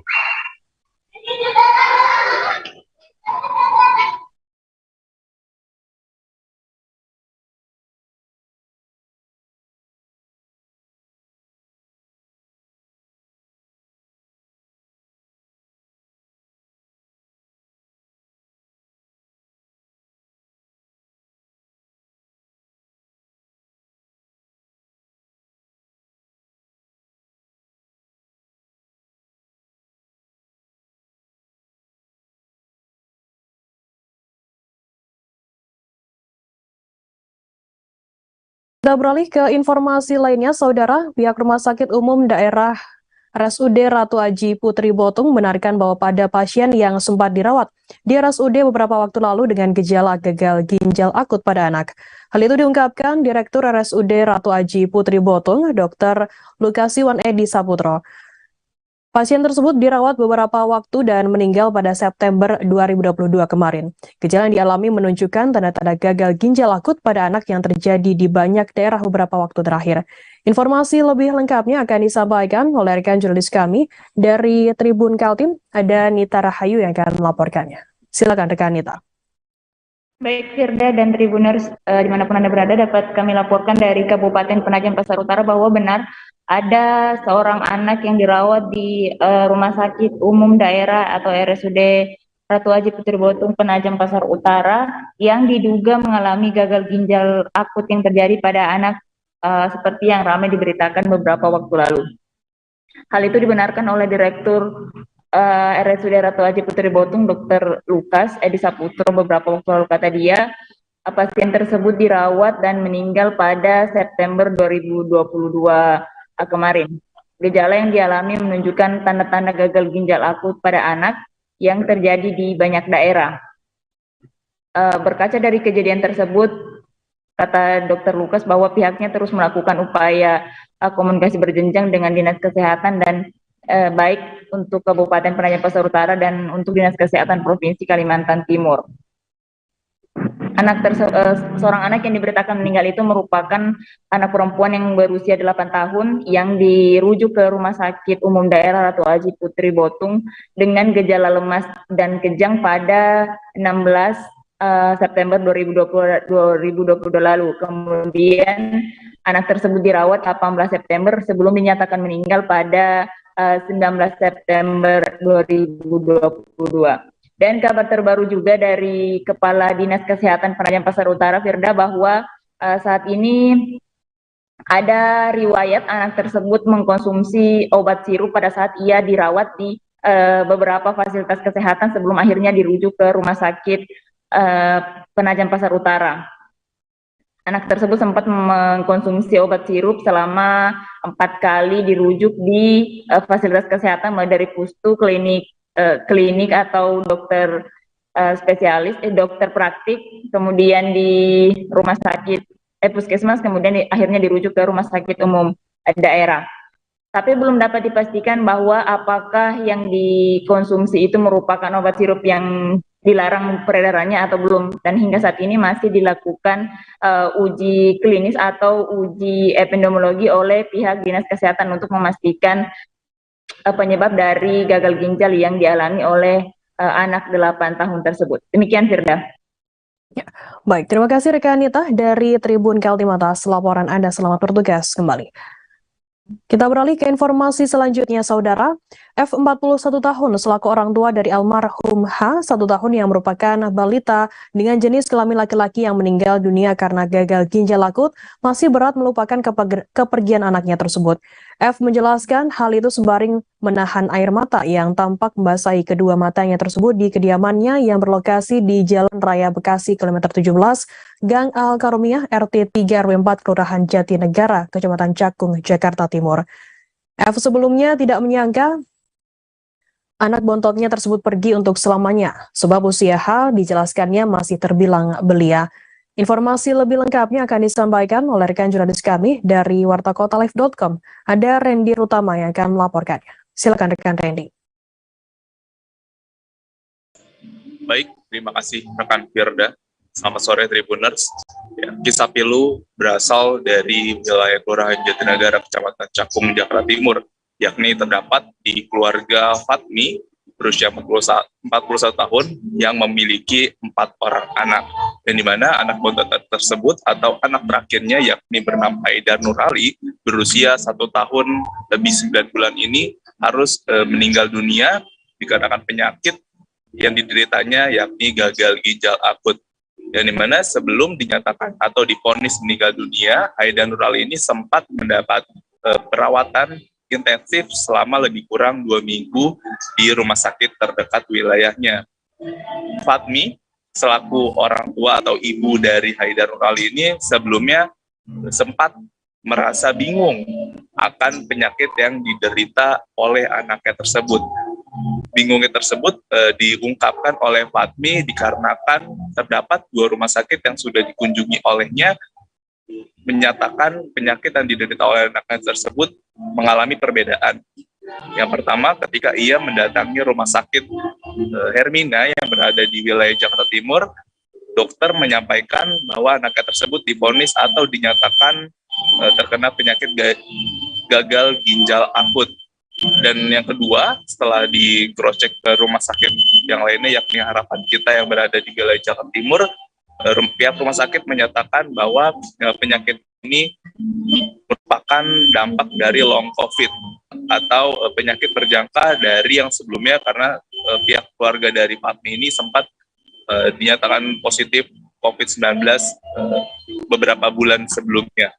Dari hal itu membuat seketika Fatmi menjadi panik dan bingung akan penyakit sebenarnya anaknya tersebut. Sebab sebelum dinyatakan meninggal dunia dan sebelum mendapatkan perawatan 2 minggu sebelumnya, anaknya tersebut, Haidar Nur Ali, sempat mengalami gejala beberapa yang dipikirnya tidak terkait dengan gagal ginjal akut.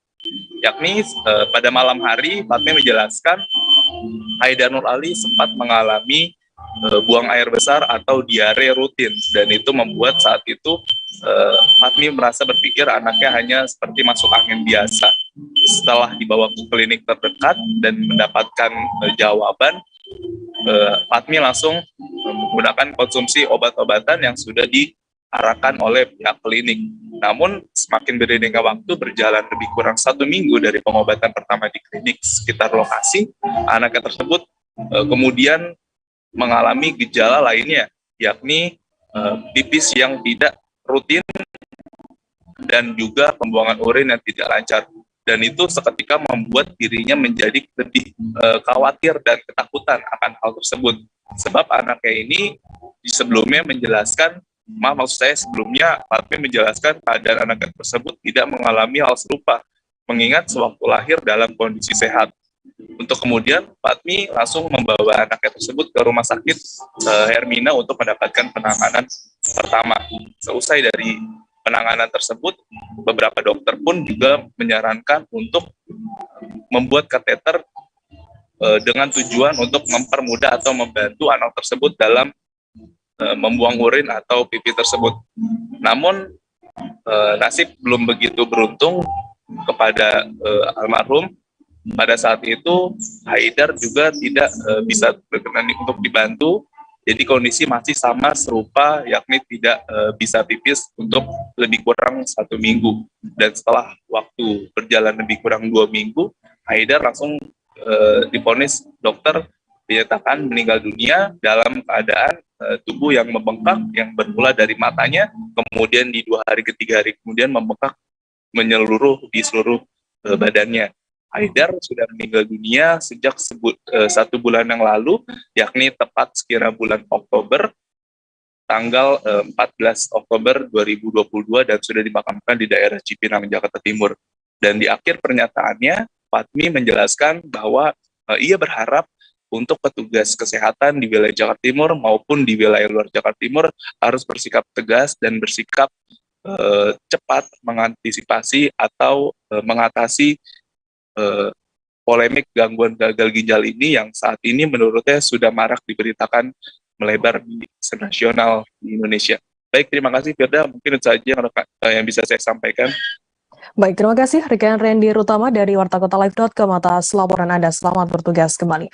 Tribuners, akan kami tampilkan wawancara dari Fatmi, ibu dari korban, dan berikut liputannya untuk Anda. Saya Ibu Fatmi Linda, orang tua dari Haidar Nur Ali yang katanya penyakit gagal ginjal misterius ya.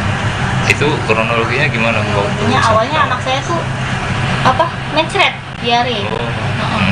Diare, tiba-tiba itu diarenya orang sehat lagi main-main gitu, tiba-tiba diare malam, kalau nggak mau malam lah sekitar jam 5-an mencret. Akhirnya kita bawa dulu kan ke klinik kan, tindakan pertama ke klinik, kalau nggak ada hasil kita ganti lagi yang kedua, klinik ke depan yang lebih besar ini nggak ada hasil juga.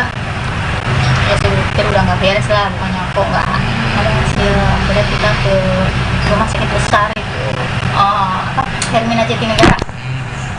Hermina Jatinegara kita berobat diare selama tuh 2 minggu. Jadi kita bolak-balik seminggu sekali. Perihal maraknya kasus gagal ginjal akut terhadap anak-anak yang diduga dipicu oleh obat sirup yang mengandung obat etilen glikol, Dinkes Oku Selatan bergerak cepat melakukan sidak ke sejumlah apotek di pusat kota Muara II.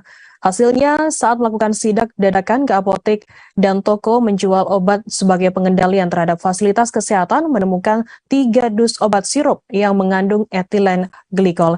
Informasi lebih lengkapnya akan disampaikan oleh rekan jurnalis kami dari Sriwijaya Post, ada Alan Nopriansyah yang akan melaporkannya. Silakan rekan Alan. Ya, terima kasih, selamat sore pemirsa Tribuners. Dapat kami laporkan untuk di Kabupaten Awan Komering Ulu Selatan, Dinas Kesehatan Kabupaten Awan Komering Ulu Selatan bersama TNI Polri dan juga pihak Dinas Perizinan melakukan sidak secara dadakan ke wilayah pusat kota Muara II, mendatangi sejumlah apotik dan toko-toko yang menjual obat-obatan. Dalam sidak ini, pihak Dinas Kesehatan melalui sumber daya kesehatan menemukan 3 dus obat sirup yang mengandung etilen glikol ya, yang melewati batas ambang yang diduga yang saat ini sedang ramai beredar bahwa yang menjadi pemicu perihal terjadi ginjal akut pada anak. Obat ini dilakukan penyitaan oleh pihak Dinas Kesehatan untuk dikembalikan ke agen farmasi. Sementara itu dalam sidak ini pihak Dinas Kesehatan juga melakukan semacam himbauan dan juga pengawasan terhadap apotek-apotek dan fasilitas kesehatan yang berada di wilayah Kabupaten Awan Komering Ulu Selatan. Sementara itu bagi apotek-apotek pihaknya mengimbau untuk tetap menggunakan obat atau menjual obat yang disuplai ke masyarakat atau yang dijual kepada masyarakat yang memang ada dari BPOM maksudnya, sehingga bagi apotek apabila ketahuan masih menjual obat yang mengandung etilen glikol akan dilakukan sanksi berupa teguran dan semacamnya. Demikian rekan Firda dapat kami laporkan di Kabupaten Awan Komering Ulu Selatan. Ya, baik, terima kasih rekan jurnalis dari Sriwijaya Post Alan Nopriansyah atas laporan Anda. Selamat bertugas kembali. Tribuners, akan kami tampilkan wawancara dari Hajah Melia Syari, Kepala Bidang SDK Dinkes Oku Selatan. Berikut liputannya untuk Anda. Hari ini pemerintah Kabupaten Oku Selatan, Dinas Kesehatan beserta TNI, Polri, Dinas Perizinan turun bersama dalam rangka melaksanakan sosialisasi dan pengawasan obat sediaan sirup. Sejauh ini kita sudah mendapatkan ada 2 item obat yang termasuk dalam 5 obat sediaan sirup yang mengandung pencemaran IgG yang melebihi batas ambang, yaitu Thermorex, kemudian ada Uni Baby Flu dan Flu. Selanjutnya obat-obatan yang telah ditemukan sesuai dengan Badan POM itu akan dikembalikan atau diretur ke PBM tempat apotek itu mengambil obat. Himbauan kami dari Dinas Kesehatan berikut Pemka Oku Selatan agar untuk obat-obatan sesuai instruksi Badan POM dan Kemenkes agar untuk ditindaklanjuti dan tidak dijual kepada masyarakat sesuai dengan arahan dari Partai Buruh beserta seluruh elemen buruh lainnya menggelar demo di kantor Kementerian Kesehatan Jakarta Selatan pada Jumat 28 Oktober. Aksi ini dalam rangka seluruh elemen buruh menuntut terkait ratusan jiwa yang meninggal akibat kasus gagal ginjal akut. Dalam aksi pada hari ini, para demo membawa 5 tuntutan. Adapun tuntutan tersebut ialah meminta pemerintah mengusut tuntas kasus meninggalnya anak-anak akibat gagal ginjal akut. Informasi lebih lengkapnya akan disampaikan oleh rekan jurnalis kami dari tribunnews.com. Ada Mario Sumampo yang akan melaporkannya. Silakan rekan Mario. Ya, selamat sore rekan Firda dan juga Tribuners. Benar pada hari ini Partai Buruh melakukan aksi demo di Kementerian Kesehatan Jakarta. Aksi ini dalam rangka elemen buruh menuntut terkait ratusan jiwa yang meninggal akibat kasus gagal ginjal akut. Partai Buruh ini beserta bersama elemen buruh lainnya membawa 5 tuntutan. Adapun 5 tuntutan itu, yang pertama ialah meminta pemerintah mengusut tuntas kasus meninggalnya anak-anak yang meninggal akibat gagal ginjal akut.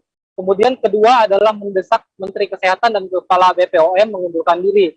Tuntutan yang ketiga adalah mendesak dilakukan investigasi terpadu terhadap industri obat-obatan yang diduga menjadi penyebab dari gagal ginjal. Kemudian tuntutan yang keempat adalah meminta untuk dibentuknya tim pencari fakta nasional, dan juga yang tuntutan terakhir adalah meminta kejadian ini ditetapkan sebagai KLB gagal ginjal akut. Dalam aksi kali ini, Presiden Partai Buruh Said Iqbal meminta Menteri Kesehatan Budi Gunadi Sadikin dan juga Kepala BPOM Penny Kusumastuti Lukito untuk bersikap kesatria. Ia meminta agar kedua tokoh ini dapat menghadapi kasus gagal ginjal yang saat ini terjadi dengan sikap yang paling baik, yaitu mengundurkan diri secepat-cepatnya. Dari Partai Buruh sendiri meminta dalam waktu 1 kali 7 hari yang meminta Budi Gunadi dan Penny Lukito untuk segera mengundurkan diri. Demikian rekan Firda laporan saya. Ya, baik. Terima kasih rekan jurnalis dari tribunnews.com atas laporan Anda. Selamat bertugas kembali. Kita beralih ke informasi selanjutnya, Saudara. Setelah beberapa hari luapan sungai menggenangi sejumlah ruas jalan dan rumah-rumah penduduk di bantaran sungai di Barabai, ibu kota Kabupaten Hulu Sungai Tengah, Kalimantan Selatan, banjir susulan kembali terjadi. Bahkan kedalaman air lebih tinggi dari sebelumnya. Tak hanya merendam ruas jalan utama dan rumah penduduk di bantaran sungai, namun juga rumah penduduk di lainnya yang tanahnya rendah. Informasi lebih lengkapnya akan disampaikan oleh rekan jurnalis kami dari Banjarmasin Pos. Ada Hanani yang akan melaporkannya. Silakan rekan Hanani. Baik rekan Firda, selamat sore Tribuners. Selain merendam sejumlah ruas jalan utama, intensnya hujan sejak Senin 24 Oktober hingga Kamis kemarin membuat warga Barabai serta warga yang tinggal di wilayah Hulu Sungai Tengah lainnya merasa was-was, terutama jika hujan deras di malam hari. Warga tak bisa tidur nyenyak karena selama ini warga terus memantau informasi dari para relawan di lapangan yang tiap hari melaporkan ketinggian air di wilayah hulu Pegunungan Meratus, yang mana laporan tersebut biasanya di-share melalui media sosial. Laporan relawan tersebut cukup membantu warga untuk siaga mengamankan barang-barang yang ada di rumah. Nah, kondisi banjir yang berulang-ulang dalam sepekan ini juga membuat warga stres dan banyak warga mengatakan merasa lelah. Apalagi sepanjang tahun 2021 hingga sekarang 2022 banjir masih menghantui dan warga juga masih trauma banjir bandang pada Januari 2021 yang lalu, di mana selain menimbulkan korban jiwa juga melumpuhkan perekonomian masyarakat. Salah satu warga di Jalan Brigjen Haji Hasan Basri, Hamisah, itu mengatakan tiap kali sungai Barabai meluap, rumahnya kemasukan air, bahkan sudah satu minggu ini air masuk ke dalam rumahnya. Meskipun sudah melakukan antisipasi dengan mengamankan barang-barang elektronik maupun pakaian, namun kondisi tersebut tetap membuatnya stres, dan masyarakat juga meyakini seringnya wilayah HST dilanda banjir itu karena terjadi kerusakan hutan di wilayah hulu Kecamatan Hantakan akibat pembabatan atau penebangan pohon secara liar di Pegunungan Meratus dan mulai maraknya penambangan batu bara secara ilegal sehingga merusak daerah resapan air. Nah, dari Pemkab Hulu Sungai Tengah sendiri melalui Dinas Sosial dengan Badan Penanggulangan Bencana Daerah Hulu Sungai Tengah sejak kemarin mendirikan dapur umum untuk melayani kebutuhan makan warga korban banjir yang tidak bisa memasak di rumahnya. Kemudian Kepala Badan Pelaksana BPBD HST Budi Haryanto menjelaskan dapur umum didirikan di samping Gedung Juang depan kantor Kecamatan Barabai. Dapur umum tersebut dikelola oleh Taruna Siaga Bencana.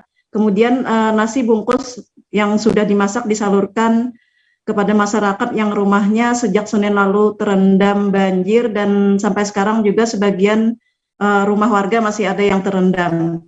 Demikian rekan Firda, laporan saya dari Kabupaten Hulu Sungai Tengah, Kalimantan Selatan, kembali ke studio. Baik, terima kasih rekan Hanani dari Banjarmasin Pos atas laporan Anda. Selamat bertugas kembali. Kita beralih ke informasi selanjutnya, Saudara.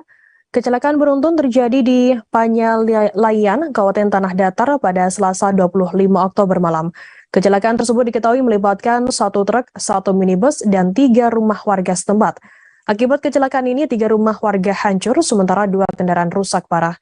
Informasi lebih lengkapnya akan disampaikan oleh rekan jurnalis kami dari Tribun Padang. Ada Alif Ilham yang akan melaporkannya. Silakan rekan Alif. Baik, terima kasih rekan Firda. Jadi dapat saya laporkan dari Panyalayan, Kabupaten Tanah Datar, Sumatera Barat, bahwasanya pada Selasa malam, itu tepatnya pada pukul 11.00 itu di Panyalayan atau di Simpang Terminal Tanah Datar terjadi kecelakaan yang mana menyebabkan 3 rumah warga terkena tabrakan truk.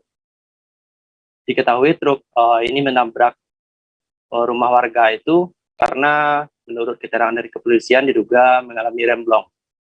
Dan juga dapat kita saksikan di lokasi kejadian bahwasanya satu mobil Avanza itu juga dinyatakan hancur total dengan tinggal setirnya saja karena pada saat penurunan dan mengalami remblong, mobil tersebut atau truk tersebut menabrak mobil Avanza yang berada di depan rumah yang ditabrak mobil tersebut. Dan juga dapat dilaporkan di lokasi rekan Firda, sebelum menabrak rumah tersebut, truk ini sempat juga menabrak salah satu tiang listrik yang menyebabkan listrik di sekitar lokasi tersebut padam. Baik, rekan Firda, kembalikan. Ya. Baik, terima kasih rekan jurnalis dari Tribun Padang Alif atas laporannya. Selamat bertugas kembali. Kita beralih ke Jawa Tengah, Saudara. Wibisono, 63 tahun, seorang penjual cilok warga Dukuh, Bulu Parit, Desa Sarumpun Bulu, Kecamatan Tebas, Kabupaten Sambas, Kalimantan Barat, tak lagi bisa berjualan. Usut punya usut, sepeda motor beserta gerobak ciloknya raib digondol maling. Maling beraksi saat Wibisono ketiduran di tengah berjualannya. Informasi lebih lengkapnya akan disampaikan oleh rekan jurnalis kami dari Tribun Solo. Ada Septiana Ayu Lestari yang akan melaporkannya. Silakan rekan Septi. Ya, baik, Tidak dapat saya laporkan bahwa pada hari Senin tanggal 24 Oktober tahun 2022 kemarin telah terjadi dugaan tindak pidana pencurian sepeda motor di mana yang korbannya ialah Wibisono berusia 63 tahun, warga yang beralamat KTP di Kalimantan namun tinggal di Kampung Mojo, Kelurahan Sragen Kulon, Kecamatan Kabupaten Sragen, di mana Wibisono ini merupakan seorang penjual cilok yang biasanya berjualan di sebelah selatan SPBU Taman Asri, di mana kejadian tersebut, adapun kronologi dari kejadian tersebut terjadi ketika pada hari Senin tanggal 24 malam, Wibisono setelah berjualan di sebuah pengajian, namun karena sepi, kemudian dia berpindah ke SPBU Taman Asri, tempat biasanya Wibisono berjualan di situ. Kemudian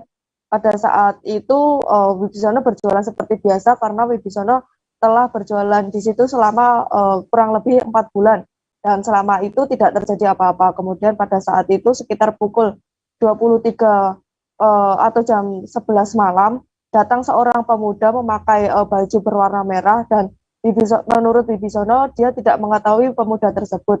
Pemuda tersebut menyapa Wibisono dan tidur di sebelah emperan toko di kursi di situ. Pemuda tersebut belum diketahui siapa dan kemudian Wibisono tetap berjualan seperti biasanya. Pada pukul 1 malam Wibisono masih melayani penjualan cilok tersebut. Kemudian pada pukul 2 karena sudah malam, Wibisono mengantuk dan kelelahan, kemudian ia tertidur sejenak.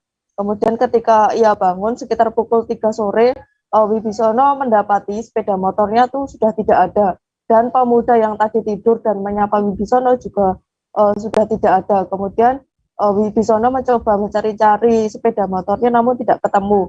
Akhirnya Wibisono melaporkan kejadian tersebut ke Polsek Karangmalang. Setelah itu, setelah dicari-cari, Wibisono mencoba mengecek CCTV yang ada di toko tepatnya ia berjualan, namun tidak terlihat jelas siapa pemuda tersebut dan wajahnya tidak juga begitu jelas. Kemudian namun yang diketahui, yang dilihat adalah terdapat 2 orang pemuda yang menuntun sepeda motornya ke arah barat.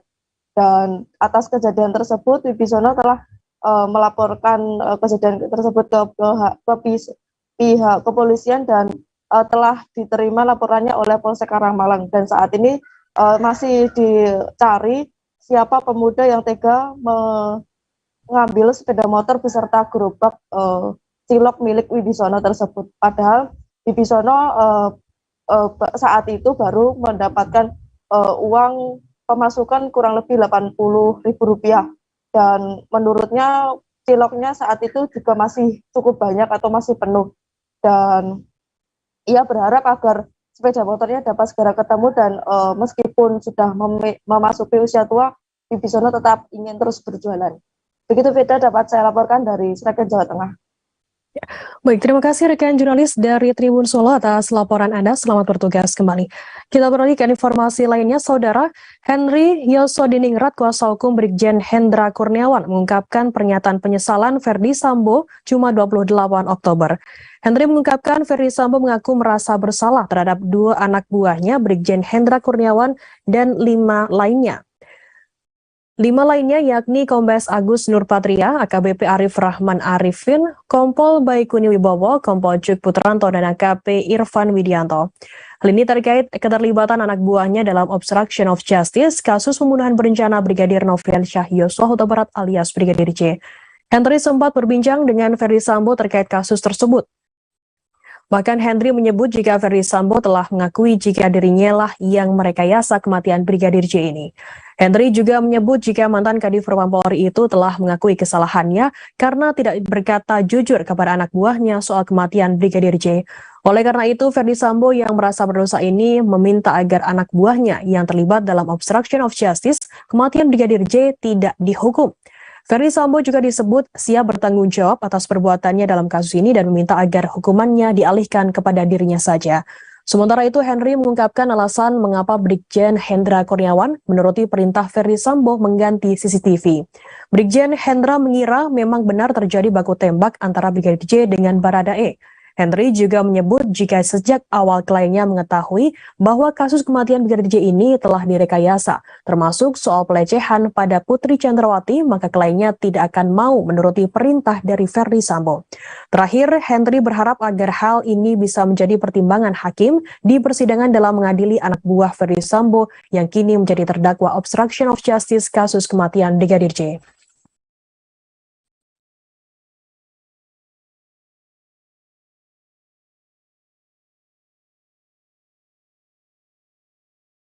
AKBP Arif Rahman Arifin, terdakwa obstruction of justice, mengungkapkan nota keberatan atau eksepsi atas dakwaan kasus pembunuhan Brigadir Nofriansyah Yosua Huta Barat alias Brigadir J Jumat 28 Oktober. Dalam materi keberatan yang disampaikannya, Arif mengaku dalam kondisi diancam dan di bawah tekanan saat mematahkan laptop berisi data rekaman CCTV krusial di Kompleks Polri Duren 3 di TKP pembunuhan. Ancaman tersebut terjadi saat Arif dan Brigjen Hendra menghadap ex-Kadif Propam Polri Verdi Sambo. Keduanya diketahui melihat isi rekaman CCTV di Duren 3. Di dalam CCTV tersebut, Arif Rahman kaget melihat bahwa Brigadir J ternyata masih hidup saat Verdi Sambo di rumah dinasnya. Hal ini diungkapkan oleh kuasa hukum Arif Rahman, Junaidi Saibih, saat sidang lanjutan pembacaan nota keberatan terdakwa obstruction of justice Jumat 28 Oktober. Junaidi mengatakan hal tersebut berbanding terbalik dengan keterangan Divisi Humas Polri dan Polres Jakarta Selatan di awak media. Verdi Sambo kemudian marah dan marahi Arif dan Hendra Kurniawan. Keduanya kemudian diminta untuk menghapus rekaman CCTV sekaligus salinannya. Ancaman itu pun membuat AKBP Arif Rahman takut dan ia pun langsung mematahkan laptop yang berisikan kopi rekaman CCTV tersebut. Menurut Junaidi, laptop itu pun tak langsung dibuang oleh Arif Rahman. Kliennya itu kemudian menyimpan laptop tersebut di jok mobilnya karena melakukan perintah dari Verdi Sambo. Junaidi mengatakan dari fakta tersebut dapat disimpulkan yang terjadi bukanlah kesamaan niat antara Verdi Sambo dengan terdakwa obstruction of justice Hendra dan Arif, namun adanya sebuah ancaman dari Verdi Sambo. Diketahui dalam perkara ini ada 7 anggota Polri yang ditetapkan sebagai terdakwa melakukan perintangan penyidikan atau obstruction of justice tewasnya Brigadir J dengan menghancurkan dan menghilangkan barang bukti termasuk CCTV. Mereka adalah Verdi Sambo, Hendra Kurniawan, Agus Nurpatria, Cuk Putranto, Irfan Widianto, Arif Rahman Arifin, dan Baikuni Wibowo.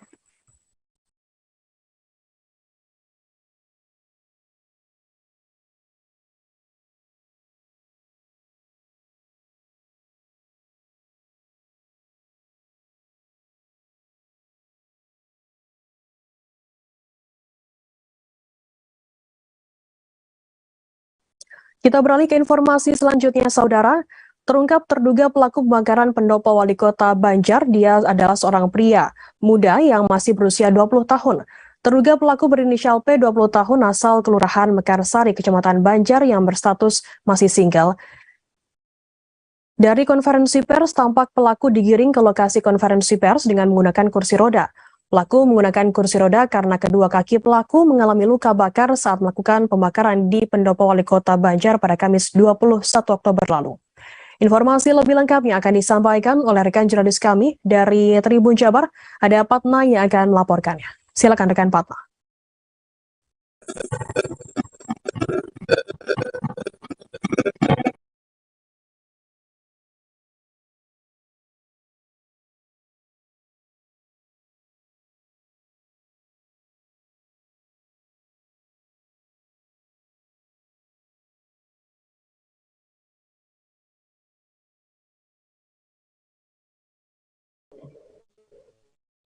Silakan rekan Patna. Ya, Firda melaporkan ya bahwa kasus pembakaran di pendopo wali kota Banjar ya yang terjadi pada hari Jumat pagi sekitar pukul 3 lebih ya, atau tepatnya tanggal 21 Oktober 2022 ya, telah terungkap ya. Dan terungkap tersebut yang disampaikan oleh Kapolres Banjar AKBP Bayu Catur Prabowo ya pada konferensi pers di halaman sekitar Satreskrim Polres Banjar ya, bahwa untuk terduga pelaku yang melakukan pembakaran sudah ditangkap dan diamankan di Polres Banjar, dan waktu ditangkap dia berada di salah satu rumah sakit di wilayah Ranca, Kecamatan Ranca, Kabupaten Ciamis, dan dia ditemukan saat melakukan berobat ya, di wilayah Ranca. Karena kedua kakinya mengalami kebakaran saat melakukan kebakaran di pendopo wali kota Banjar. Dan terlihat dari pantauan Tribun Jabar ID, bahwa di lapangan pada kemarin si pelaku menggunakan kursi roda saat dihadapkan kepada media di depan Satreskrim kantor Satreskrim Polres Banjar. Dan untuk motif pelaku sebenarnya perlu diketahui bahwa dia melakukan hal tersebut sudah direncanakan sebelumnya ya, sebelum waktu Lebaran ya. Jadi dia sudah menyiapkan 2 botol minyak bakar ya, atau BBM untuk melakukan aksinya. dan dia disimpan di kamar. Dan untuk membeli BBM tersebut dia mengambil uang dari kaleng dari simpanan neneknya ya, dan kebetulan saat itu dia dia berada di rumah nenek dan kakeknya. Jadi dia tinggal bersama nenek dan kakeknya di wilayah Kecamatan Banjar ya, Kelurahan Mekarsari. Dia berinisial P dan masih berusia 20 tahun. Dan untuk tersangka melakukan itu tidak ada indikasi yang menyuruh juga untuk melakukan hal tersebut. Dia inisiatif karena hal tersebut dilakukan merasa dirinya dikucilkan ya, atau diperlakukan tidak adil di kalangan masyarakat atau lingkungannya setempat. Untuk itu dia waktu kejadian ya nekat, dan sebelumnya Kapolres Pangandaran mendapatkan petunjuk ada 2 CCTV yang berada di sekitaran lokasi pendopo setempat ya. Jadi petunjuk itu yang membuktikan bahwa dia pelakunya, dan informasi juga ditambah dari masyarakat bahwa dia mengalami luka bakar di kakinya, sepatunya juga tertinggal ya, kebakar, dan dia menggunakan sweater berwarna hitam dan bergambar berwarna putih ya di depannya, dan juga bercelana pendek. Dan Tribuners untuk saat ini terduga pelaku sudah diamankan di Polres Banjar, Polda Jabar.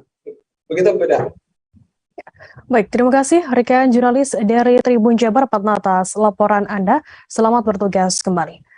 Akan kami tampilkan Tribuners wawancara dari Kapolres Banjar AKBP Bayu Catur Prabowo, dan berikut liputannya untuk Anda.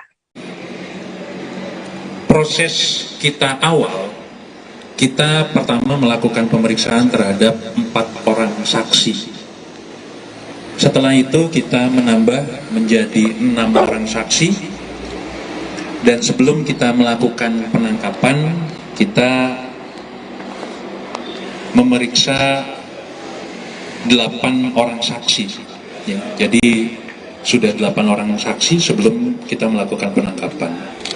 Kemudian setelah kita melakukan penangkapan, saksi yang kita ambil keterangan sejumlah 10 orang. Jadi saat ini kita sudah ada 10 orang saksi yang kita lakukan pemeriksaan. Kemudian perlu kami sampaikan bahwa upaya yang dilakukan oleh Satreskrim Polres Banjar untuk mengungkap perkara ini, Satu unit rumah permanen di Desa Air Lanang, Kecamatan Curup Selatan, Kabupaten Rejang Lebong terbakar. Rumah tersebut milik salah seorang tauke durian di desa itu. Api berasal dari kamar utama yang berada di ruang tengah. Pemilik diketahui bernama Rizwan 40 tahun dan istrinya Melisna 25 tahun. Informasi lebih lengkapnya akan disampaikan oleh rekan jurnalis kami dari Tribun Bengkulu. Ada Panji Destama yang akan melaporkannya. Silakan rekan Panji. Terima kasih saudara Jeddah. Tribun dapat jelaskan satu unit rumah permanen di Desa Air Lanang dan Curup Kabupaten Lebong pada Kamis kemarin.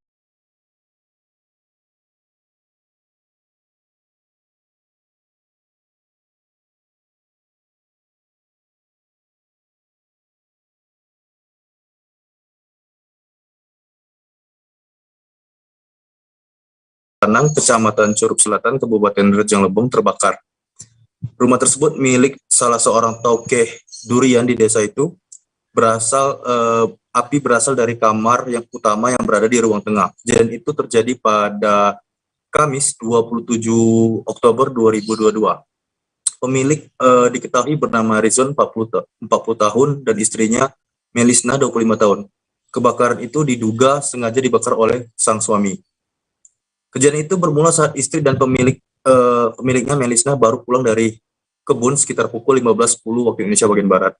Lalu sekitar pukul 15.30 waktu Indonesia bagian Barat, warga sekitar melihat adanya asap hitam dari atap rumah korban.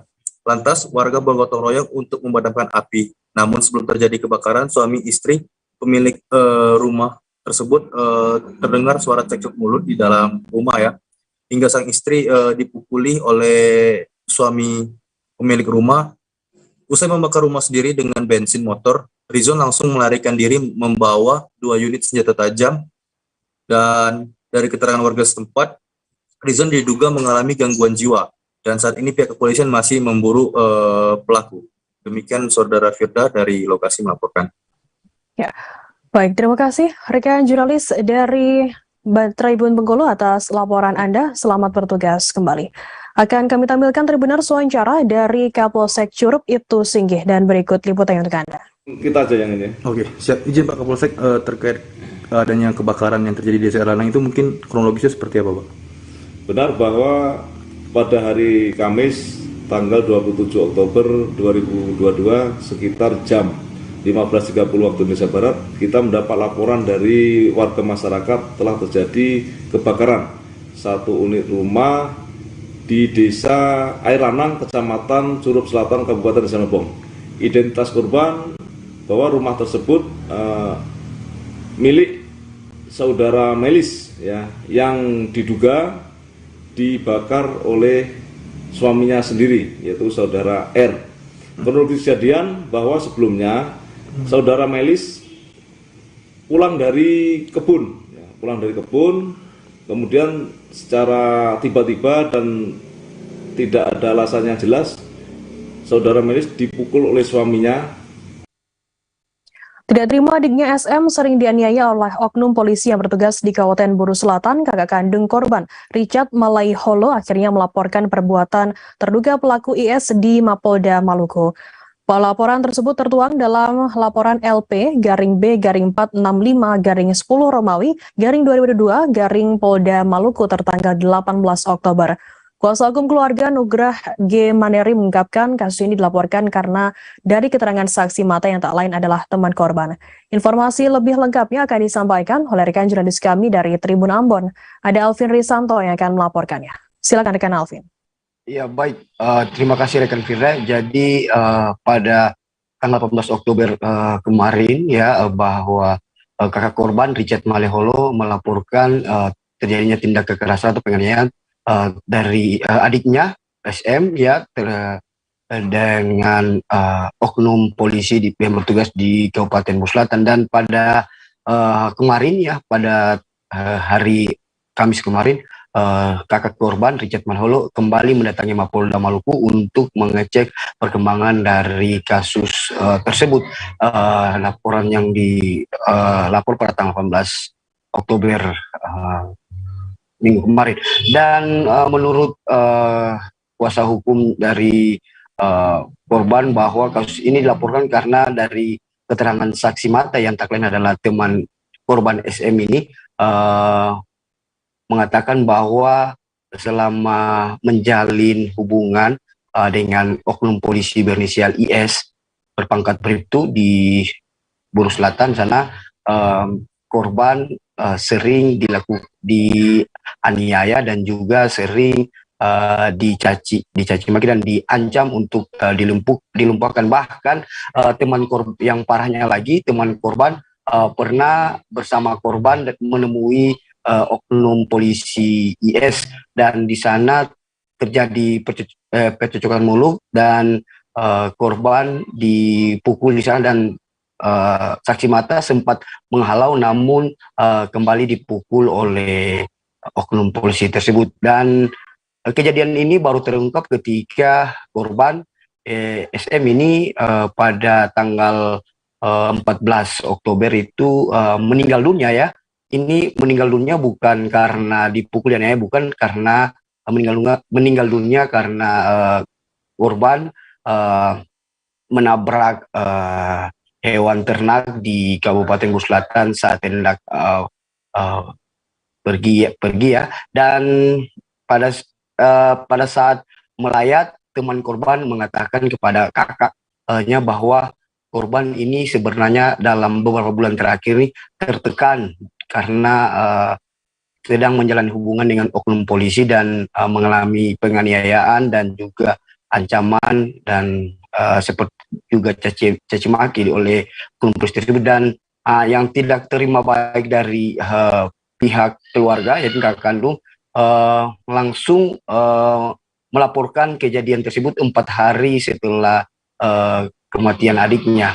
dengan bukti-bukti yang ada di ponsel adiknya yang tak lain ada korban, bahwa ada beberapa luka memar. Melihat hal tersebut, korban hingga saat ini meminta pihak kepolisian Mapolda Maluku untuk mengusut tuntas kasus ini. Dan untuk diketahui kasus ini sudah disposisi ke Polres Pulau Buru, namun keluarga korban meminta bahwa pihak Pulau Maluku untuk menangani kasus ini dikarenakan pelaku yang adalah anggota polisi ini merupakan warga yang sudah tinggal lama di Kabupaten Buru, dan takutnya untuk proses lebih lanjut hukum di sana akan terjadi kendala-kendala yang bila mana dilakukan di Polres Buru. Untuk itu dengan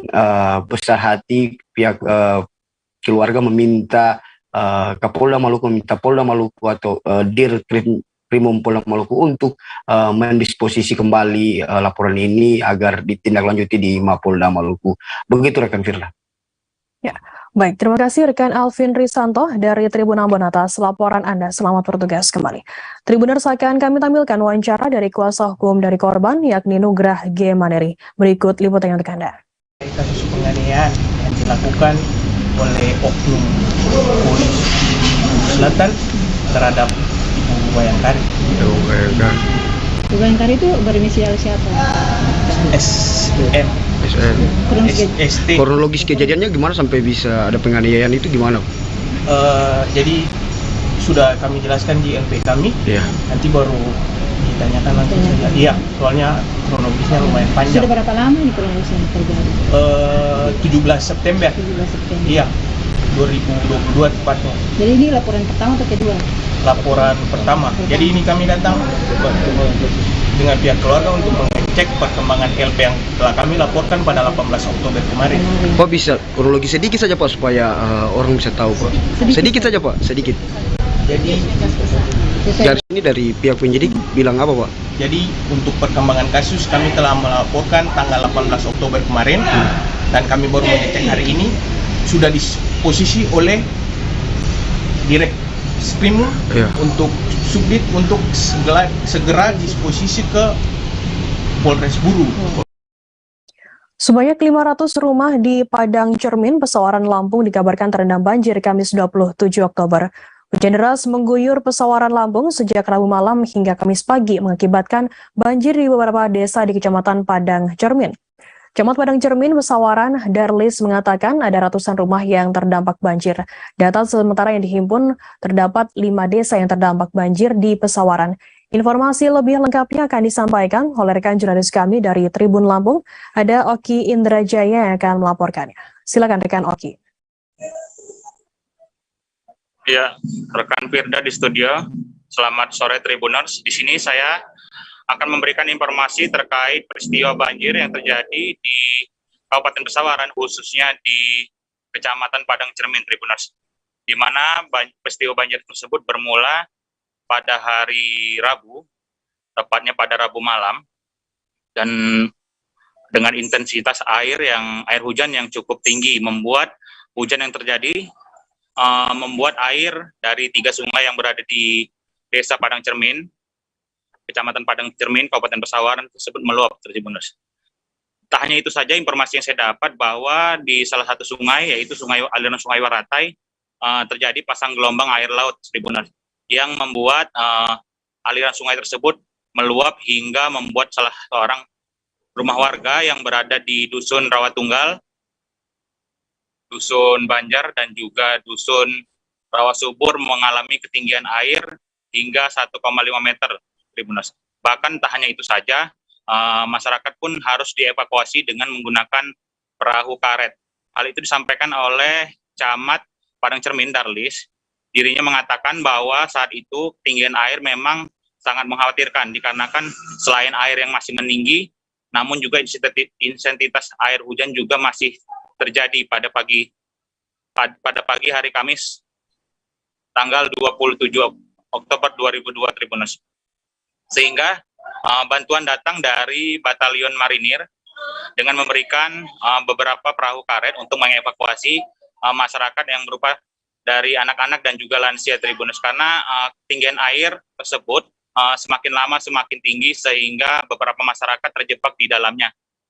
Sehingga tak hanya itu saja, masyarakat pun tak dapat mengambil barang-barang berharga mereka seperti motor dan juga surat-surat berharga. Dan memang pada saat itu banjir memang perlahan-lahan meninggi, namun intensitas air membuat masyarakat panik, takut air meninggi secara tiba-tiba. Kemudian bantuan datang pada pukul 1, di mana BPBD dan juga petugas dari pemerintah Kabupaten Pesawaran membuka posko untuk menyelamatkan masyarakat yang kini telah dievakuasi dengan memberikan bantuan berupa paket sembako dan juga bantuan makanan. Kemudian pada sore harinya masyarakat pun diperbolehkan kembali untuk melihat ataupun melihat kondisi rumah mereka. Salah satunya rumah milik Pak Fauzi. Dirinya mengatakan bahwa perabotan-perabotan yang di dalamnya tidak dapat diselamatkan. Sampai 1 unit motor pun harus tenggelam di dalam rumah tersebut. Kemudian pada hari ini, hari Jumat, tanggal 28 Oktober, posko sudah didirikan dan juga air bersih sudah diberikan dari pemerintah daerah untuk disalurkan kepada masyarakat, serta didirikan dapur umum bersama dengan layanan kesehatan dari Puskesmas Kecamatan Padang Cermin. Itu yang saya sampaikan kembali ke rekan Firda. Ya, baik. Terima kasih rekan jurnalis dari Tribun Lampung atas laporan Anda. Selamat bertugas kembali. Tribuners, akan kami tampilkan wawancara dari Camat Padang Cermin, Darlis. Berikut liputan yang ada. Di Desa Padang Cermin ada 3 dusun Rawa Rawa Subur, dan dusun Tanjung Mas. Biasanya ada, tapi kalau tingkat kerugian seperti korban jiwa nggak ada, ya. Yang ada itu harta benda, tapi tidak terlalu banyak. Mengingat di sini kan situasinya sudah waspada masyarakatnya. Mungkin itu informasi sementara ditambah. Untuk ketinggian air, Pak, sebelumnya berapa Pak tingginya pada pagi hari, Pak? Sebelum surut seperti ini, Pak? Kalau ketinggian awal naik air ini sekitar 30 cm. Maksimal ini karena rata-rata kan ada daerah yang rendah. Daerah yang paling rendah di Rawa Subur itu mencapai 1,5 meter. Ya, daerah yang yang kondisinya tinggi itu paling ketinggian paling rendah ya, maksudnya ininya dari banjirnya sekitar 50 sampai 60. Ketinggiannya ada yang 150 cm. Sekitar setengah. Terkait dengan kerugian tadi, perkiraan berapa juta kerugian? Ya, kalau estimasi, kalau material kan nggak seperti tahun-tahun dulu ya, artinya perabotan, ternak mungkin. Kasus penusukan terhadap seorang mahasiswi berinisial T 20 tahun di Desa Cimandala, Kecamatan Sukaraja, Kabupaten Bogor, kini telah terungkap setelah pelaku pria berinisial AD 30 tahun berhasil dibekuk. Kapolres Bogor AKBP Iman Imanuddin menjelaskan bahwa penusukan ini termasuk percobaan pembunuhan berencana. Motif dari penusukan tersebut rupanya adalah rasa sakit hati atau dendam dari pelaku kepada ibunda korban. Informasi lebih lengkapnya akan disampaikan oleh rekan jurnalis kami dari Tribun Bogor. Ada Noval Fauzi yang akan melaporkannya. Silakan rekan Noval.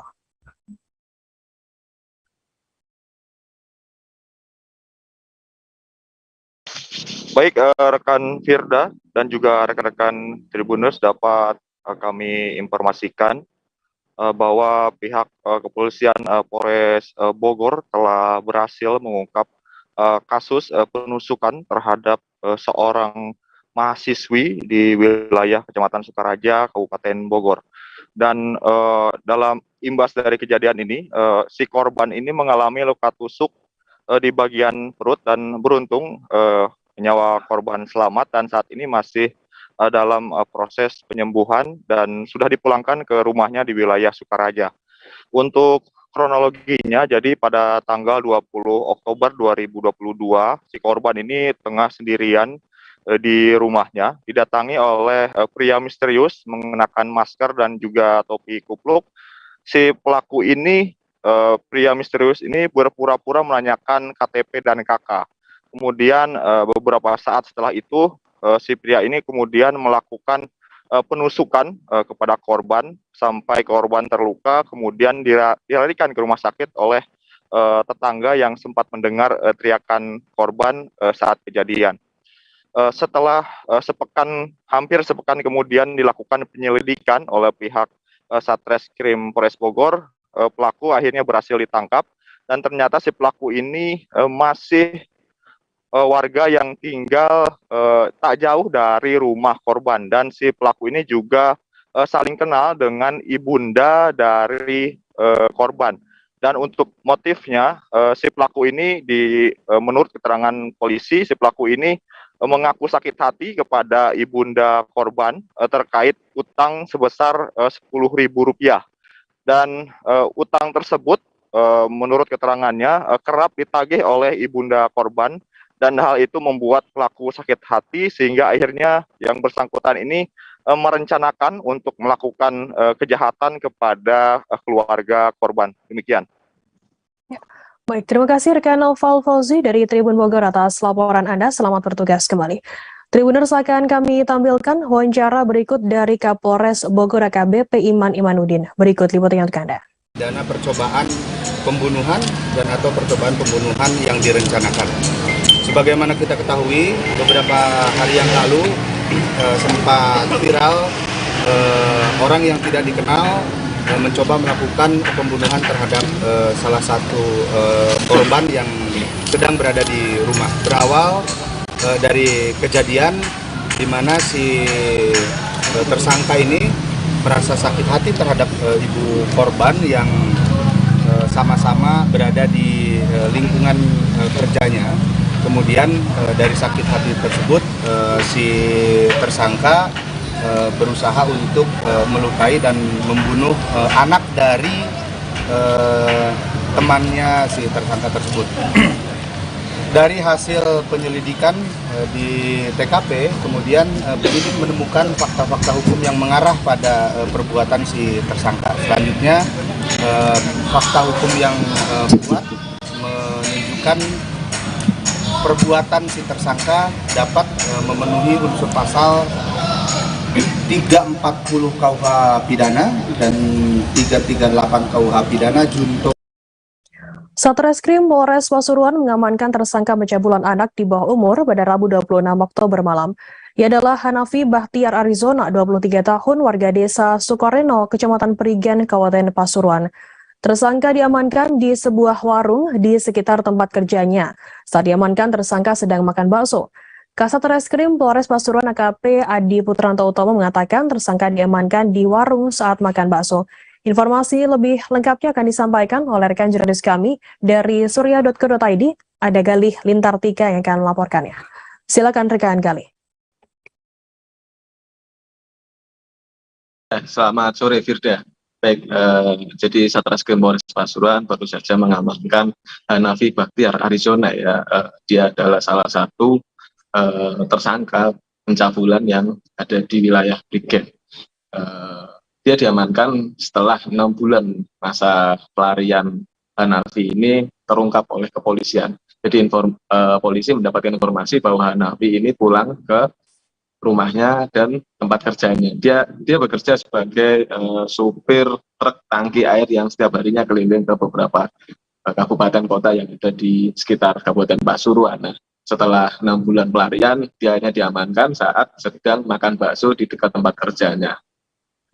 Hanafi Bahtiar Arizona ini dia diduga kuat mencabuli kekasihnya sendiri. Modusnya ketika hendak diajak berhubungan suami istri, Hanafi ini menjanjikan ke korban bahwa dia akan menikahi korban setelah nanti urusan pekerjaannya ini selesai. Nah, dengan bujuk rayu seperti itu, akhirnya si kekasihnya mengamini atau mengikuti permintaan dari tersangka. Namun ketika itu terjadi di bulan November tahun 2021, korban ini akhirnya hamil. pada bulan April keluarga korban melaporkan kasus dugaan pencabulan ini ke Satreskrim Polres Pasuruan. Selama 6 bulan melakukan penyelidikan, nah akhirnya berhasil tertangkap. Saat ini korban sudah melahirkan ya, jadi perbuatan tersangka ini sudah ada anaknya, tapi tersangka tetap harus mempertanggungjawabkan perbuatannya karena ini dilakukan pada kekasihnya yang masih di bawah umur. Baik, begitu Firda.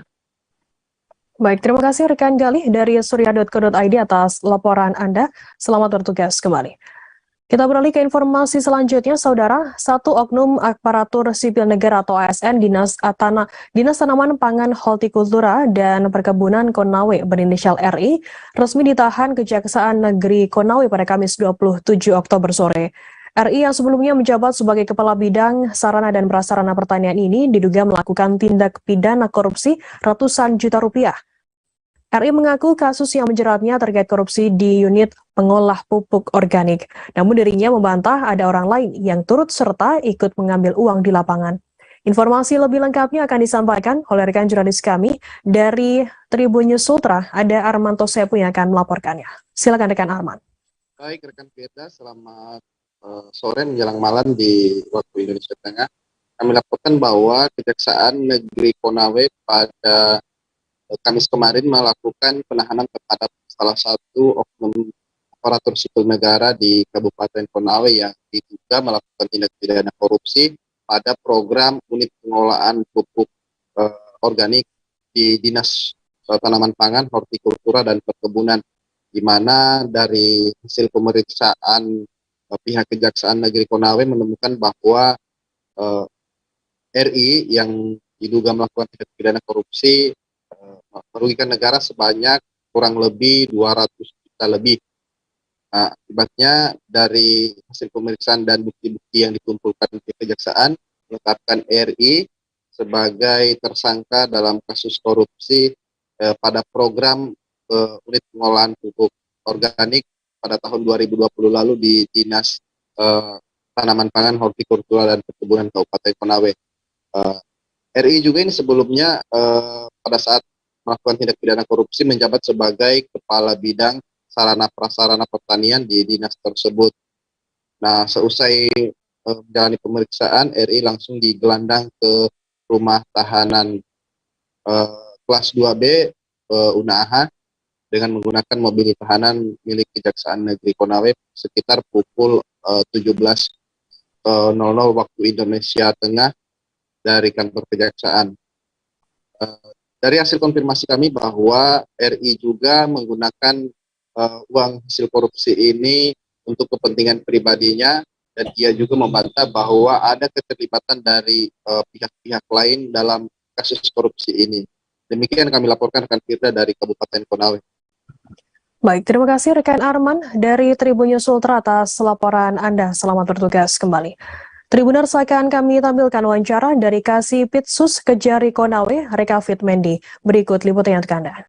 Apa awalnya gimana sampai awalnya ini laporan masyarakat, laporan dari ini teman-teman lembaga swadaya masyarakat. Kemudian kami tindak lanjuti pada saat tahap penyelidikan kami sempat ke lapangan untuk mengecek, dan memang ada beberapa kelompok tani yang tidak lengkap. Di dalam program UPO ini ada beberapa item memang. Yang pertama kandang komunal, pengadaan motor, mesin pencacah, sapi 8 ekor, dan kandang sapi. Jadi ada 5 kegiatan, anggarannya itu sekitar 200 juta per kelompok. Itu langsung ke rekening kelompok, transfer dananya 15 kelompok. Setelah kami lakukan penyidikan. Pemerintah Provinsi Kepulauan Riau punya cara sendiri dalam memperingati Hari Sumpah Pemuda. Serangkaian kegiatan dilakukan untuk memeriahkan hari bersejarah yang jatuh pada 20 Oktober ini. Acara tersebut bernama Festival Sumpah Pemuda Kepri 2022. Kegiatan tersebut dilaksanakan di Jalan Merdeka, Kecamatan Tanjung Pinang, Kota Tanjung Pinang. Informasi lebih lengkapnya akan disampaikan oleh rekan jurnalis kami dari Tribun Batam, ada Indra Kaputra yang akan melaporkannya. Silakan rekan Indra. Baik Firda dan sahabat Tribun. Nah, di sini sahabat Tribun di Kota Tanjung Pinang, ibu kota Provinsi Kepulauan Riau, ini sedang berlangsung kegiatan Festival Sumpah Pemuda Kepri 2020 yang diadakan di Kota Tanjung Pinang, tepatnya di Jalan Merdeka, di mana lokasi ini adalah kampung tuanya Kota Tanjung Pinang. Nah, saat ini sahabat Tribun kegiatan masih berlangsung dan hari ini di sore hari ini kegiatan dilanjutkan dengan lomba marching band yang pesertanya terdiri dari SMA SMK sederajat di Provinsi Kepulauan Riau, khususnya di Kota Tanjung Pinang. Banyak sekali kegiatan yang dilaksanakan di Festival Sumpah Pemuda Kepri 2022 ini, di mana mulai ada lomba mewarnai untuk kategori TK dan PAUD, lalu ada lomba TikTok competition, dance competition, hingga musikalisasi, akustik, dan dance modern sahabat Tribun. Di sini juga nantinya pada malam puncak yang akan dilangsungkan pada malam hari ini pada pukul 20.00 waktu Indonesia Barat, nantinya para peserta yang sudah mengikuti perlombaan akan diumumkan malam ini yang mendapatkan juara atau prestasi terbaik. Dan nanti malam juga akan dibacakan oleh Gubernur Kepulauan Riau, Bapak Ansar Ahmad, terkait lomba. Ada satu lomba yakni surat untuk Gubernur Provinsi Kepulauan Riau. Nantinya akan dibacakan satu surat sebagai pemenang yang nanti akan dibacakan oleh Gubernur Provinsi Kepulauan Riau apa isi surat tersebut. Dan kemeriahan ini sahabat Tribun juga tidak terlepas dari kegiatan pameran UMKM serta pameran foto-foto dari pemuda-pemudi yang ada di Provinsi Kepulauan Riau. Dan ini sahabat Tribun bisa disaksikan di belakang saya bahwa ini kemeriahan untuk peserta yang akan menunggu giliran menampilkan marching band yang sudah luar biasa. Ini sahabat Tribun pakaian-pakaiannya beraneka ragam, dan uniknya juga Firda dan sahabat Tribun tadi dalam rangka upacara peringatan Hari Sumpah Pemuda, di mana Gubernur Kepulauan Riau beserta Forkopimda tingkat 1 hingga Kepala OPD di lingkungan pemerintah Provinsi Kepulauan Riau juga mengenakan baju adatnya masing-masing. Nah, ini juga tadi disampaikan oleh Gubernur Kepulauan Riau, ini bentuk kecintaan Provinsi Kepulauan Riau terhadap budaya-budaya yang ada di Indonesia. Dan ini juga disampaikan Gubernur bahwa Provinsi Kepulauan Riau masyarakatnya beraneka ragam, dari budaya seluruh budaya hadir di Provinsi Kepulauan Riau ini. Begitu Firda dan sahabat Tribun. Ya. Baik, terima kasih rekan Endra Kaputra dari Tribun Batam atas laporan Anda. Selamat bertugas kembali. Tribuners, akan kami tampilkan wawancara dari Gubernur Kepulauan Riau, Ansar Ahmad. Berikut liputannya rekan. Sudah pandemi COVID kan kegiatan-kegiatan ini sudah hampir jarang dilakukan. Biasanya kegiatan itu banyak mix ya, semua bercampur. Tapi ini lebih khusus untuk para pemuda dan milenial, karena memang ini memperingati Hari Sumpah Pemuda.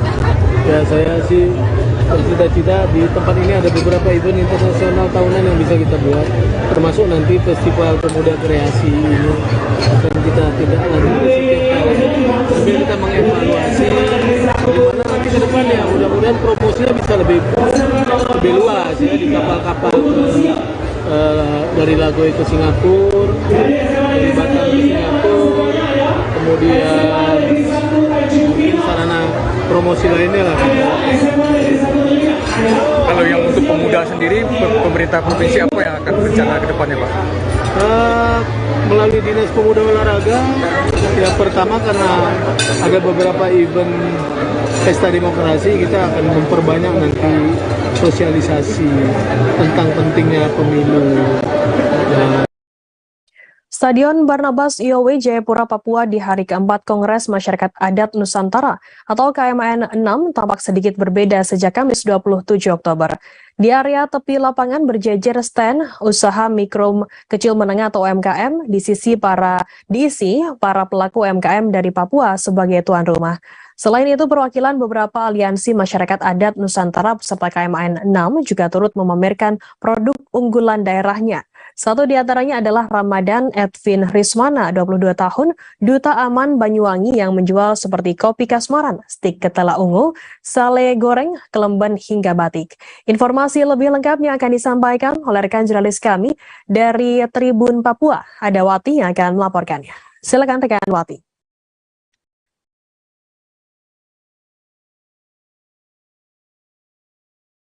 Baik, Kang Firda dan Tribuners sekalian, betul sekali bahwa sejak kemarin Kamis 27 Oktober 2022 pemandangan Stadion Barnabas Kiwe Sentani tampak sedikit berbeda karena stand usaha mikro kecil menengah UMKM yang berada di tepi lapangan itu dihiasi atau diisi oleh beragam pelaku UMKM senusantara. Jadi kalau pada hari Senin 24 Oktober kemarin saat pembukaan UMKM-nya itu masih stand UMKM sudah ada, cuma hanya diisi oleh para pelaku UMKM dari Papua selaku tuan rumah, karena pelaku UMKM Nusantara lainnya yang sudah ada persiapan sebenarnya, tapi karena fokus mengikuti pembukaan, dilanjutkan dengan hari Selasa hingga Rabu ada kegiatan sarasehan sehingga mereka tidak bisa mengeluarkan barang-barang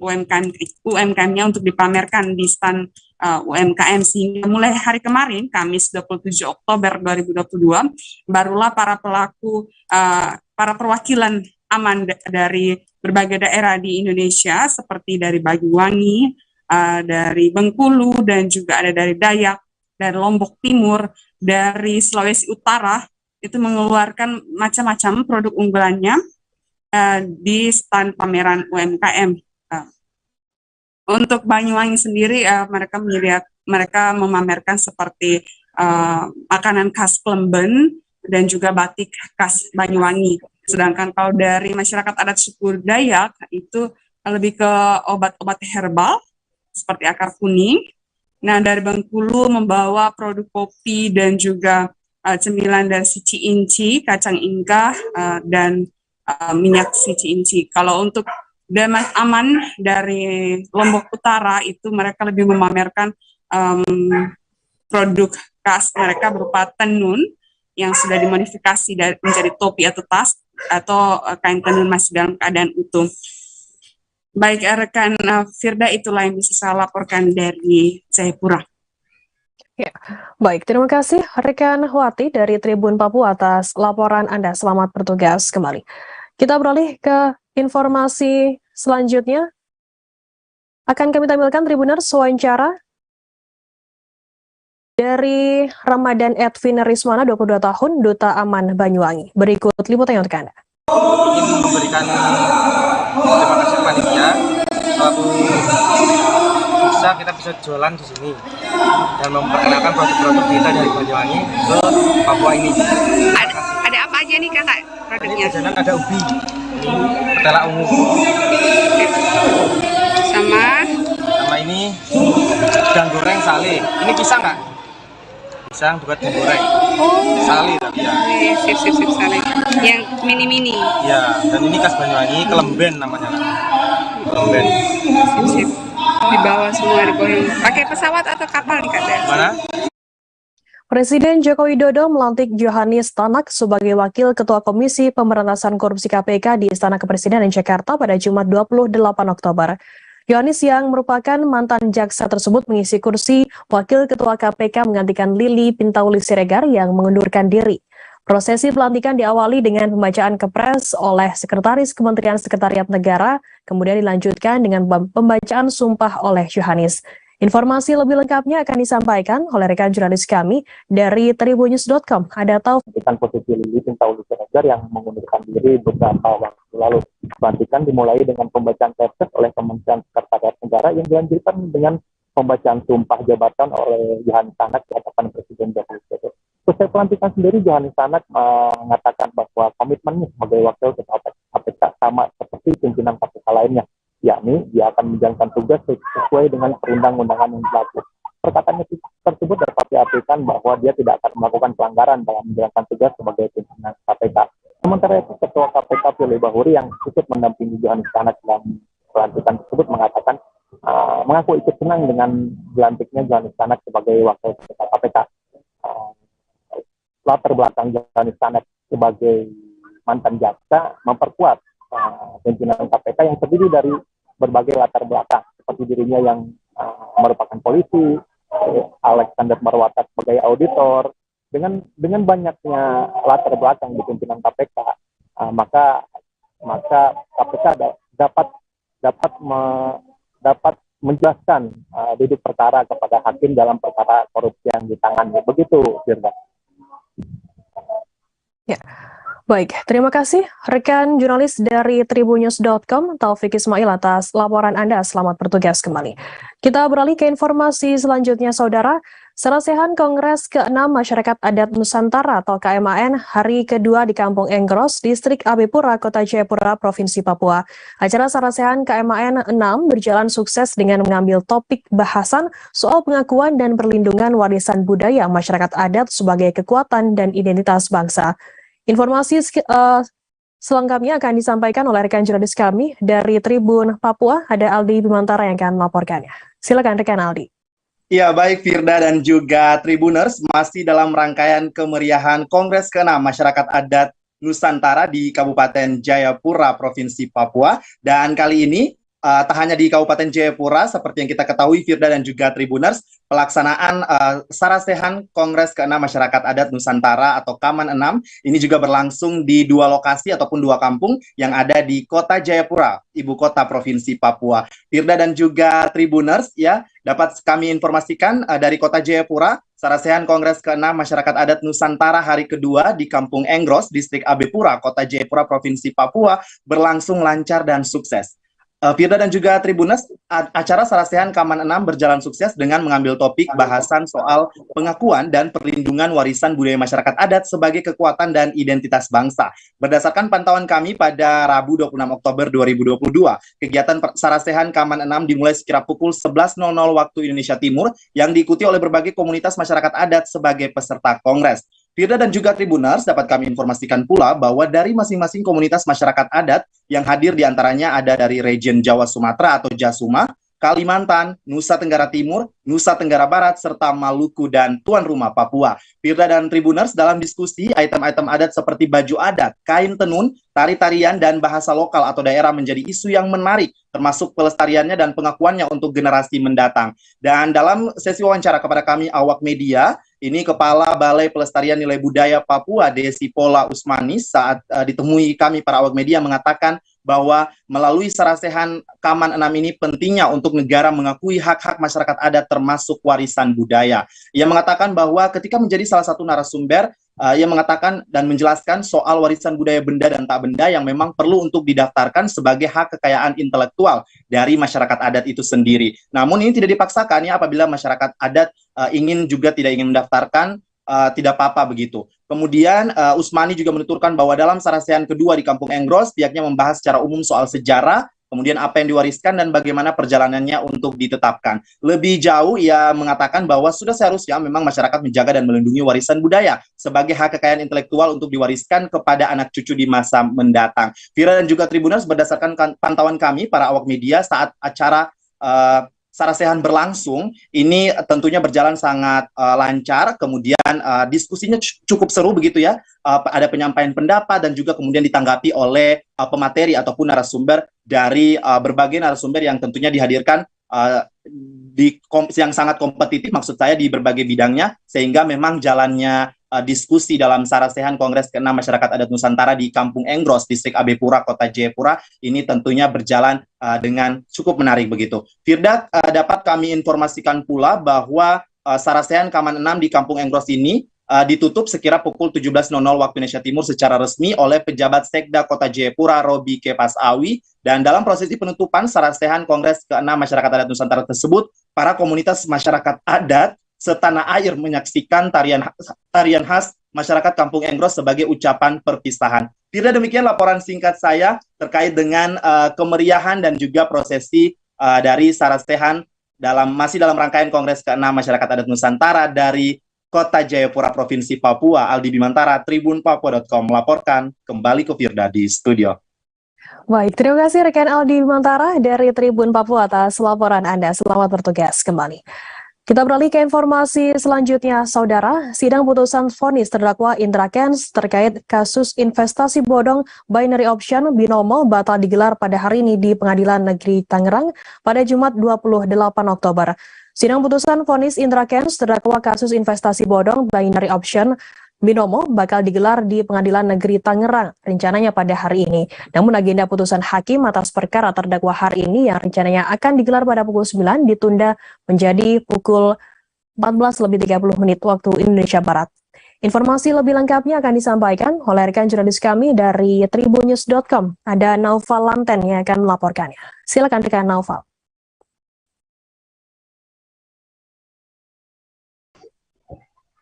Ya, selamat sore, Firda dan juga Tribuners. Saat ini saya masih berada di PN Tangerang, Banten.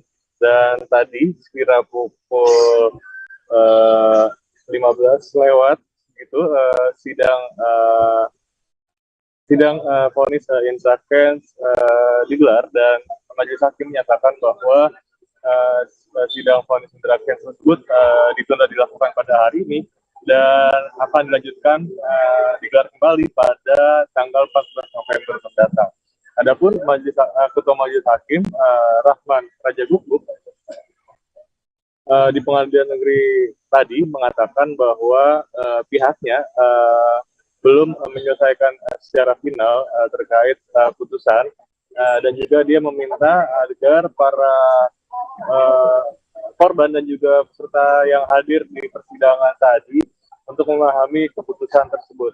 Untuk diketahui juga, Kira juga Tribuners tadi, sidang hari ini awalnya direncanakan akan digelar pada sekitar pukul 9.30 pagi, namun sidang tersebut ditunda dan dilakukan pada sekitar pukul 14.30. Namun saat sidang dilaksanakan, majelis hakim kembali menunda persidangan tersebut hingga akhirnya diputuskan untuk digelar kembali pada tanggal 14 November mendatang.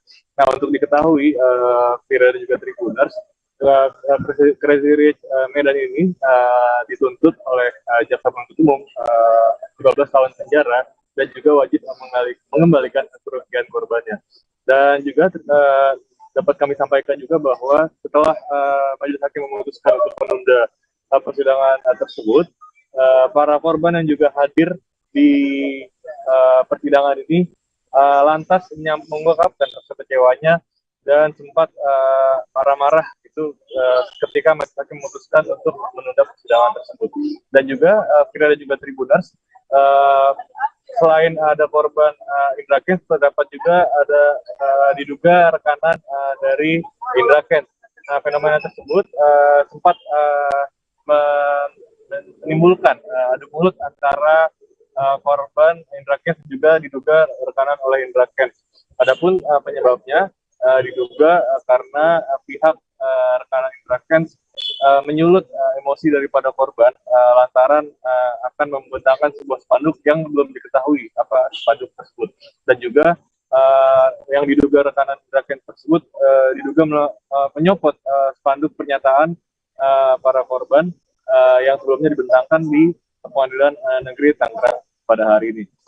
Adapun untuk saat ini situasi cukup kondusif di Pengadilan Negeri Tangerang, dan para korban juga mengancam akan menetap atau menginap begitu di Pengadilan Negeri Tangerang sebagai bentuk kekecewaan karena sidang terkait vonis Indra Kents hari ini ditunda dan digelar kembali pada 14 November mendatang.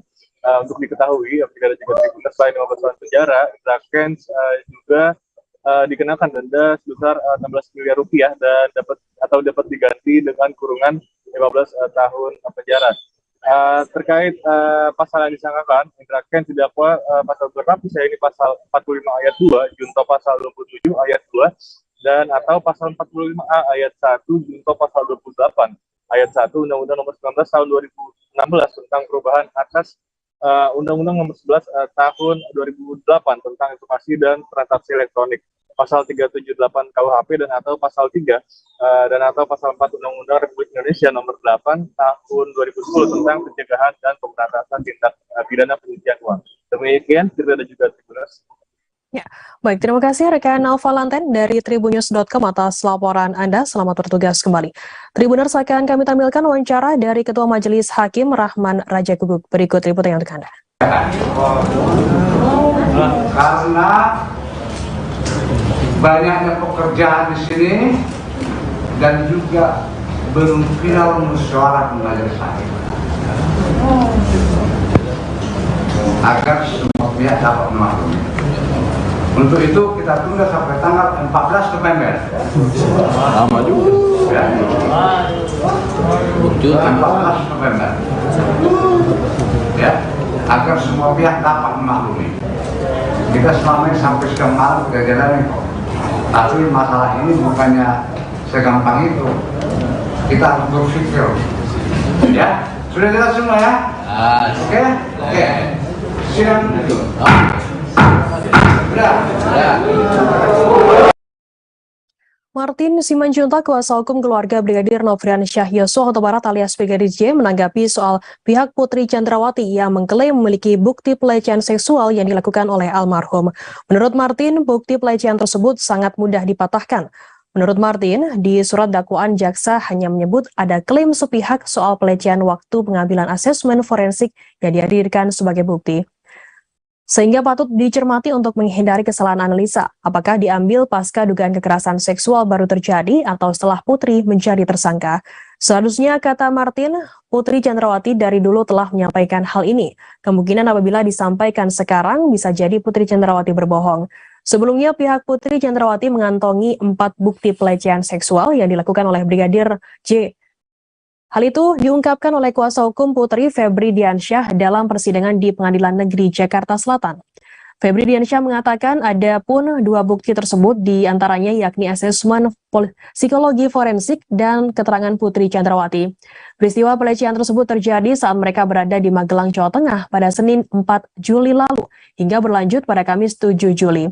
Febri mengungkapkan akan menyampaikan seluruh bukti pelecehan seksual yang hilang dari dakwaan di persidangan nanti.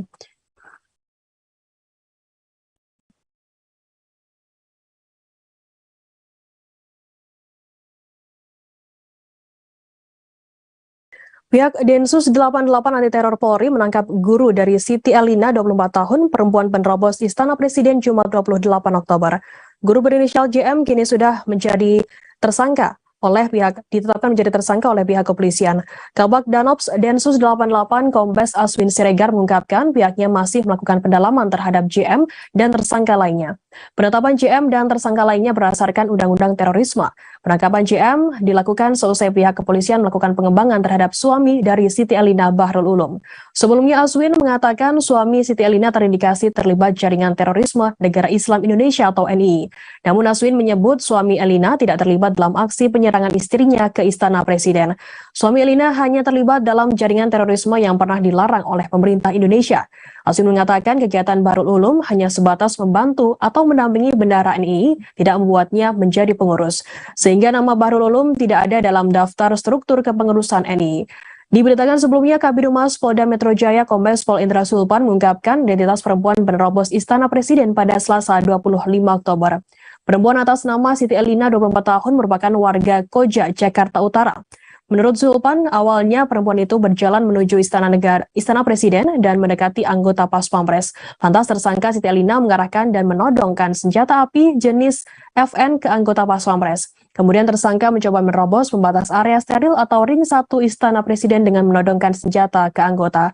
Atas kesigapan anggota Pas Pampres, senjata dan tersangka Elina berhasil diamankan.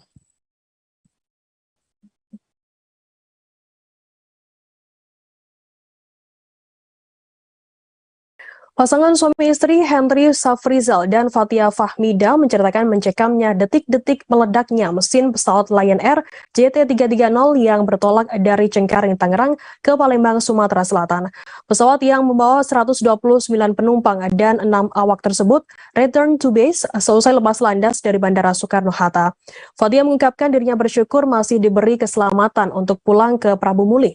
Meski bersyukur, Fatia mengaku sulit untuk melupakan detik-detik mencekamnya di dalam pesawat saat penerbangan mulai menghadapi kendala teknis. Fatia dan suami serta anaknya hendak pulang ke Palembang seusai menghadiri wisuda putra ketiganya, Syahrul Fahreza, di Universitas Presiden Jakarta. Yang menceritakan sayap sebelah kiri pesawat meledak dan terbakar tak lama seusai pesawat lepas landas. Mereka duduk di barisan E dan melihat seorang bapak-bapak berteriak melihat api hingga terdengar ledakan. Namun oleh penumpang lain, pria tersebut diminta untuk diam agar tidak panik. Selama lebih dari setengah jam, Fatia dan keluarganya dilengkupi perasaan kalut yang luar biasa. Mereka mulai tenang setelah pilot mengumumkan pesawat sudah akan mendarat. Setelah pesawat berhasil mendarat, para penumpang yang awalnya tegang dan banyak berdoa akhirnya mengucap syukur sembari bertepuk tangan. Fatia mengungkapkan keluarganya sempat ragu untuk kembali pulang ke Palembang menggunakan pesawat. Pasalnya terjadi penundaan jadwal pesawat hingga 2 kali.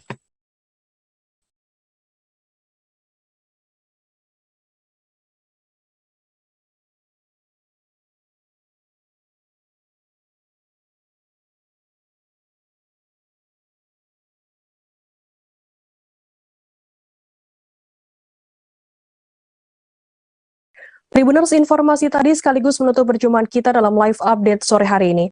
Selain ini masih ada program live update seleb yang akan dipandu host Danti Wahyu. Dan akhirnya saya Firda Ananda beserta kru bertugas pamit undur diri. Terima kasih dan sampai jumpa.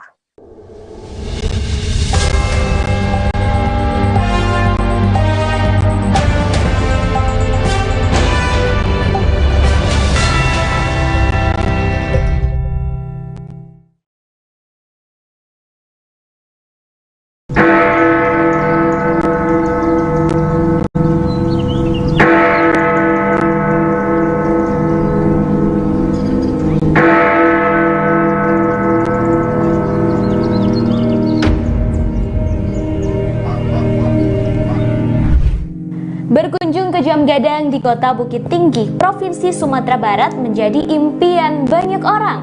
Sebagai bangunan bersejarah yang menjadi ikon pariwisata Indonesia, hampir tak banyak orang yang tak kenal dengan menara itu. Terkadang berpose di depan Jam Gadang menjadi sebuah keharusan bila berkunjung ke Sumatera Barat, terutama Kota Bukit Tinggi.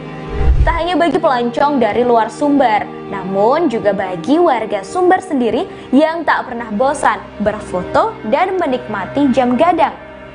Bangunan Jam Gadang terdiri dari 4 sisi seperti persegi panjang yang berdiri dengan lantai dasar mirip tapak bangunan beranjung. Sepintas dari luar bangunan Jam Gadang, setelah tapak bangunan hanya terlihat 4 tingkat. Namun aslinya dari dalam terdapat 6 tingkat. Hal itu karena pandangan mengikuti tiang bangunan yang berjumlah 4 buah setelah tapak dan jendela kaca yang ada pada keempat sisinya. Sebelum menaiki menara ini, terdapat 2 tangga yang berada di samping kiri pintu masuk menara. Pintu masuk menghadap ke arah barat. Setiap tingkat bangunan dihubungkan dengan tangga melingkar yang kian ke atas, kian kecil karena mengikuti pola bangunan yang mengerucut ke atas. Di bagian atas terdapat atap bergonjong 4 yang semuanya berbahan kayu dan penuh ukiran khas Minangkabau. Ruangan paling menakjubkan tentu ruangan yang berisikan mesin-mesin Jam Gadang. Mesin yang disebut-sebut hanya ada 2 di dunia. Satu di Jam Gadang dan satu lagi dipakai untuk menggerakkan jam raksasa menara Big Ben di London, Inggris yang juga menjadi kebanggaan negara itu. Beranjak ke bagian puncak menara, terdapat sebuah lonceng berukuran besar. Di tengah-tengah lonceng terdapat tulisan B. Fortman, Rellinghausen, dan IW Germany. Diketahui Fortman adalah nama belakang Bernhard Fortman, si pembuat jam, dan Recklinghausen, nama kota di Jerman, tempat mesin jam ini diproduksi pada 1892. Lonceng ini selalu berbunyi setiap waktu menunjukkan menit ke 00. Misal pukul 8 waktu Indonesia Barat dan sebagainya.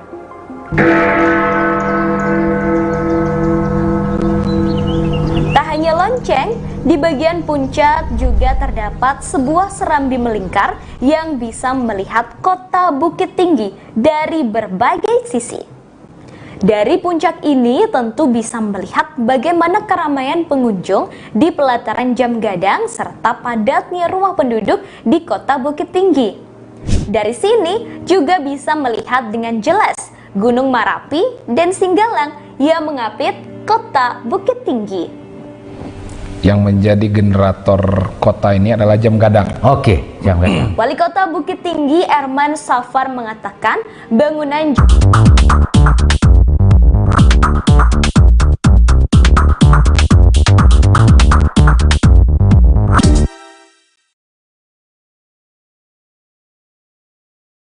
Selamat sore Tribuners, hari ini bersama saya Danti Wahyu akan menemani Anda dalam live update seleb edisi Jumat 28 Oktober 2022. Dan inilah informasi terkait sejumlah selebriti untuk Anda. Kita masuk informasi pertama. Tribuners, Nikita Mirzani menyampaikan kepada pengacaranya bahwa dirinya ingin makan pizza. Melalui video yang diunggah pada Jumat 28 Oktober, tim media sosial Nikita Mirzani yakni Jessica Tiffany menyampaikan hal tersebut. Bersama manajer Nikita Mirzani yang bernama Dea Hanifa, Jessica Tiffany tampak menuju ke sebuah gerai pizza ternama. Meski Nikita Mirzani berkeinginan untuk makan pizza, tetapi Nikita Mirzani juga ingin semua yang ada di rutan juga ikut makan. Diketahui Nikita Mirzani masih ditahan di rutan kelas 2B Serang, Banten sejak Selasa 25 Oktober hingga 13 November 2022. Tak tanggung-tanggung pihak Nikita Mirzani membeli pizza sangat banyak untuk 700 orang. Diperkirakan harga pizza tersebut mencapai lebih dari 10 juta rupiah. Jessica dan Dea pun memasukkan banyaknya box pizza tersebut ke dalam mobil Dea hingga tak muat. Bahkan mereka sampai harus memesan taksi online untuk membawa box pizza lainnya. Tak lama kemudian Jessica dan Dea sampai di rutan Serang, Banten untuk mengantarkan semua pizza tersebut. Kepala Rutan kelas 2B Serang, Dodi Naksabani, mengatakan Nikita Mirzani sudah mulai berbaur dengan para warga binaan. Saat ini Nikita ditempatkan di kamar blok perempuan bersama sejumlah warga binaan lainnya. Gerak-gerik artis yang akrab disapa Nyai ini terus diawasi oleh petugas rutan dan tidak dibiarkan untuk bebas berkeliaran begitu saja. Halo guys, jadi hari ini Kaniki request ke bapak pengacara dia pengen makan pizza. Udah gitu, kata Kaniki kalau dia makan semuanya juga harus makan. Jadi aku sama Kak Dea langsung aja beli pizza sebanyak itu. Iya, sebanyak itu. Tuh, langsung aja dipesan sebanyak ini dan fresh from the oven. Udah gitu kita masukin ke dalam mobil sampai mobilnya Kak Dea itu nggak muat nih, bapak supir juga bantuin. Banyak banget sampai pesan Grab. Kemudian nggak lama kita langsung aja udah sampai nih di tempat di Serang ini. Kita semua udah sampai di rutan Serang, Banten. Terus kita pindahin pizzanya dulu ya ke dalam. Selamat makan semuanya. Bye-bye. Artis Nikita Mirzani resmi mengajukan surat penangguhan penahanan ke Kejaksaan Negeri Serang pada Rabu 26 Oktober 2022. Pengajuan surat penahanan tersebut dilayangkan melalui tim kuasa hukum Nikita Mirzani. Kabar permohonan penangguhan penahanan tersebut juga dibenarkan oleh Reskinil Jusar selaku Kasih Intel Kejari Serang. Reskinil tidak menjelaskan secara detail apa yang akan menjamin Nikita Mirzani melakukan pengajuan penangguhan penahanan. Namun yang jelas surat tersebut telah masuk pertanggal 26 Oktober 2022. Ferdinand Simanjuntak, kuasa hukum Nikita, dalam kesempatan berbeda menyebut bahwa surat penangguhan penahanan sudah diterima oleh pihak Kejari Serang. Sebelumnya Kejaksaan Negeri Serang menahan artis Nikita Mirzani selama 20 hari ke depan di rutan kelas 2B Serang. Penahanan dilakukan guna menunggu rampungnya berkas dakwaan dari jaksa penuntut umum sebelum dilimpahkan ke Pengadilan Negeri Serang. Pertimbangan jaksa melakukan penahanan terhadap Nikita Mirzani yakni ancaman pidananya di atas 5 tahun. Kemudian mengantisipasi tersangka kembali mengulangi perbuatannya.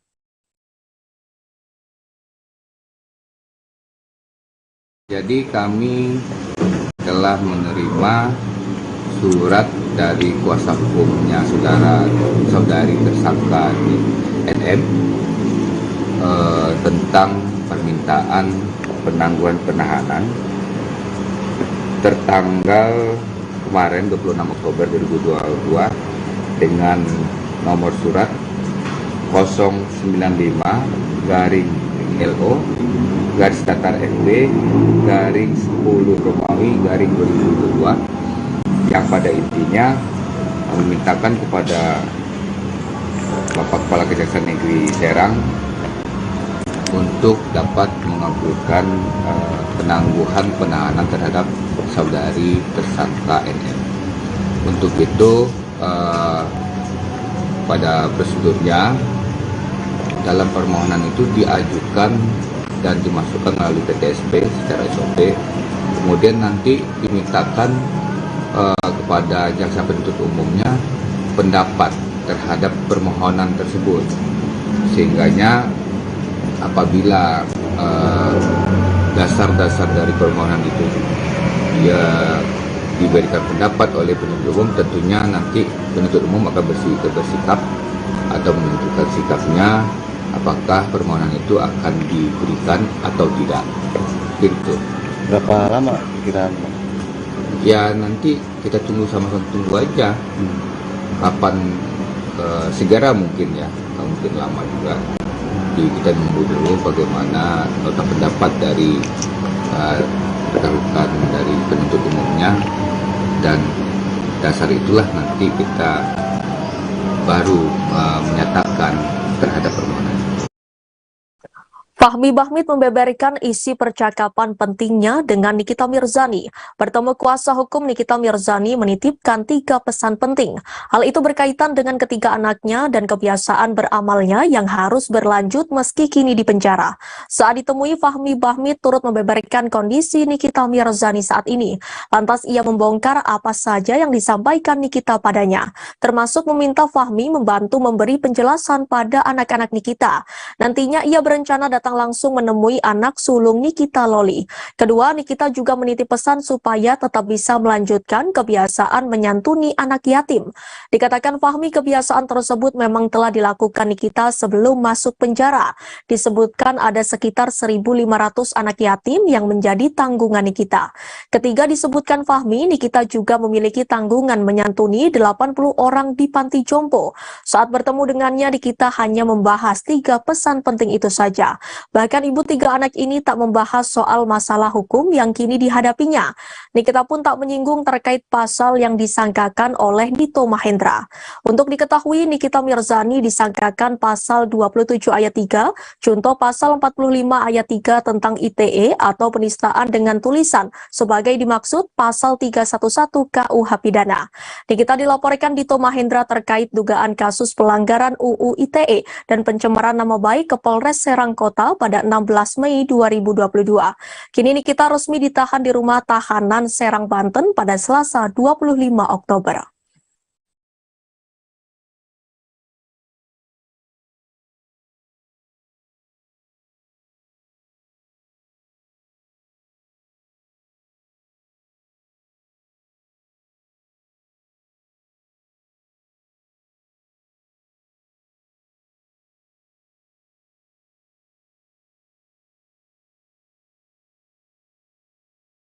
Ola Ramlan mengaku ikut sedih dan prihatin atas apa yang menimpa Nikita Mirzani beberapa hari belakangan ini.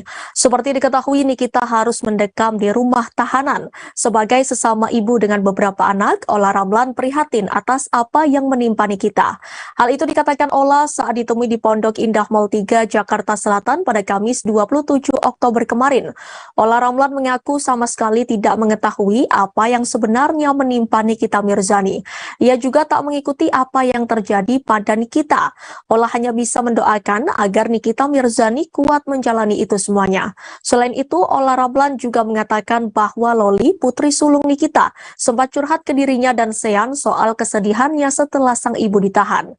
Diketahui Sean, putra dari Ola Ramlan, sedang menjalin hubungan dengan Loli, putri sulung Nikita Mirzani. Ola pun telah memberi lampu hijau ke Sean untuk berpacaran dengan Loli. Ola Ramlan mengakui bahwa Sean sangat terbuka untuk urusan asmaranya, termasuk ketika sudah menjalin hubungan dengan Loli. Semua diceritakan termasuk momen Loli yang lebih dulu mengutarakan perasaan pada Sean hingga akhirnya mereka berpacaran. Sekedar informasi, saat ini Nikita Mirzani sedang ditahan oleh Kejaksaan Negeri Serang karena dugaan pelanggaran UU ITE. Nikita ditahan atas laporan dari Dito Mahendra yang diduga adalah kekasih baru dari Nindi Ayunda.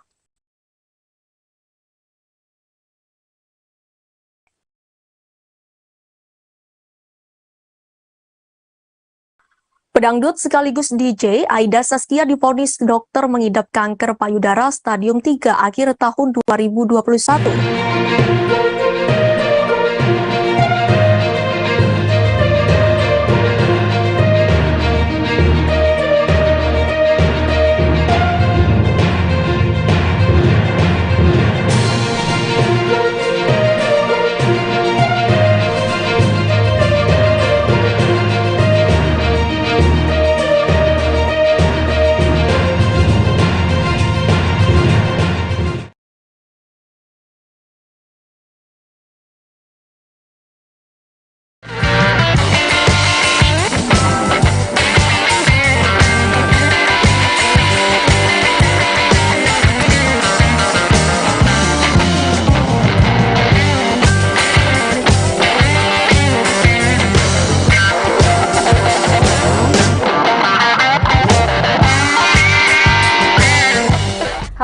Tribuners, jumpa lagi bersama dengan saya Kusnula Syaifa di Bincang Kampus. Tribuners, hari ini saya sudah kedatangan tamu dari Himpunan Mahasiswa atau Pemuda Lampung Selatan. Di sini saya sudah hadir langsung ketuanya ya, yaitu Deki Febriansyah. Nah, Mas Deki ini merupakan ketua dari Himpunan Mahasiswa Lampung Selatan. Benar ya, Mas? Benar. Nah, dan hari ini Tribuners, kita akan berbincang seputar dengan Himpunan Mahasiswa Lampung Selatan ini, dan sesuai dengan tema kita yaitu peran pemuda dalam membangun desa. Kira-kira seperti apakah perannya? Nah, Tribuners, jangan lupa saksikan tayangan kita ini dari awal sampai dengan akhir. Selama kurang lebih 20 menit ke depan kita akan menemani Tribuners di rumah semua, tentunya dengan Himpunan Mahasiswa Lampung Selatan di sini. Oke, Deki mungkin bisa perkenalkan diri dulu di rumah dengan Tribuners, dan sekarang kesibukannya lagi ngapain nih? Sebelumnya mungkin perkenalan dari nama Mbak ya, biar teman-teman atau penonton di rumah bisa kenal. Nama saya Deki Febriansyah, kalau di kampus dan teman-teman biasa manggil Deki, Mbak. Oke. Sekarang ini kesibukannya dia masih kuliah, masih semester akhir, minta lagi insya Allah sidang, kemudian selesai lah tahun ini insya Allah. Kemudian saya juga aktif di berbagai organisasi, baik di komunitas, organisasi eksternal, dan organisasi primordial, semacam organisasi kedaerahan Himpunan Mahasiswa Lampung Selatan ini. Oke, dan salah satunya menjabat sebagai ketua umum ya di Himpunan Mahasiswa Lampung Selatan ini. Nah, di Himpunan Mahasiswa ini, Deki, mungkin kita akan membahas ke yang pertama. Jadi bisa jelasin nggak Himpunan Mahasiswa Lampung Selatan ini himpunan yang seperti apa dan bagaimana gitu? Oke. Jadi kalau Himpunan Mahasiswa Lampung Selatan ini, Mbak, dia organisasi yang terbilang cukup tua ya di Lampung Selatan, karena memang dia berdiri itu tahun atau tanggal 3 Maret tahun 2000. Oh, tahun 2000. Berarti 2000. Udah lama ya. Jadi sudah saya ini periode kesekian. Dia pendirinya itu memang rata-rata dari abang-abang kita yang kuliah di Universitas Lampung. Karena dulu mungkin tahun 9998 dulu, kalau bicara soal sejarah Mbak ya, dulu pendirinya itu ada 3. Yang pertama itu Bang Ketut, kemudian ada Bang Karmizi, dan Bang Rudi Hartono.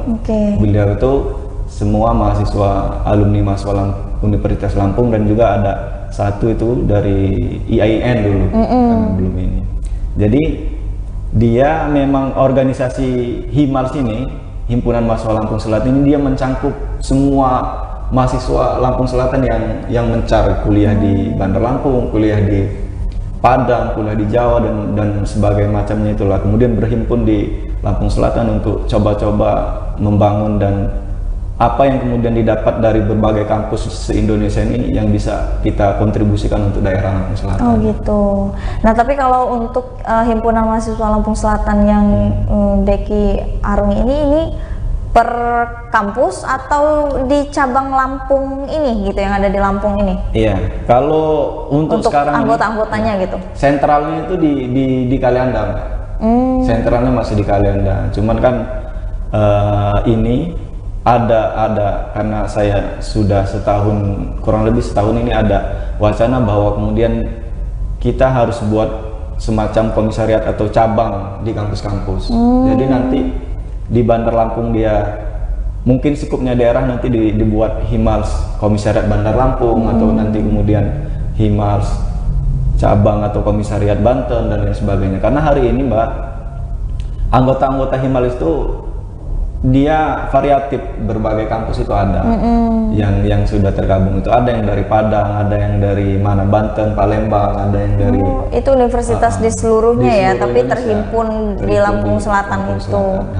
Kalau yang sekarang ini dia khusus untuk mahasiswa UIN sajakah atau dari semua juga? Dari semua. Oh, dari semua. Dari semua. Berarti secara garis besarnya menyeluruh ya? Menyeluruh. Dia siapapun yang penting dia mahasiswa kemudian berdomisili Lampung Selatan, dia mempunyai hak untuk bisa menjadi anggota Himpunan Mahasiswa Lampung Selatan. Nah, berarti kalau untuk total dari anggotanya udah berapa tuh? Kalau yang terdata ini baru sekitar 200 sampai dengan 300. 200 sampai 300. Oke, itu udah lumayan cukup banyak ya Tribuners. Dan kalau untuk struktur organisasinya sendiri itu terdiri dari apa aja biasanya susunannya? Kalau susunannya itu dia ya seperti biasa Mbak ya, ada KSD, Ketua Sekretaris dan Bendahara. itu ada beberapa biro-biro atau badan-badan, ada biro internal, biro eksternal, biro penelitian dan pengembangan, biro kesehatan, kemudian ada biro advokasi dan pendampingan masyarakat, dan juga yang terakhir itu bidang olahraga. Oh, jadi ada bidang olahraga juga ya? Pemudaan olahraga dan budaya. Oke. Karena fokusnya kita banyak sih, Mbak. Kita ini kan semua mahasiswa Lampung Selatan ini kan basicnya kan dari masing-masing kapasitas keilmuan masing-masing, jurusan masing-masing. Itu ada yang dari kesehatan, coba kita fasilitasi dengan bidang-bidang kesehatan, yang dari pendidikan kita fasilitasi dengan bidang pendidikan, gitu, dan yang lain seterusnya. Iya benar-benar. Nah, kalau untuk yang memang benar-benar difokuskan gitu, bidangnya ada nggak atau semua terfokus? Kalau hari ini Mbak ya, saya sudah berjalan hampir 1 tahun ini, yang saya fokuskan itu soal kemudian aspek budaya, kemudian aspek pendidikan, dan juga aspek sosial. Saya selama menjabat sebagai ini sering sentral gerakan itu lebih kepada pendidikan, karena memang kita sadari secara bersama bahwa selama pandemi ini pendidikan di Lampung Selatan, khususnya umumnya di Indonesia, itu mengalami kemerosotan. Mulai dari degradasi moral, kemudian degradasi pengetahuan itu sangat miris. Maka kemudian kami di Himal itu coba konsentrasinya di ranah pendidikan. Apalagi saya punya adik, saya punya ponakan, itu sering ibu-ibu atau mbak-mbak itu sering mengeluhkan itu. Iya benar-benar. Apalagi untuk biasanya kan untuk kita yang teman-teman masih di wilayah dan daerah itu semangat berpendidikan, apalagi semangat untuk melanjutkannya itu masih kurang. Makanya butuh ada semangat dari teman-teman juga, khususnya himpunan-himpunan seperti ini, itu untuk membangkitkan semangatnya Tribuners. Jadi sebenarnya memang belajar dari hal kecil ya, nggak harus kita turun tangan untuk membantu secara finansial, tapi dengan kita memberikan sosialisasi dan pembukaan, terkhususnya untuk para orang tua juga diberikan pengetahuan bahwa pendidikan itu penting gitu untuk anak-anaknya, itu perlu banget ya Tribuners. Nah, selain dari pendidikan tadi fokusnya ke kebudayaan ya tadi Adna. Kalau kebudayaan ini fokusnya ngapain tuh kegiatannya? Kalau saya itu Mbak, dia membuat semacam tagline pemuda sadar budaya. Oke, pemuda sadar budaya. Jadi karena saya ini orang pribumi, orang Lampung asli, dan kemudian saya mempunyai tanggung jawab khusus bahwa kemudian budaya Lampung Selatan, budaya Sebatin maupun Pepadun yang ada di Lampung ini harus kemudian diserap dan masuk ke kepala masing-masing semua pemuda-pemuda itu. Karena hari ini saya rasakan sendiri, Mbak, bahwa saya dan teman-teman saya di Lampung Selatan, pemuda-pemuda itu masih minim soal informasi budaya yang ada di Lampung. Ini sudah saya tracking dan sudah saya coba masuk ke semua pemuda-pemuda, bincang ngomongin soal budaya. Kapasitas kita masih kurang, karena yang pertama, kita di Lampung Selatan ini nggak pernah membukukan namanya budaya yang ada di Lampung ini. Dia hanya sebatas informasi dari orang tua ke anak, kemudian ketua dari adat, kakek ke gitu-gitu adik, doang dari ya. ketua adat ke ini. Nah itu yang kemudian belum. Nah maka saya, karena lokus atau fokus wilayah saya itu di Lampung Selatan, kemarin saya sudah menyambangi 5 marga yang ada di Lampung Selatan. 5 marga yang ada di Lampung Selatan. Saya sudah sowan, sudah izin, pamit ke Pengiran. Kalau di Sebatin itu kan yang di marga itu yang tertinggi Pengiran. Dari marga marga Ratu Keratuan Nangsi, kemudian marga Legun, marga Raja Basa, marga Dantaran, dan marga Ketibung. Jadi kalau di Kalianda, Lampung Selatan itu ada 5 marga yang memangku adat ya. Nah, kalau tagline saya itu Mbak, soal kemudian pemuda sadar budaya itu penting, bahwa kita selaku warga Lampung yang menetap di Lampung Selatan, menetap di Lampung ya harus paham dan harus melestarikan adat dan istiadat budaya yang ada di Lampung. Apalagi kan udah banyak western dan campur tangan budaya lain gitu ya, jadi takutnya mereka kayak lebih nyaman dengan budaya lain, jadi budaya sendiri malah lebih terlupakan gitu kan ya. Nah, apa yang kamu lakukan untuk tagline ini bisa terlaksana gitu, karena kan namanya membangkitkan semangat pemuda ya, apalagi pemuda gitu kan ya, seperti kita ini yang masih gencar-gencarnya untuk mengikuti budaya luar gitu. Iya. Apa yang kamu lakukan? Jadi saya sembari silaturahmi ke marga-marga itu saya mengulik informasi-informasi yang kemudian saya dapat dari pemangku-pemangku adat, dari para pengiran, dan juga saya alhamdulillah sudah sampai ketemu pada Puniakan Dalom Edward Saperno. Saya sudah sempat ngobrol dengan beliau dan beliau siap mensupport bahwa saya dengan tim saya itu siap. Informasi yang saya dapat dari 5 marga, yang saya dapat dari berbagai macam tokoh budaya itu coba saya ingin bukukan dalam sebuah buku yang kemudian buku itu bisa dikonsumsi oleh sekolah-sekolah dan lain-lain gitu. Bisa diedarkan gitu ya, jadi anak-anak juga kan jadi tahu gitu ya, belajar dan budayanya. saya, buku itu nanti bisa masuk ke dalam kurikulum pendidikan, Mbak. Oh iya, oke. Nah, Karena kan kita juga SD kalau nggak salah ada loh pelajaran bahasa Lampung. Iya, tapi cuman sebatas kagangan, aksara Lampung dan juga sejarah Lampung secara menyeluruh ya, nggak yang apa namanya terlalu spesifikasi ke adat kita gitu ya. Gitu. Sedangkan kalau bicara soal budaya itu mulai dari pengejongan tempat duduk itu kan nggak boleh sembarang. Kemudian dari kebung, dari kenapa kok Sebatin pakai siger yang 7, kenapa Padung 9, itu kan ada maknanya masing-masing gitu, Mak. Dan itu menjadi penting karena bagi saya ternyata budaya Lampung itu dalam lah. Dalam.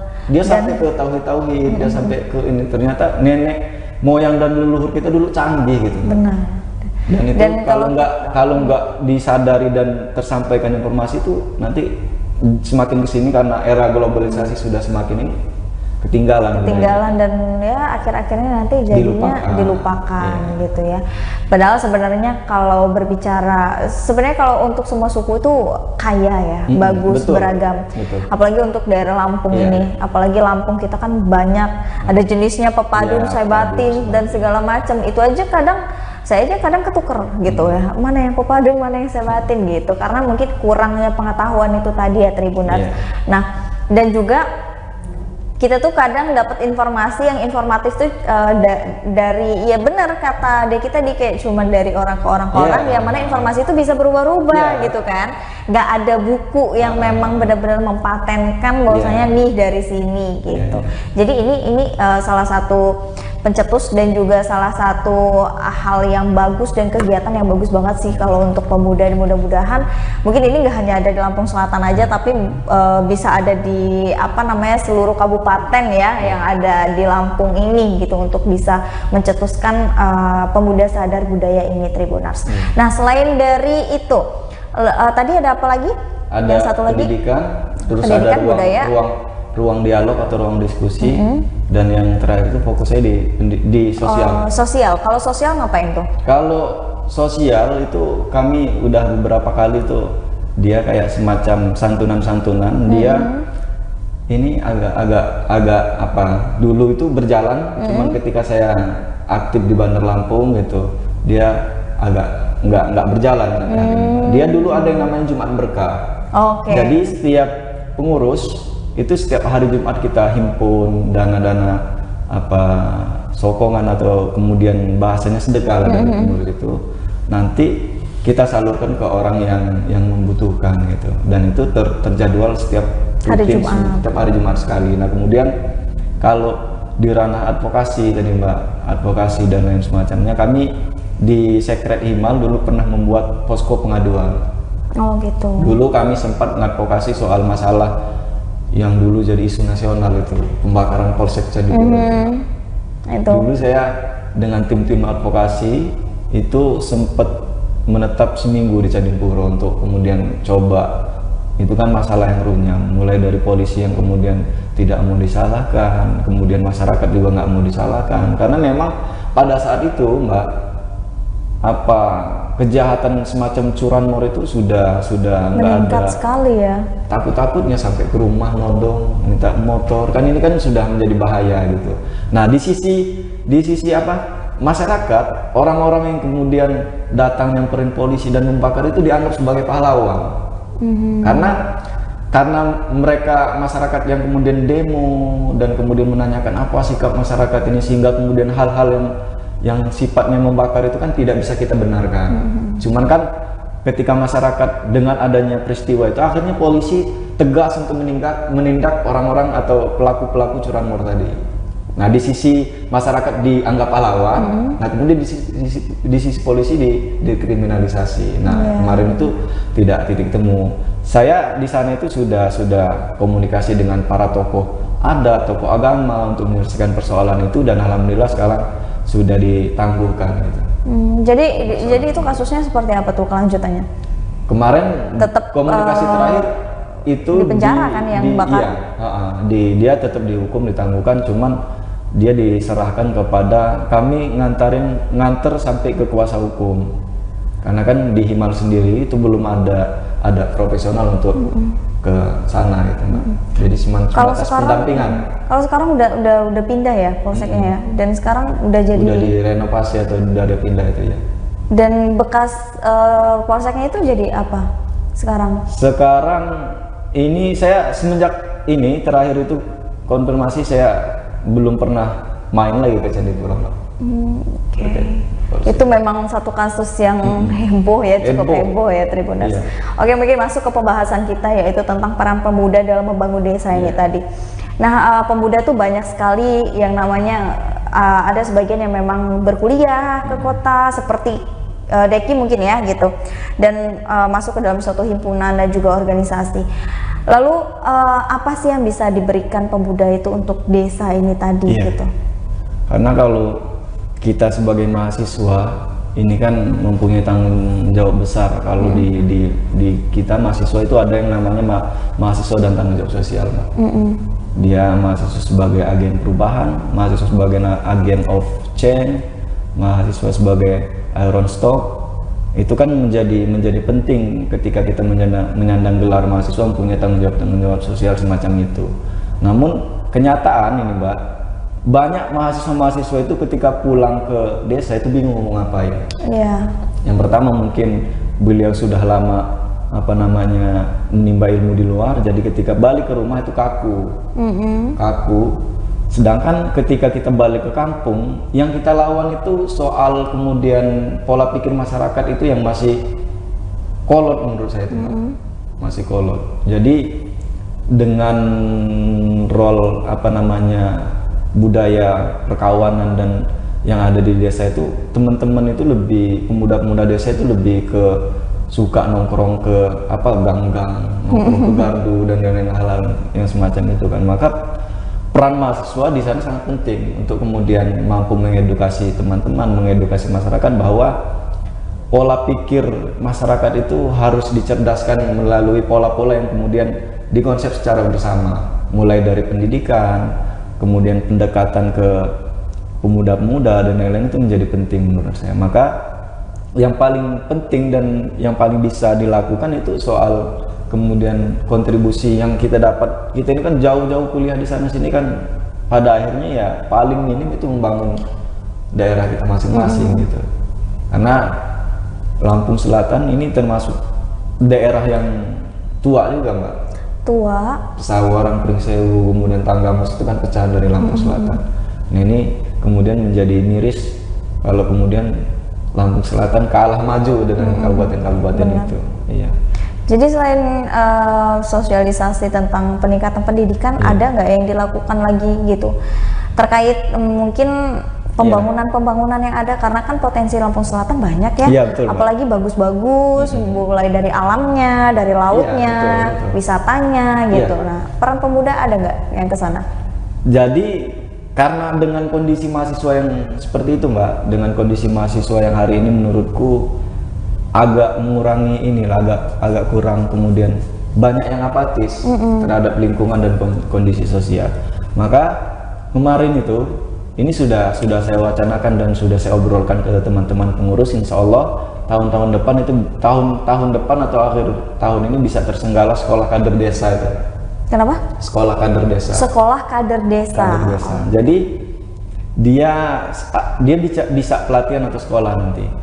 Dia itu ada 5 muatan atau 5 muatan materi yang akan kemudian disampaikan oleh apa yang menurut saya orang-orang yang pas untuk menyampaikan materi-materi itu. Dia mulai dari membaca potensi desa materinya itu, kemudian dia ada pengorganisiran masyarakat desa, kemudian ada membedah anggaran desa, kemudian peran mahasiswa atau pemuda dalam membangun desa, dan ada 4 materi itu yang kemudian menjadi menurutku penting untuk disampaikan ke pemuda-pemuda itu, bahwa kita sebagai mahasiswa ini punya peran dan tugas untuk paling minim itu di desa masing-masing. Karena menurutku apalagi program pemerintah hari ini kan dia termasuk perhatian terhadap desa itu lumayan, ada berapa miliar itu yang per desa itu dapat dana dari pusat. Lebih Dan dari itu kalau 1 nggak miliar. kalau nggak dikawal oleh pemuda ya takutnya disalahgunakan oleh pemerintah desa. Nah, itu sasarannya dan yang akan menjadi Ya. mentor itu nanti siapa? Sasarannya itu dia tentu pemuda-pemuda desa yang terwakili oleh Karang Taruna Desa, Mbak. Kemudian Kalau Karang Tarunanya ada yang nggak aktif, nah itu gimana tuh? kita ambil dari anggota-anggota Himal. Karena kan anggota-anggota Himal hampir di semua kecamatan itu tersebar, Mbak. Dari semua kecamatan yang ada di Lampung Selatan. Mentornya dari situ. Terus sasarannya pemuda-pemuda desa itu? Iya, melalui Karang Taruna. Melalui Karang Taruna itu tadi gitu ya. Oke. Dan itu memang udah disepakati dengan aparat desa dan lain sebagainya sudah. Kalau saya dengan aparat desa itu wacana itu sudah saya obrolkan dengan Kepala Desa Sumur Kumbang di Galianda dan Padang di Desa Penengahan Desa Padang. Oke. Nah, kalau dalam agenda dekat ini ada nggak atau dalam kurun waktu tahun ini atau tahun depan yang akan dilaksanakan oleh Himpunan Mahasiswa Lampung Selatan? Ini kita akan ngadain meet up dan sarasehan bareng pendiri Himal atau alumni Himal. Alumni Himal gitu. Oke. Berarti memang yang kalau sudah alumninya sih banyak ya, banyak banget mungkin ya. Makanya kan hampir seluruh tersebar gitu. Tapi yang 300 sampai dengan 200 itu yang memang masih berstatus sebagai mahasiswa gitu. Oke. Berarti dalam waktu dekat akan ada agenda yaitu kumpul dan sarasehan bersama dengan alumni gitu ya. Nah, sampai masa sudah periode keberapa tahun ini menjabat? 1 tahun. 2 tahun di periode. Memang periode berapa tahun? 2 tahun. 2 tahun. Oke. Dalam waktu periode 1 tahun inilah ya. Ada nggak sih kesulitan dalam mengkoordinir Himpunan Mahasiswa Lampung Selatan ini? Ada banyak sih, Mbak, tantangannya. Kalau saya membaca di Lampung Selatan itu kenapa kok nggak maju-maju, yang pertama menurutku kurang ruang dialog atau ruang diskusi, Pak. Gitu. Tapi kan Lampung Selatan sudah cukup lumayan kalau menurut saya. Masih banyak yang kurang. Masih banyak yang kurang. Oke. Saya dari segi apa? Macam-macam, Mbak. Dari kalau saya membaca itu ya semua kompleks masalahnya itu, mulai dari birokrasi yang menurutku perlu banyak dikritisi, kemudian pengelolaan karena kan di Lampung Selatan itu sumber daya wisatanya kan tinggi banget. Kemudian di sana ada pelabuhan, di sana pantai-pantai ya. Pantai-pantai, di sana ada bandara. Itu kan kaya. Nah, cuman kan masih banyak di desa Kuala, yang desa mana itu di daerah Ketapang, itu pendidikannya masih minim. Terus kemarin itu terakhir kami ngadain Himals Mengabdi untuk Negeri itu di desa Padang, itu di atas gunung sana selama 2 minggu juga kemarin itu.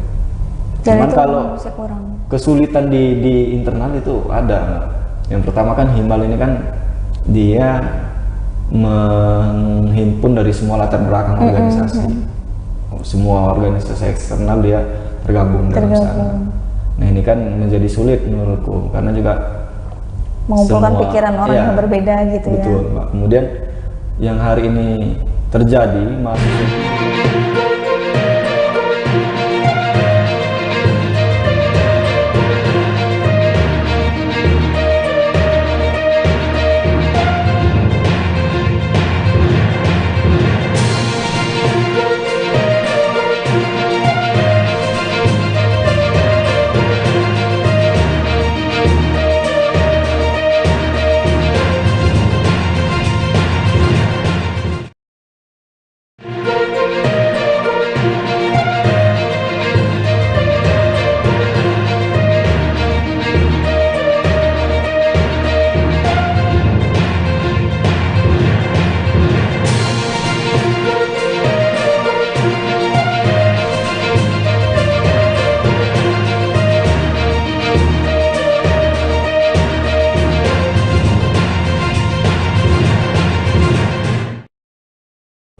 Halo, selamat malam Tribuners. Jumpa lagi bersama dengan saya Kusnul Asyaifah dalam tayangan berita terkini Lampung. Kami akan menyajikan informasi terkini dan menarik untuk Anda dari berbagai wilayah di Provinsi Lampung. Dan inilah berita terkini selengkapnya. Berita pertama, takut akan banjir susulan, ratusan warga Candipuro Lampung Selatan memilih untuk mengungsi. Warga Desa Beringin Kencana, Kecamatan Candipuro, Lampung Selatan mengungsi akibat banjir pada Jumat 28 Oktober 2022. Warga yang mengungsi berasal dari 3 dusun, yakni Dusun 1, Dusun 2 Sinar Kemuning, dan Dusun 3 Umbul Solo. Adapun warga yang mengungsi ini didominasi oleh perempuan dan juga anak-anak dengan rincian 16 orang lansia, 17 balita, 81 orang remaja, dan 109 orang dewasa. Pengungsi asal Dusun 2 Sinar Kemuning, Siti Amalia 45 tahun mengatakan dirinya sudah mengungsi dari semalam. Dan menurutnya, semalam ketinggian banjir sudah mencapai sepundak orang dewasa dan ia baru diungsikan sekitar pukul jam 10 malam bersama dengan petugas menggunakan perahu karet. Amalia mengatakan dusun tempat tinggalnya yang paling terdampak banjir. Ia mengatakan dari banjir ini sebelumnya adalah yang terparah karena sampai membuat banyak warga mengungsi. Meski begitu, diperkirakan masih ada 10 kakak yang masih bertahan termasuk suaminya. Pengungsi lainnya Sania, 30 tahun, ia sudah mengungsi karena ketinggian air sudah sampai sepinggang orang dewasa. Sonia mengaku memilih mengungsi karena takut banjir susulan. Sementara untuk Fitri 30 tahun, ia mengatakan ini merupakan banjir terparah selama ia tinggal di dusun tersebut. Sebab menurut Fitri, banjir-banjir ini sebelumnya tidak pernah setinggi ini karena biasanya hanya terjadi di sawah dan di jalan-jalan saja. Tetapi ini sampai seatap rumah tingginya. Kemarin Bupati Nanang Ermanto sudah datang ke posko pengungsian untuk memberikan bantuan dan juga trauma healing kepada yang mengungsi.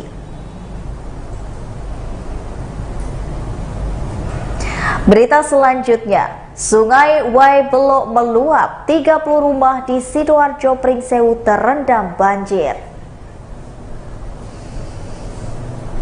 Sebanyak 30 rumah di Pekon Sidoarjo Pringsewu terendam banjir akibat meluapnya Sungai Waibelok pada Jumat 28 Oktober 2022. Kepala Pekon Sidoarjo Supratikno dan juga dikonfirmasi oleh Tribun Lampung ini membenarkan jika pekonnya terendam banjir akibat meluapnya Sungai Waibelok. Menurutnya Sungai Waibelok meluap akibat curah hujan yang tinggi sehingga pada Jumat pagi 30 rumah warga terendam banjir. Supratikno menjelaskan banjir itu merendam sebagian rumah warga di RT 6 lingkungan 4 Pekon Sidoarjo. Selain RT 6, luapan Sungai Waibelok juga menggenangi pemukiman. Rumah yang tergenang banjir telah dievakuasi. Tak hanya rumah warga, banjir juga merendam area persawahan warga. Ia mengaku beberapa tahun terakhir desanya tak pernah kebanjiran. Terakhir banjir 2017 lalu. Sungai Waibelok meluap akibat kiriman dari Sungai Waigatel. Meluapnya Sungai Waigatel ini mengakibatkan banjir di 3 Pekon di Pringsewu. Selain Sungai Waigatel, luapan air Sungai Waitebu juga makin memperparah banjir di 3 Pekon di Pringsewu tersebut.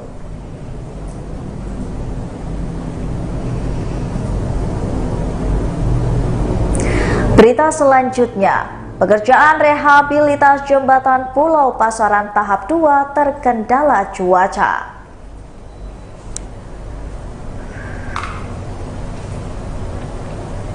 Pemerintah Kota Bandar Lampung melalui Dinas PU kembali melanjutkan pelebaran jembatan penghubung Pulau Pasaran. Proyek rehabilitasi jembatan ini sudah memasuki tahap 2, yakni pengerjaan bagian jalan jembatan. Namun, progres pengerjaan proyek rehabilitasi jembatan Pulau Pasaran tahap 2 yang dimulai dari Oktober 2022 ini masih menemukan sejumlah kendala. Salah satunya faktor adalah cuaca yang mempengaruhi pasang surut permukaan air laut di sekitar lokasi pengerjaan proyek jembatan tersebut.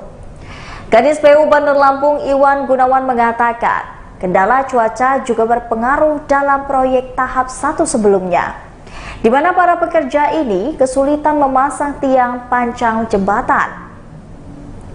Mengingat pemasangan ini menggunakan ponton. Menurut pada Iwan, Jumat 28 Oktober 2022, proses pengerjaan bergantung pada cuaca karena posisi ini adalah berada di tengah laut. Oleh karena itu, Iwan mengaku permukaan laut tak stabil jika terjadi kendala dalam pengerjaan jembatan.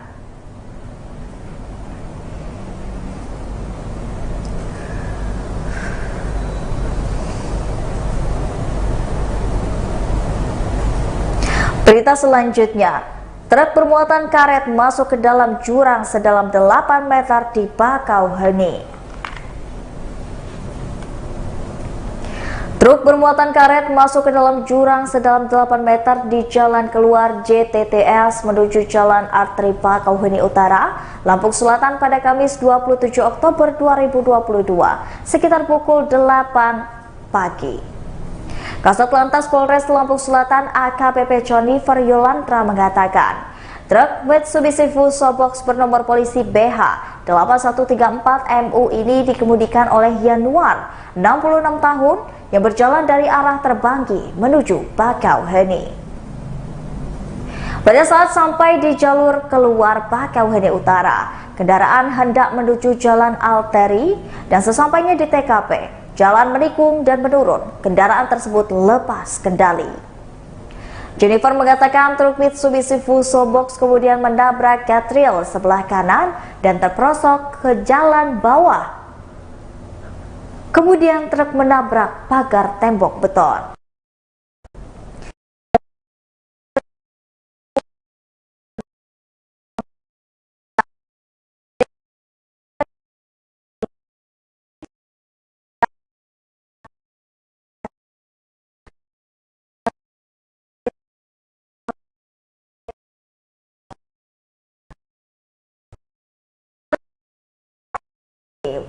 Ditaksir mencapai 30 juta dan kerusakan material guardrail tembok pagar beton. Biasanya kalau rem rongga ini dari itu dia nggak ketahan remnya. Nggak ketahan remnya. Karena muatan itu kan karet. Oh, muatan karet ya. Jadi karet itu kan ngembang goyang. Tikung. Kalau rem ada. Mana agak kencang. Oh, tapi bukan karena rem blong ya? Enggak. Walaupun mobil pribadi juga kalau kencangan kerem juga tetap kebalik. Oh gitu ya. Iya. Ini apa jam berapa sih Bang kejadiannya Bang? Sekitar jam berapa? Jam 8 ya tadi Bang ya. Setengah 8 jam baru. Sejam lah dari sekarang setengah 8 ya. Untuk supirnya gimana Bang? Itu nggak apa-apa. Supirnya cuma lecet aja. Lecet. Sekarang sempat jalan. Sekarang dibawa kemana Bang? Ke puskesmas sini. Oh, berdua sama Kenek juga ya. Oke, makasih Bang ya. Oke. Abang siapa Bang? Ucok. Bang Ucok aja ya.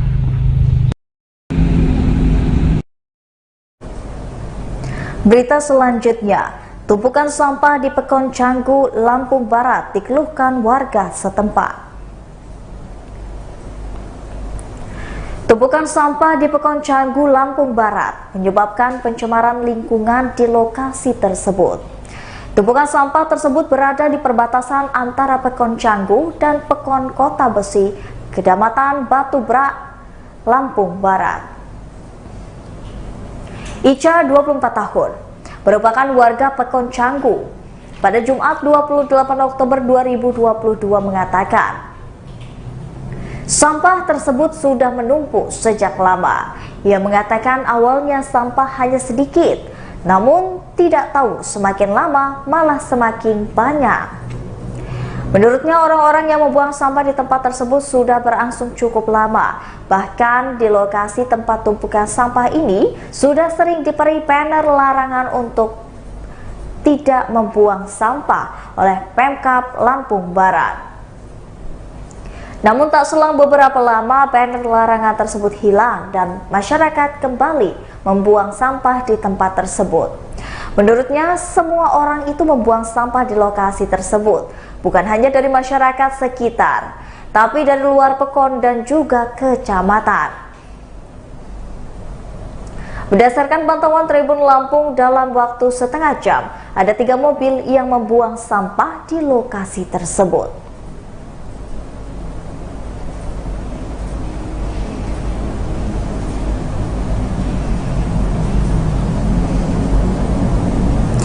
Berita terakhir, diskon 50% untuk pembelian tiket film Kodrat di CGV Transmart Lampung.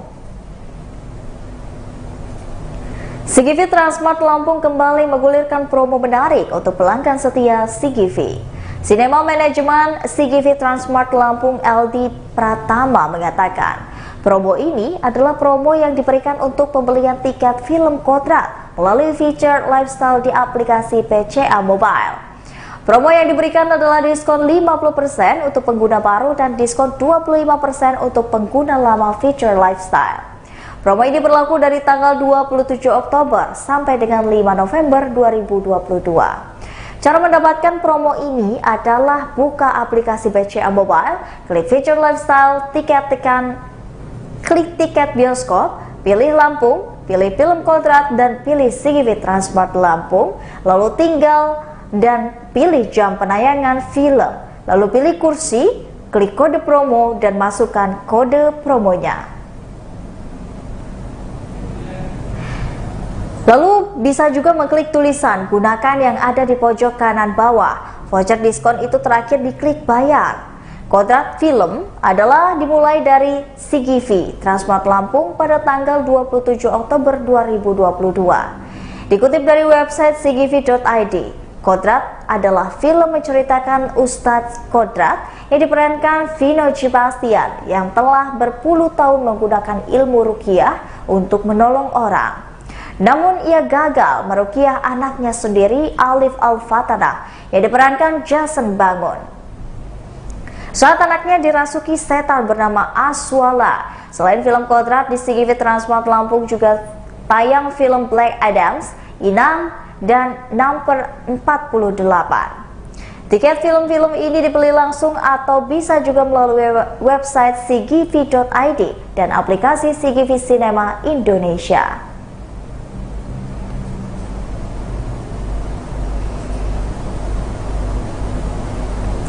Baiklah Tribuners, itulah tadi berita terkini Lampung bersama dengan saya Kusnula Syaifah.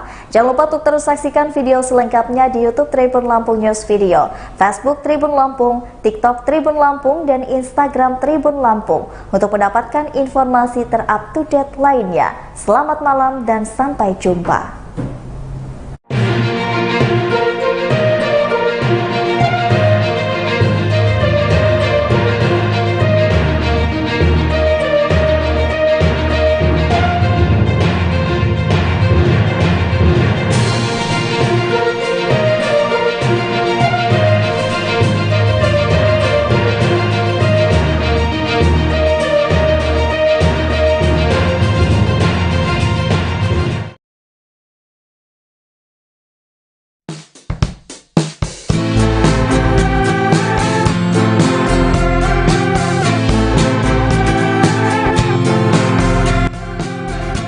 Tribuners, kembali lagi di Wisata Lampung. Wisata Lampung kali ini lagi ada di Pulau Pahawang loh.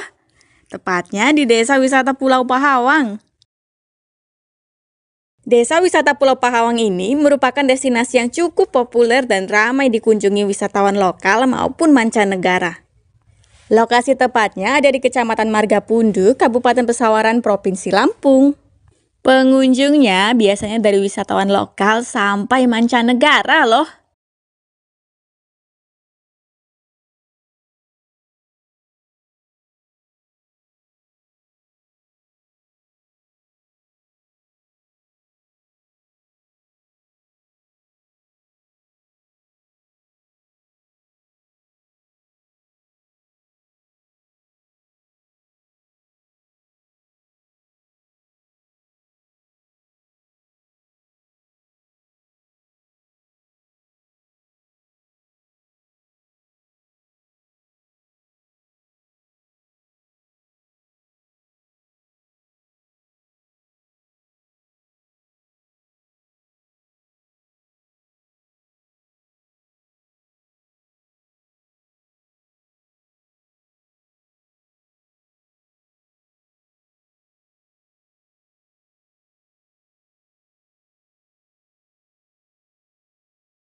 Desa Pahawang telah masuk nominasi 50 besar di ATWI atau Anugerah Desa Wisata Indonesia 2022 ini.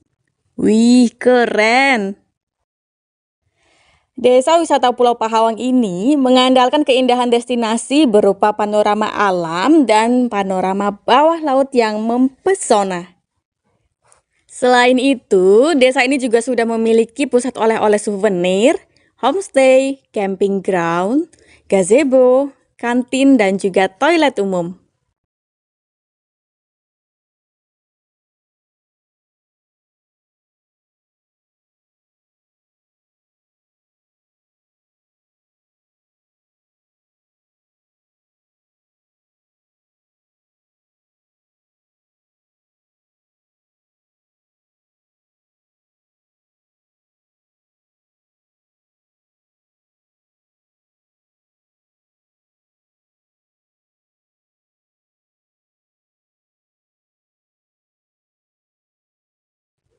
Desa wisata ini juga menggalakkan aktivitas kerajinan tangan beserta seni dan budaya.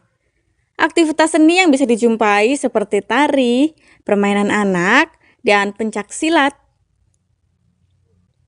Panorama di desa wisata Pulau Pahawang tersebut lebih asyik dinikmati dengan melalui aktivitas menyenangkan seperti snorkeling, diving, eksplor hutan mangrove, penanaman terumbu karang hingga camping.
Terkait souvenir, wisatawan juga bisa melihat aktivitas para pengrajin yang sedang membuat miniatur kapal dan juga kerajinan bambu seperti alat tangkap ikan.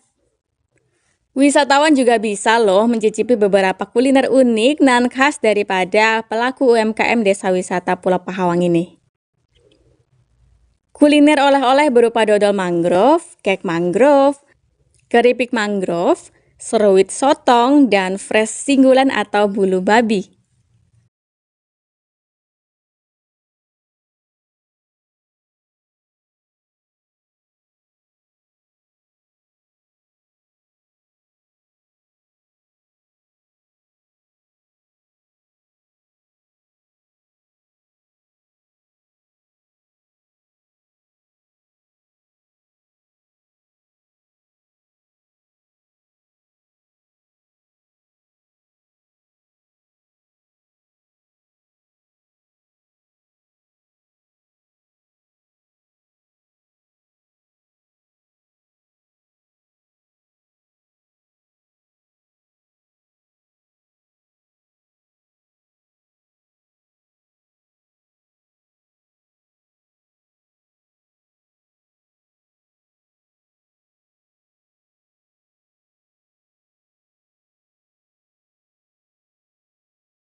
Bila Tribuners ingin memilih homestay yang cocok, ada banyak pilihan loh di Desa Pulau Pahawang ini. Homestay yang ada di Desa Pulau Pahawang ini berjumlah sekira 42 unit. Beberapa homestay-nya memiliki gaya arsitektur rumah panggung khas masyarakat Lampung. Homestay di Desa Wisata Pulau Pahawang ini mayoritas memiliki fasilitas yang cukup lengkap, yakni ada kamar mandi, kasur, meja hias. Sementara bila ingin menginap sembari menyatu dengan alam, terdapat lahan camping ground yang cukup luas untuk mendirikan tenda. Sedangkan toilet umum di Desa Wisata Pulau Pahawang ini difasilitasi dengan WC jongkok, keran yang mengalir dan bak penampungan air bersih.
Toilet umum dikenakan tarif biaya sebesar Rp3.000 untuk buang air kecil dan Rp5.000 untuk buang air besar, serta Rp10.000 untuk mandi.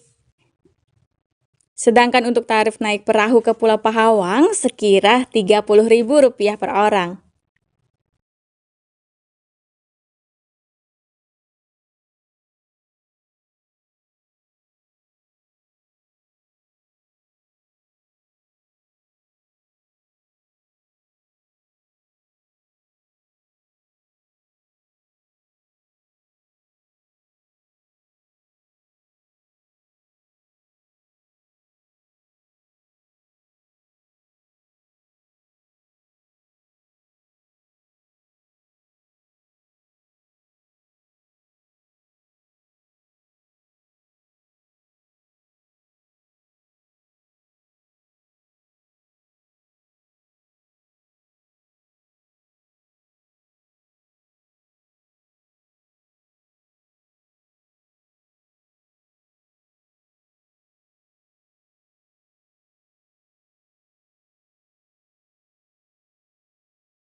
Kemudian, Sewa peralatan snorkeling sekira Rp50.000. Tarif sewa penginapan di Pulau Pahawang sekira Rp500.000 yang dapat digunakan hingga 9 orang. Jarak tempuhnya dari pusat kota Bandar Lampung menuju ke Dermaga Ketapang sekira 1 jam. Perjalanan bisa ditempuh menggunakan perahu wisata dengan berbagai kapasitas ataupun jenisnya. Bila ingin lebih cepat, disarankan untuk menggunakan speedboat. Namun daya tampungnya hanya cukup 5 orang ya.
Baiklah Tribuners, itulah tadi tempat wisata Lampung di Desa Wisata Pulau Pahawang.